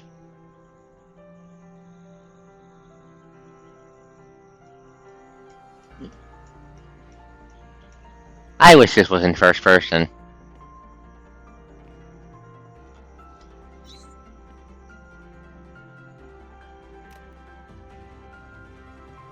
But Forest Park Hall. Uh-oh. Peace and quiet Forest Park, one of the famous Golden Age human tourist spots. This is... Do you recognize this place? It doesn't ring a bell to me. No, not really. It doesn't have anything else to say about it. Her centaur frame was a boss. That's why. It was a boss enemy. They have it because it was used in a boss fight. Displaying about the hall. Encrypted data. Data encrypted? This is a bug. Why is the eyes flashing? Different statue sure doesn't seem that smart. It is very pretty. I don't know what this ominous digital shadow is. What is this? Please follow me, doesn't order. Please follow. Oh fuck! It's glitching. What's happening? Did we trigger anything? No, it doesn't seem like the case. An emergency occurred. Do not panic. Journey back in time is about to commence. Excuse me. Everyone, get ready for battle. Oh god damn it! Fucking Maverick Wire. Fucking out. Someone triggered a death trap. Where's your health bar?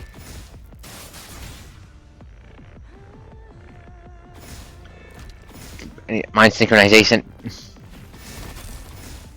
Affirming your consciousness. Out. There we fucking.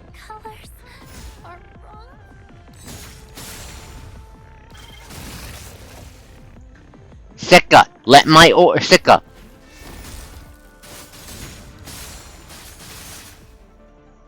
Just my connection to you. One no. Fuck. All right, done. Here we go. Combo attack. Raising colors with a unique fighting style.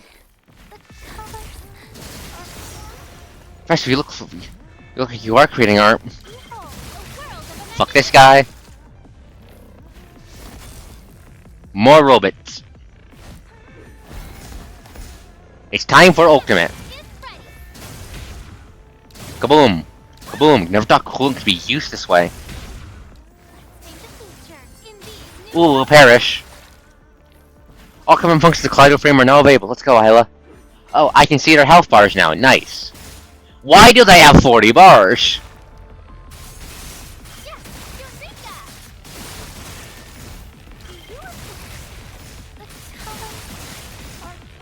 Who gave them so many goddamn... Who gave them a bajillion fucking bars? Remember, just reach the threshold. Fuck you. Fuck you. I'll fuck if you. I'll fuck you. I'll fuck you. Maximum output mode. Big fucking shot. He threw something at me. I responded by stabbing him.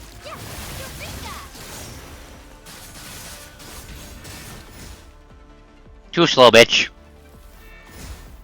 Ratio, get back to Star Rail. Lamau.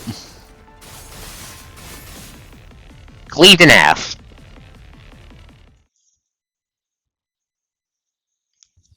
The lobby alarm is still not disarmed. The mechanical statues continuing to attack Iris Warbler. Statues' movements are not complex. They have the advantage in numbers. No matter how many they defeat, there are always new ones that appear out of nowhere to replace them.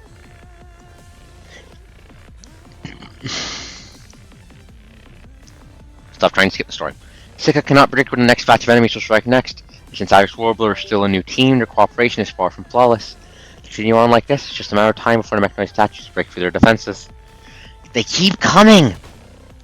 The bullets rapidly fire from a tactical pistol hit the weak joints of the statues.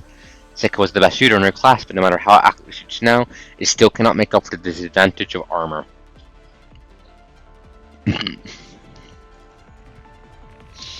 She has to shoot half her magazine before the mechanical statue ceases its movements. The usefulness of a combat in this level of battle is limited. Get behind me! We'll be in trouble if you get hurt. The alloy arrow stares through the air and pierces through the few statues in front of Sika with force. This isn't ending anytime soon. We need to find a way to make them stop.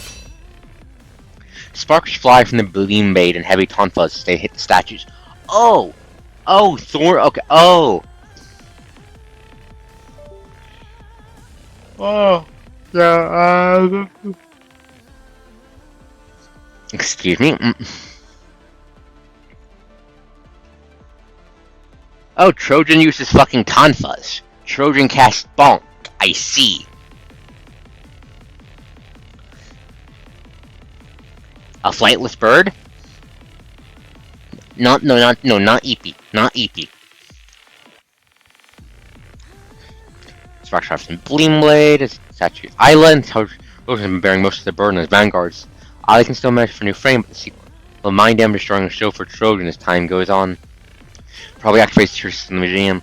Talking about Golden Age formats, these curious statues are probably remotely linked to the system. Thanks for the info, but what's the point? Heavy tonfas. They're called heavy tonfas. Point is, we can hack the firewall of the museum and set off the alarm, then the statues won't move anymore. Does anyone here have a frame that has hashing functions? Heads up, not me! I may have the same name as a famous computer virus, but don't expect an old relic from the Golden Age to be able to hack. This is the first time I'm seeing people say they're useless with such confidence. But I'm not a supporter of how to use more primitive methods. Hang in there, I'll get back.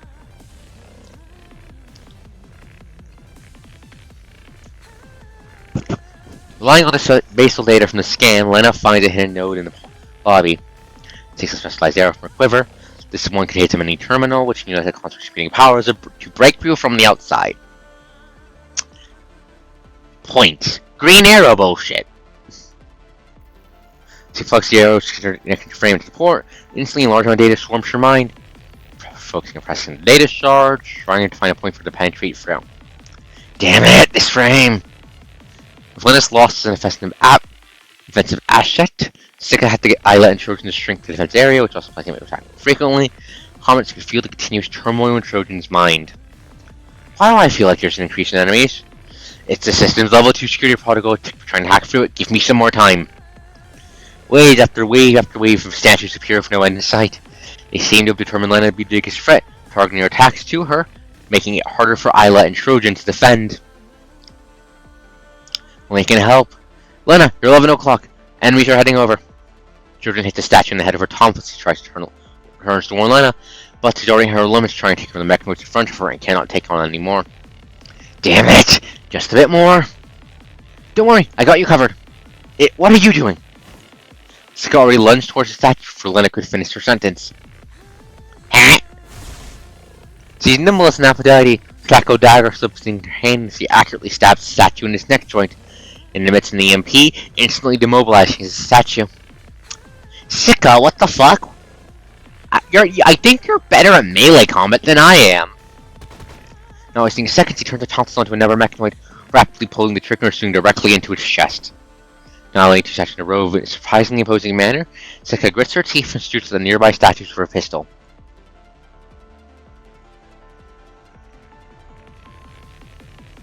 But even the newest pistol with expanded magazines become a moment when it exhausts itself. Without a choice, she smashes her pistol into the memory shell of the statue in front of her. Its plaster fake cracks. The red glow of its eyes indicate that this hit was not enough to take it out. Yeah, she is locking in. She is locking in. She's top of her class for her reason. I think the problem is I think she just has fucking anxiety. Squeen! Howling sparks strike in front of Sika. Nice blue energy streams flies past, blasting the mechanoid in front of her like a lawnmower. Not far away, the muzzle of Isla's gun is sizzling with white smoke, indicating that the energy blast was shot from it. Why didn't you take that out earlier? Well, this is my last resort, because it was made according to the blast hammer data of Skyr. I didn't know if it would work or not. Granted, it's just that I had dysfunction when I was brainstorming this new frame. I really should thank you when I get back. The blade bane flickers as if using this one hit is this one hit has used all its sort of energy. Alright, and disarm! Just as Lena announces this, the blaring alarm finally stops, and the remaining statues cease their attacks. Sika, are you alright? Aya half kneels and extends her hands to Sika, helping her up. Yeah, I'm fine, sorry, I didn't expect them to suddenly attack us like that, and I panicked. It's not your fault, they seemed pretty normal at the beginning. Don't recall us doing anything that could have enraged them. I don't think we triggered the alarm. But yeah, that was some serious locking in. Sure, Commandant Coast is a fucking demon with a pistol. But I don't think we've ever had the Commandant run up to a guy and fucking stab him yet. That might change. I think we still have the back of the old sword of Lucia's we picked up all the way back in False Ascension. Maybe I'm good with that now. I don't think we triggered the alarm. Or just a trap set by the mechanoid called Cervantes. Isla studies the scattered statue pieces on the ground. After a series of fierce battles, this meticulously designed space is now in ruins. Spending so much effort in creating this museum and just letting it get destroyed as a battlefield to get rid of intruders? Just as he gets lost in deep thought, a small wave of quarreling can be heard from behind.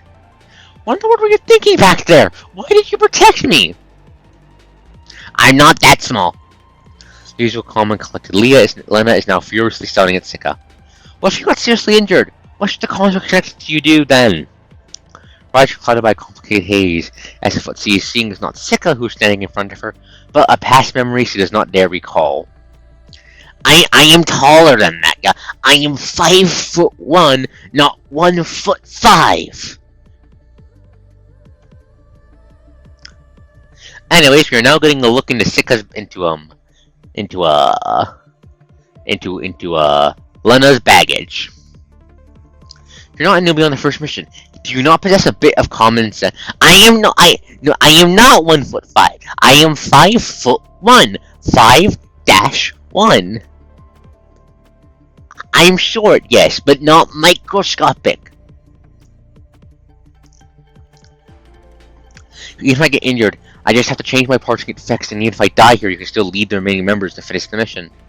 But you, the core of a squad, is your commandant. Does the FOS not teach you the survival rate of a squad without a commandant? Why are you responding to the squad's SOS signal? We should focus on the battle on the front lines. Don't you know the way to pro and cons before making decisions as commandant? The squad is stranded deep within enemy territory. It's a suicide mission! No! You have the numbers the wrong way around. They are the other way around. 5-1. I repeat, 5-1. 5 lizards dash 1 lizard.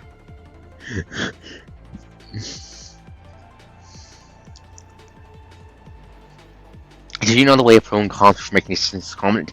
Squad is trying deep in enemy territory. It's a suicide mission. Job of stabilize your mind making tactics. What kind of tactics could someone who's never set foot in the war come up with? No feet, not inches! I admit to my extra rest. The comment I should have prioritized my own safety. On the battlefield, the common is the construct's lifeline. But in our case, just now, protecting you is priority because without you hacking these systems, the battle would have prolonged and we would have been at even more of a disadvantage. That was my judgment of the situation as the commandant. Lena relaxes her fist and sighs defeatedly. I apologize for my outburst. It's partly my fault as a scout for not being able to predict this situation. Let's not waste any more time here and move on. As if running away from something, Lena leaves the lobby for the exit on the side. Let's go. Trojan pats stick a soldier before following after Luna. No, not 5 foot, not centimeters. Feet. 5'1" feet. 5'1". 5'1". I am not an ankle biter.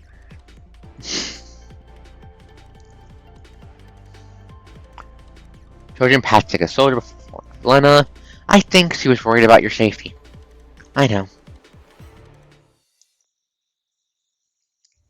The door opens and combines once more. Peter had to enter, but last time the 4 of them are much more cautious. Metal walls are covered with a thin layer of frost. Trojan lightly knocks it from a weapon and strikes a sword that falls to the ground.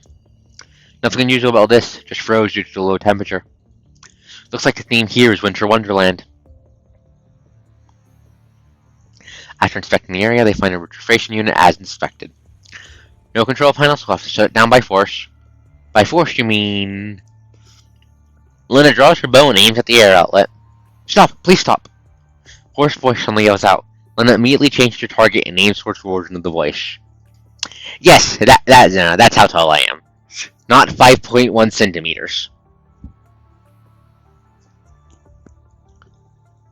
Please don't break the device. You'll destroy the exhibits in the museum. 4 members of Irish Warbler finally take a look at the mechanoid deck in front of them. Don't hurt me, I'm just the messenger. As it authenticates its identity, the mechanoid crunches down. Parts on its body start to expand. Not. Stop being comedically wrong. I'm not 5.1 inches. I am 5.1 feet. F-E-E-T. F-E-E-T. Parts on its body start to expand. Slowly builds a device it's never seen before, and light flashes on top of it. Light slowly forms to human shape, or more precisely, it looks like a hologram in the shape of a human. Greetings, guests from Babylonia.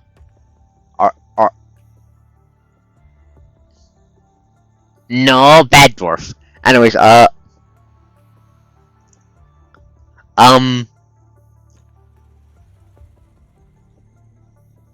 Edgy Black Fireman from Fate Grand Order? What are you doing here? Edgy Black Fireman from Fate Grand Order? What are you doing here?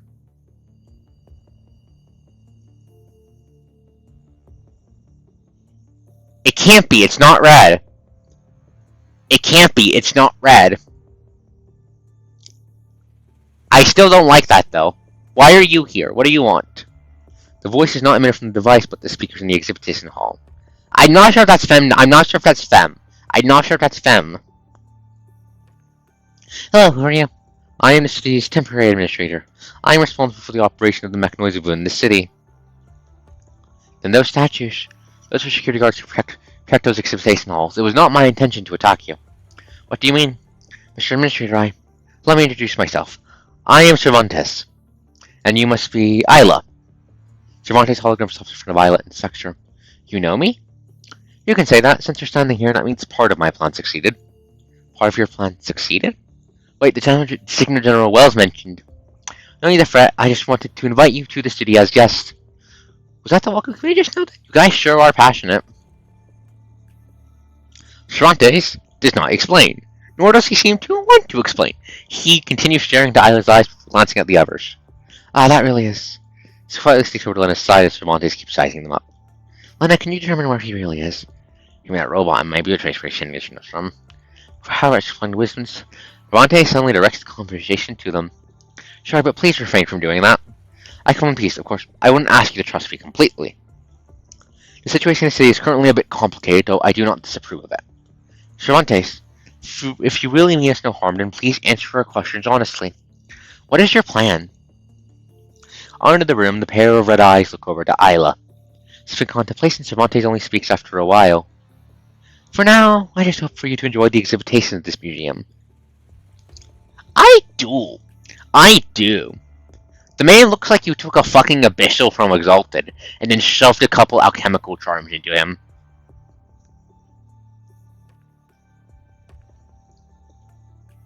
Especially you, Isla of the WGAA. Me? Isla is startled by his unexpected answer. Just as he's about to ask more in depth, Cervantes already answered her. Look at it as a request from a fellow artist. I've buried all that I've seen, lost, and experienced here. Not what the city named Constella, a city that only exists in a fantasy, and experienced at the end of the Golden Age. Wait, Cervantes? Dwarf. Isn't Cervantes the author of Don Quixote? Isn't that the author?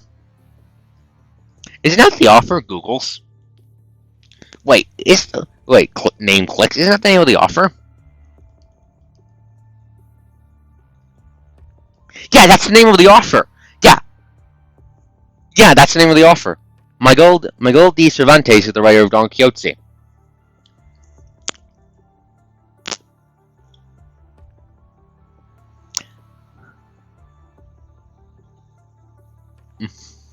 Ominous. And of what this city named Constellia, an infinite city that only exists in the good fantasy, and experienced at the end of the Golden Age. I'm sure the WAA is interested in this. Now. We don't know what the fuck he wants. For all we know, Xana, his plan is he's trying to make it so that Babylonia does not start murdering awakened machines. And he's just an edgy fucker who, like every awakened machine, has problems with communicating. We don't know yet. We don't have enough hard information. And if that is his plan, I can easily see the logic for not telling it, because if he says, I'm trying to manipulate you so you don't start killing my friends, that's going to get the more cynical people the squad a bit suspicious.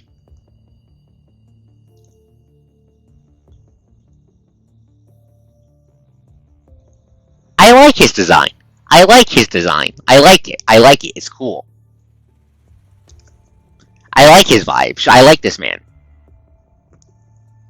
I hope that you can give me an answer after seeing everything.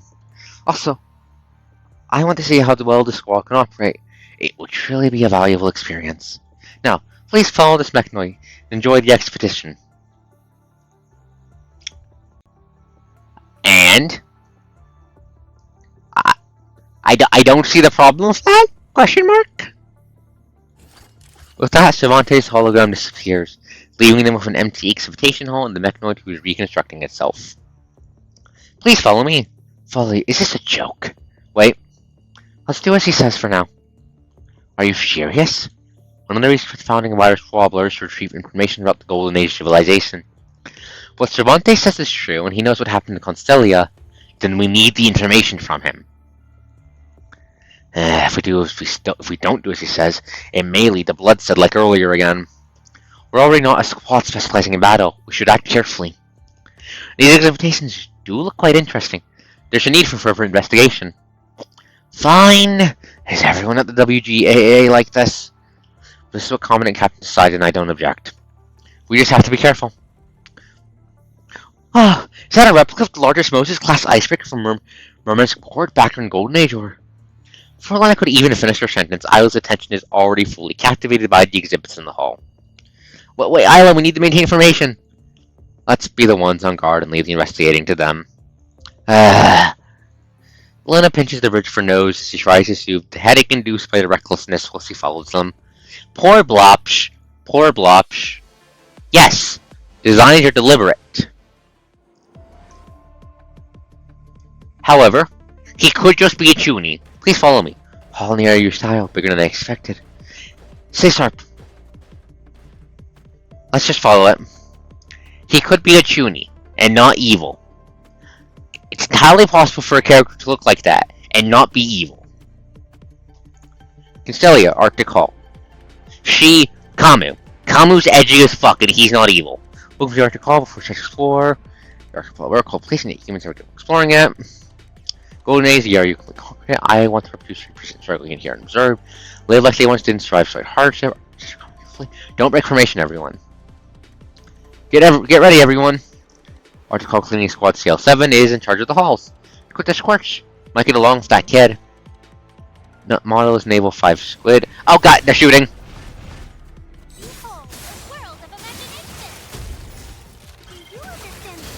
The only reason Camus was causing problems is because she got, The only reason Camus was not evil, even when he was an antagonist. Camus was not evil. Camus just thought Kame was going to get them both fucking killed, and did not want to McFucking die. Which is very different from being evil.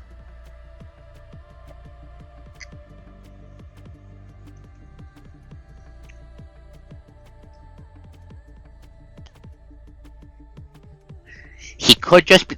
Cervantes could be just fucking chuny. We don't know.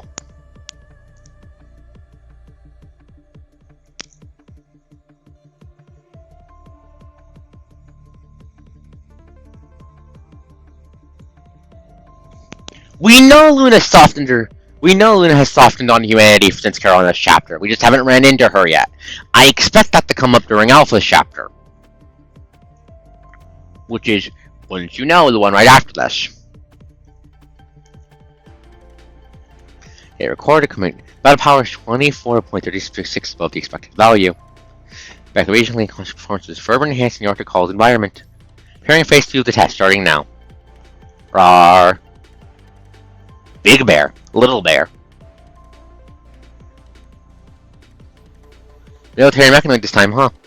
Now I can call this a challenge. Too slow, bitch. Ow. You are like Mega Man boss size. Why are you Mega Man boss sized?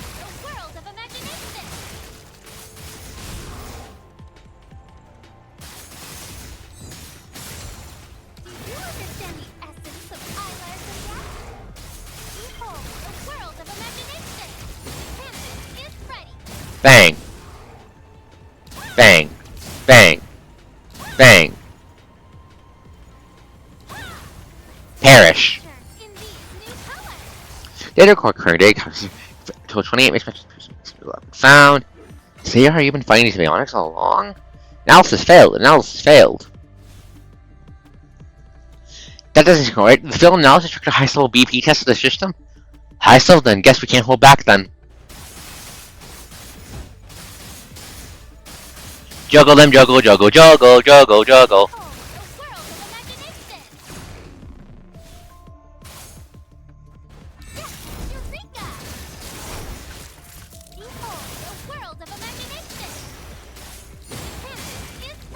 Bang! Bang! Bang! Bang! Bang! Disappear! The according you have to leave. Bionics performs far better than 63.1% visitors. Backlead and analysis decline. Test over, granting access to the hall. During exhibits for test purposes. Dear visitor, I sincerely invite you to explore the hall. Once you finish, come to me in time and I take you in the second section. Okay, let's check it out before entering the next stage.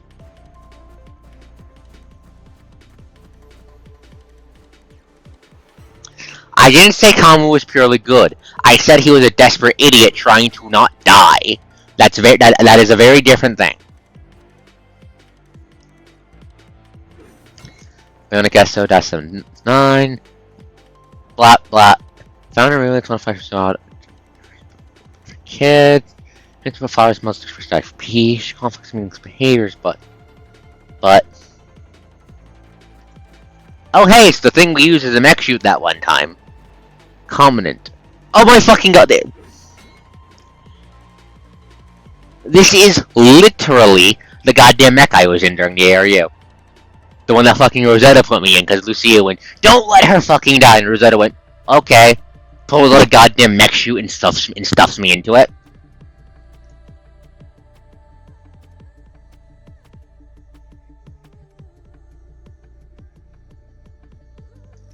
Commandant, beep. Commandant Arcos. Babylonia Task Force Commandant, who played a big role in the Arctic Route Union incident, faced the first humanoid hybrid construct Amberia with the human body. Hero of Babylonia. Ascent. That's concerning. I don't like that.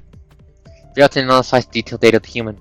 This is a replica combat suit that human wore during the battle in the Arctic area. I don't like that last bit. I don't like that last bit. I don't like that. I don't like that. I don't want to get choked by Gabriel again. Bionic SH27, 28. Unknown. Tied to the broken. Check Ambria, Force Guard, Ascendants, Babylonia.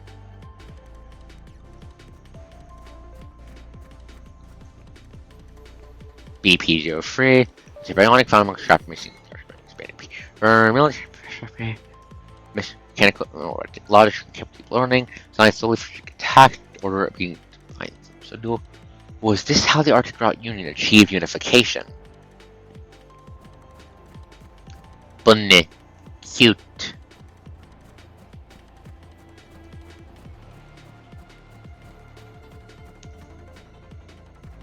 And there's the whale himself.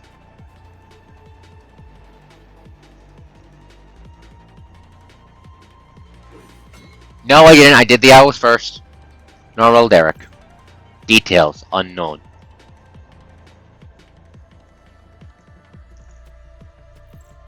Most classic naval. Economic lot.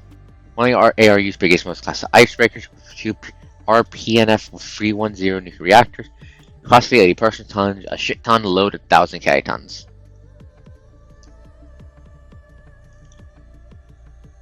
Play recording. This is Fleming speaking. This will be the Nobel's final voyage.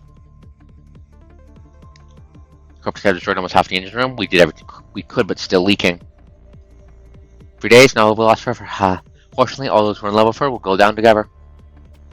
First may shed the aurora tonight. I hear whale songs around. Get everyone on deck to witness our ending. May the Arctic Route Union live forever.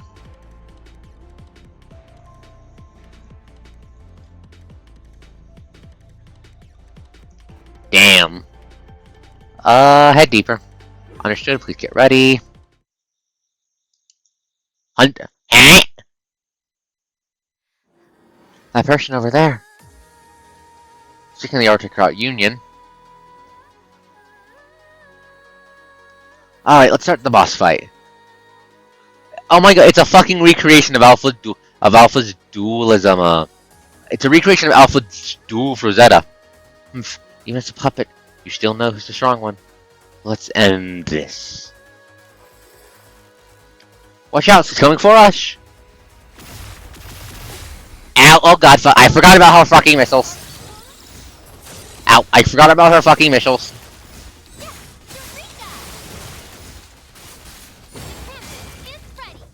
A bang, and a bang, and a bang, and a bang, and a bang! We get it, she sees me slowing down! Eat a command, eat a stun, bitch!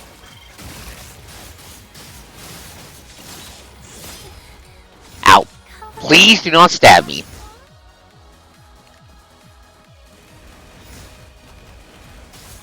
I wish we had that attack on her, that looks like we do it. Ow. Try it up. Get stunned, I'm going to combo you.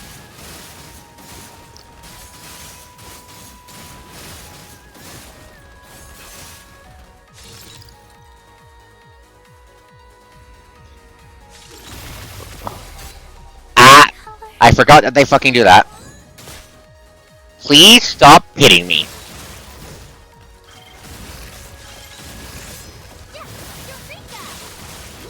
Be bound.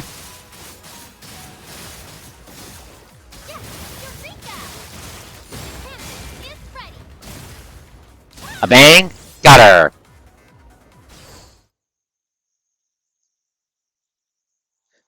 We finally won! The blade of Eli's gun length flashes past, and Rosetta's huge body finally falls. Sika holds an empty grenade gun, her body quivering due to exhaustion. What the mucks were carrying all this time? This is what was in it? An ammo for his weapon and spare for Lena. I only brought this gun just in case it's more familiar with this kind of weapon. Wouldn't have worked earlier when we were inside, but I'm glad I was able to help now. I'm impressed you can identify behavioral patterns so quickly. If it wasn't for your plan, this would have been a tough fight. No, it's only because Rosetta isn't Babylonian. I had the honor of meeting her a few times when I was training under Vanessa.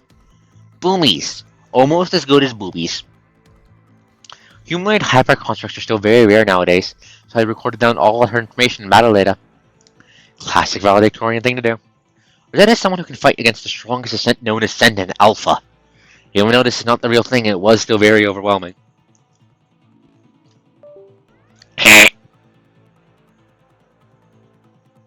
No, that's not what I said. I said, boomies. Almost as good as boobies. Completely different thing. Anyways, I do love how they just go, yeah. When they go, yeah, Alpha's the fucking strongest fucking Ascendant. Alpha's the strongest Ascendant. That's not a goddamn agent. Luna and Vonnegut are probably more powerful than her. But that's because they're agents and not agents which are a grade above Ascendants. Everyone else Alpha can probably just fucking curb stomp. Except for Rosetta. Girl is fucking built goddamn different to be able to dual fucking Alpha and not die. Dual fucking Alpha, give her a hard time and not die.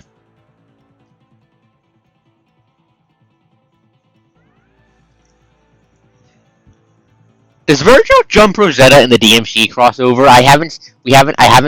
I've been trying to keep myself spoiler free on that when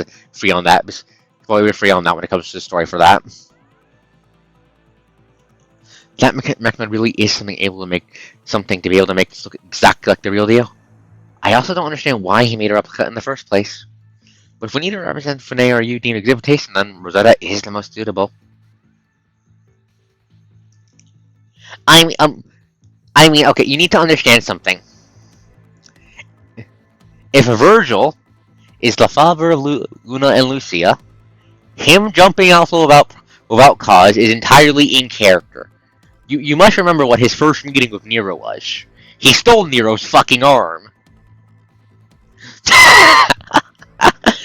Lamau, but yeah.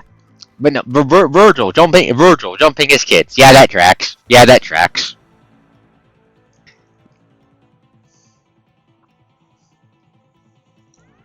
I'm aware of the technology he possesses, though I've never seen the real Rosetta in action. His imposters show quite destructive power, and to cover those stats earlier, Babylonia has to go against that.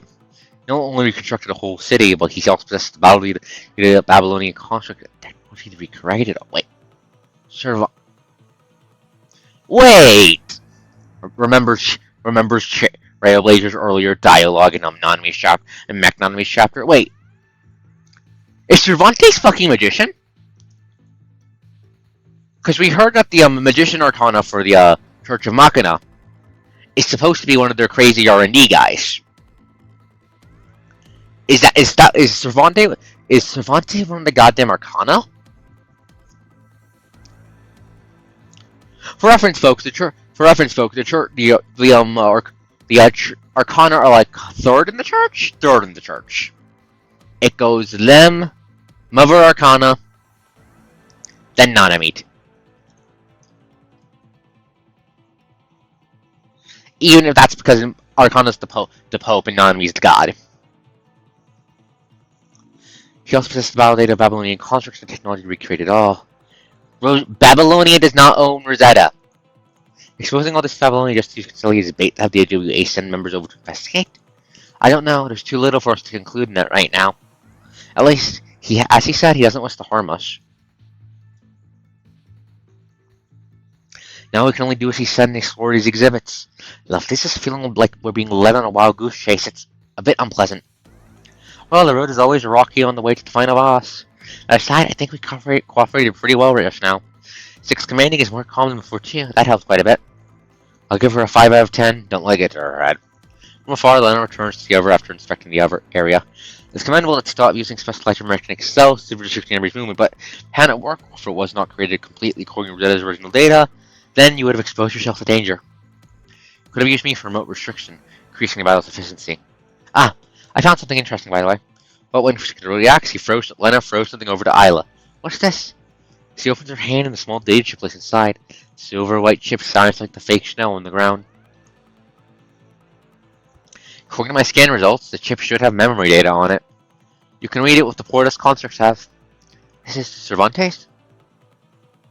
Looks like this thing he said he left behind. Oh my god, he has fangs! Oh my god, Trojan has fangs. I repeat, Trojan has fangs. They're adorable. Look at them, look at them, look at them, look at them. Zana.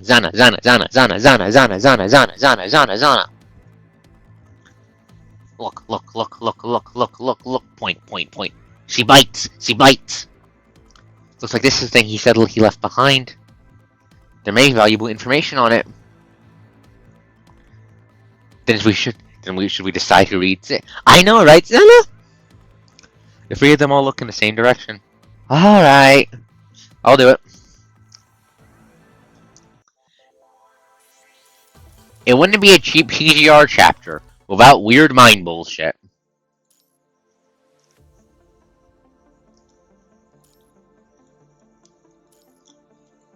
Oh wait, that was a separate mission, huh? I didn't realize that was a separate mission. The rooks have returned. And with that, we are 23% on the way through. That is more than I expected. Huh.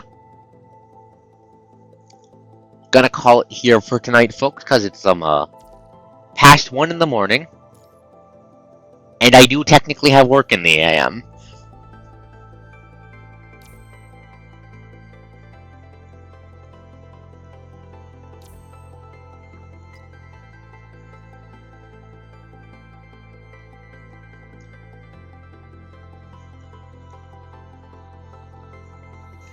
Yes, I can work.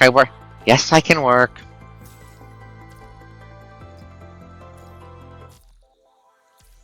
Let's just do this. Dailies, give me more of these bastards.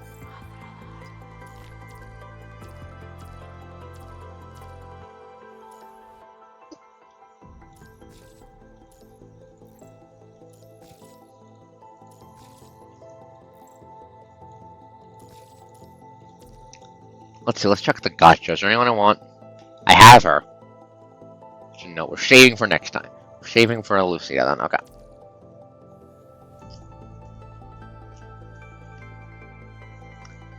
Okay.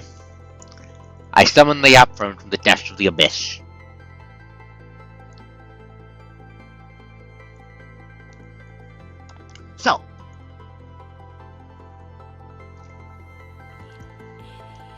So, did any of you guys notice something today?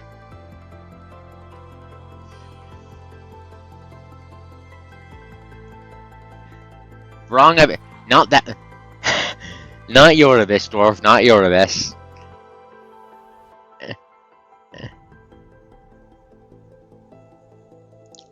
Yes, I'm caffeinated. Yes, the heart. Yeah, those were already a thing. Those were both already a thing. Caffeine good. Caffeine mighty. No, when I'm going Heya is very simple, very simple. Points at OBS. Dropped frames. 0.0%. We haven't dropped a single frame tonight, chat. Yeah, lack of internet fuck-ups. I dusted the pooter earlier today again. I did a light dusting of the pooter earlier today again. I think the pooter likes being groomed. I think the machine spirit likes being groomed, just like we know it likes being pet.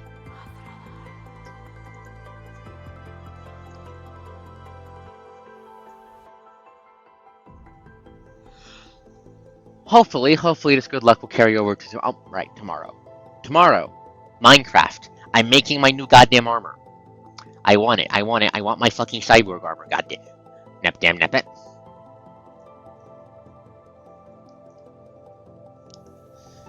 So that's gonna be the plan for tomorrow. Minecraft, which will probably be the longest stream this week because you guys know how Minecraft streams go. They consume my soul. They consume me, flesh, body, and soul. Your computer's a cat. I mean, is this surprising, Xana? Is this surprising that the pooter is a cat? Is this surprising? Escape and run, escape and run. I want my armor. I want my armor.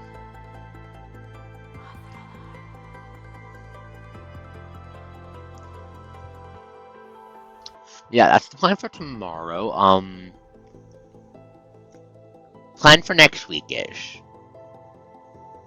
Wednesday. I groomed the pooter off stream. Thursday, 7th Dragon.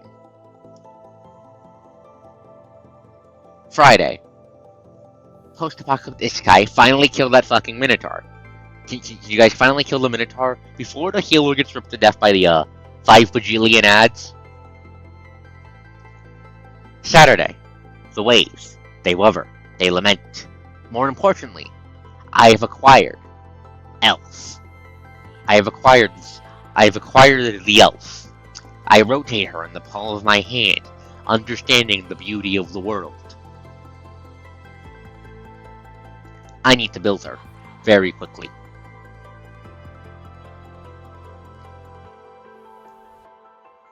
I need to finish building Zani and then build her.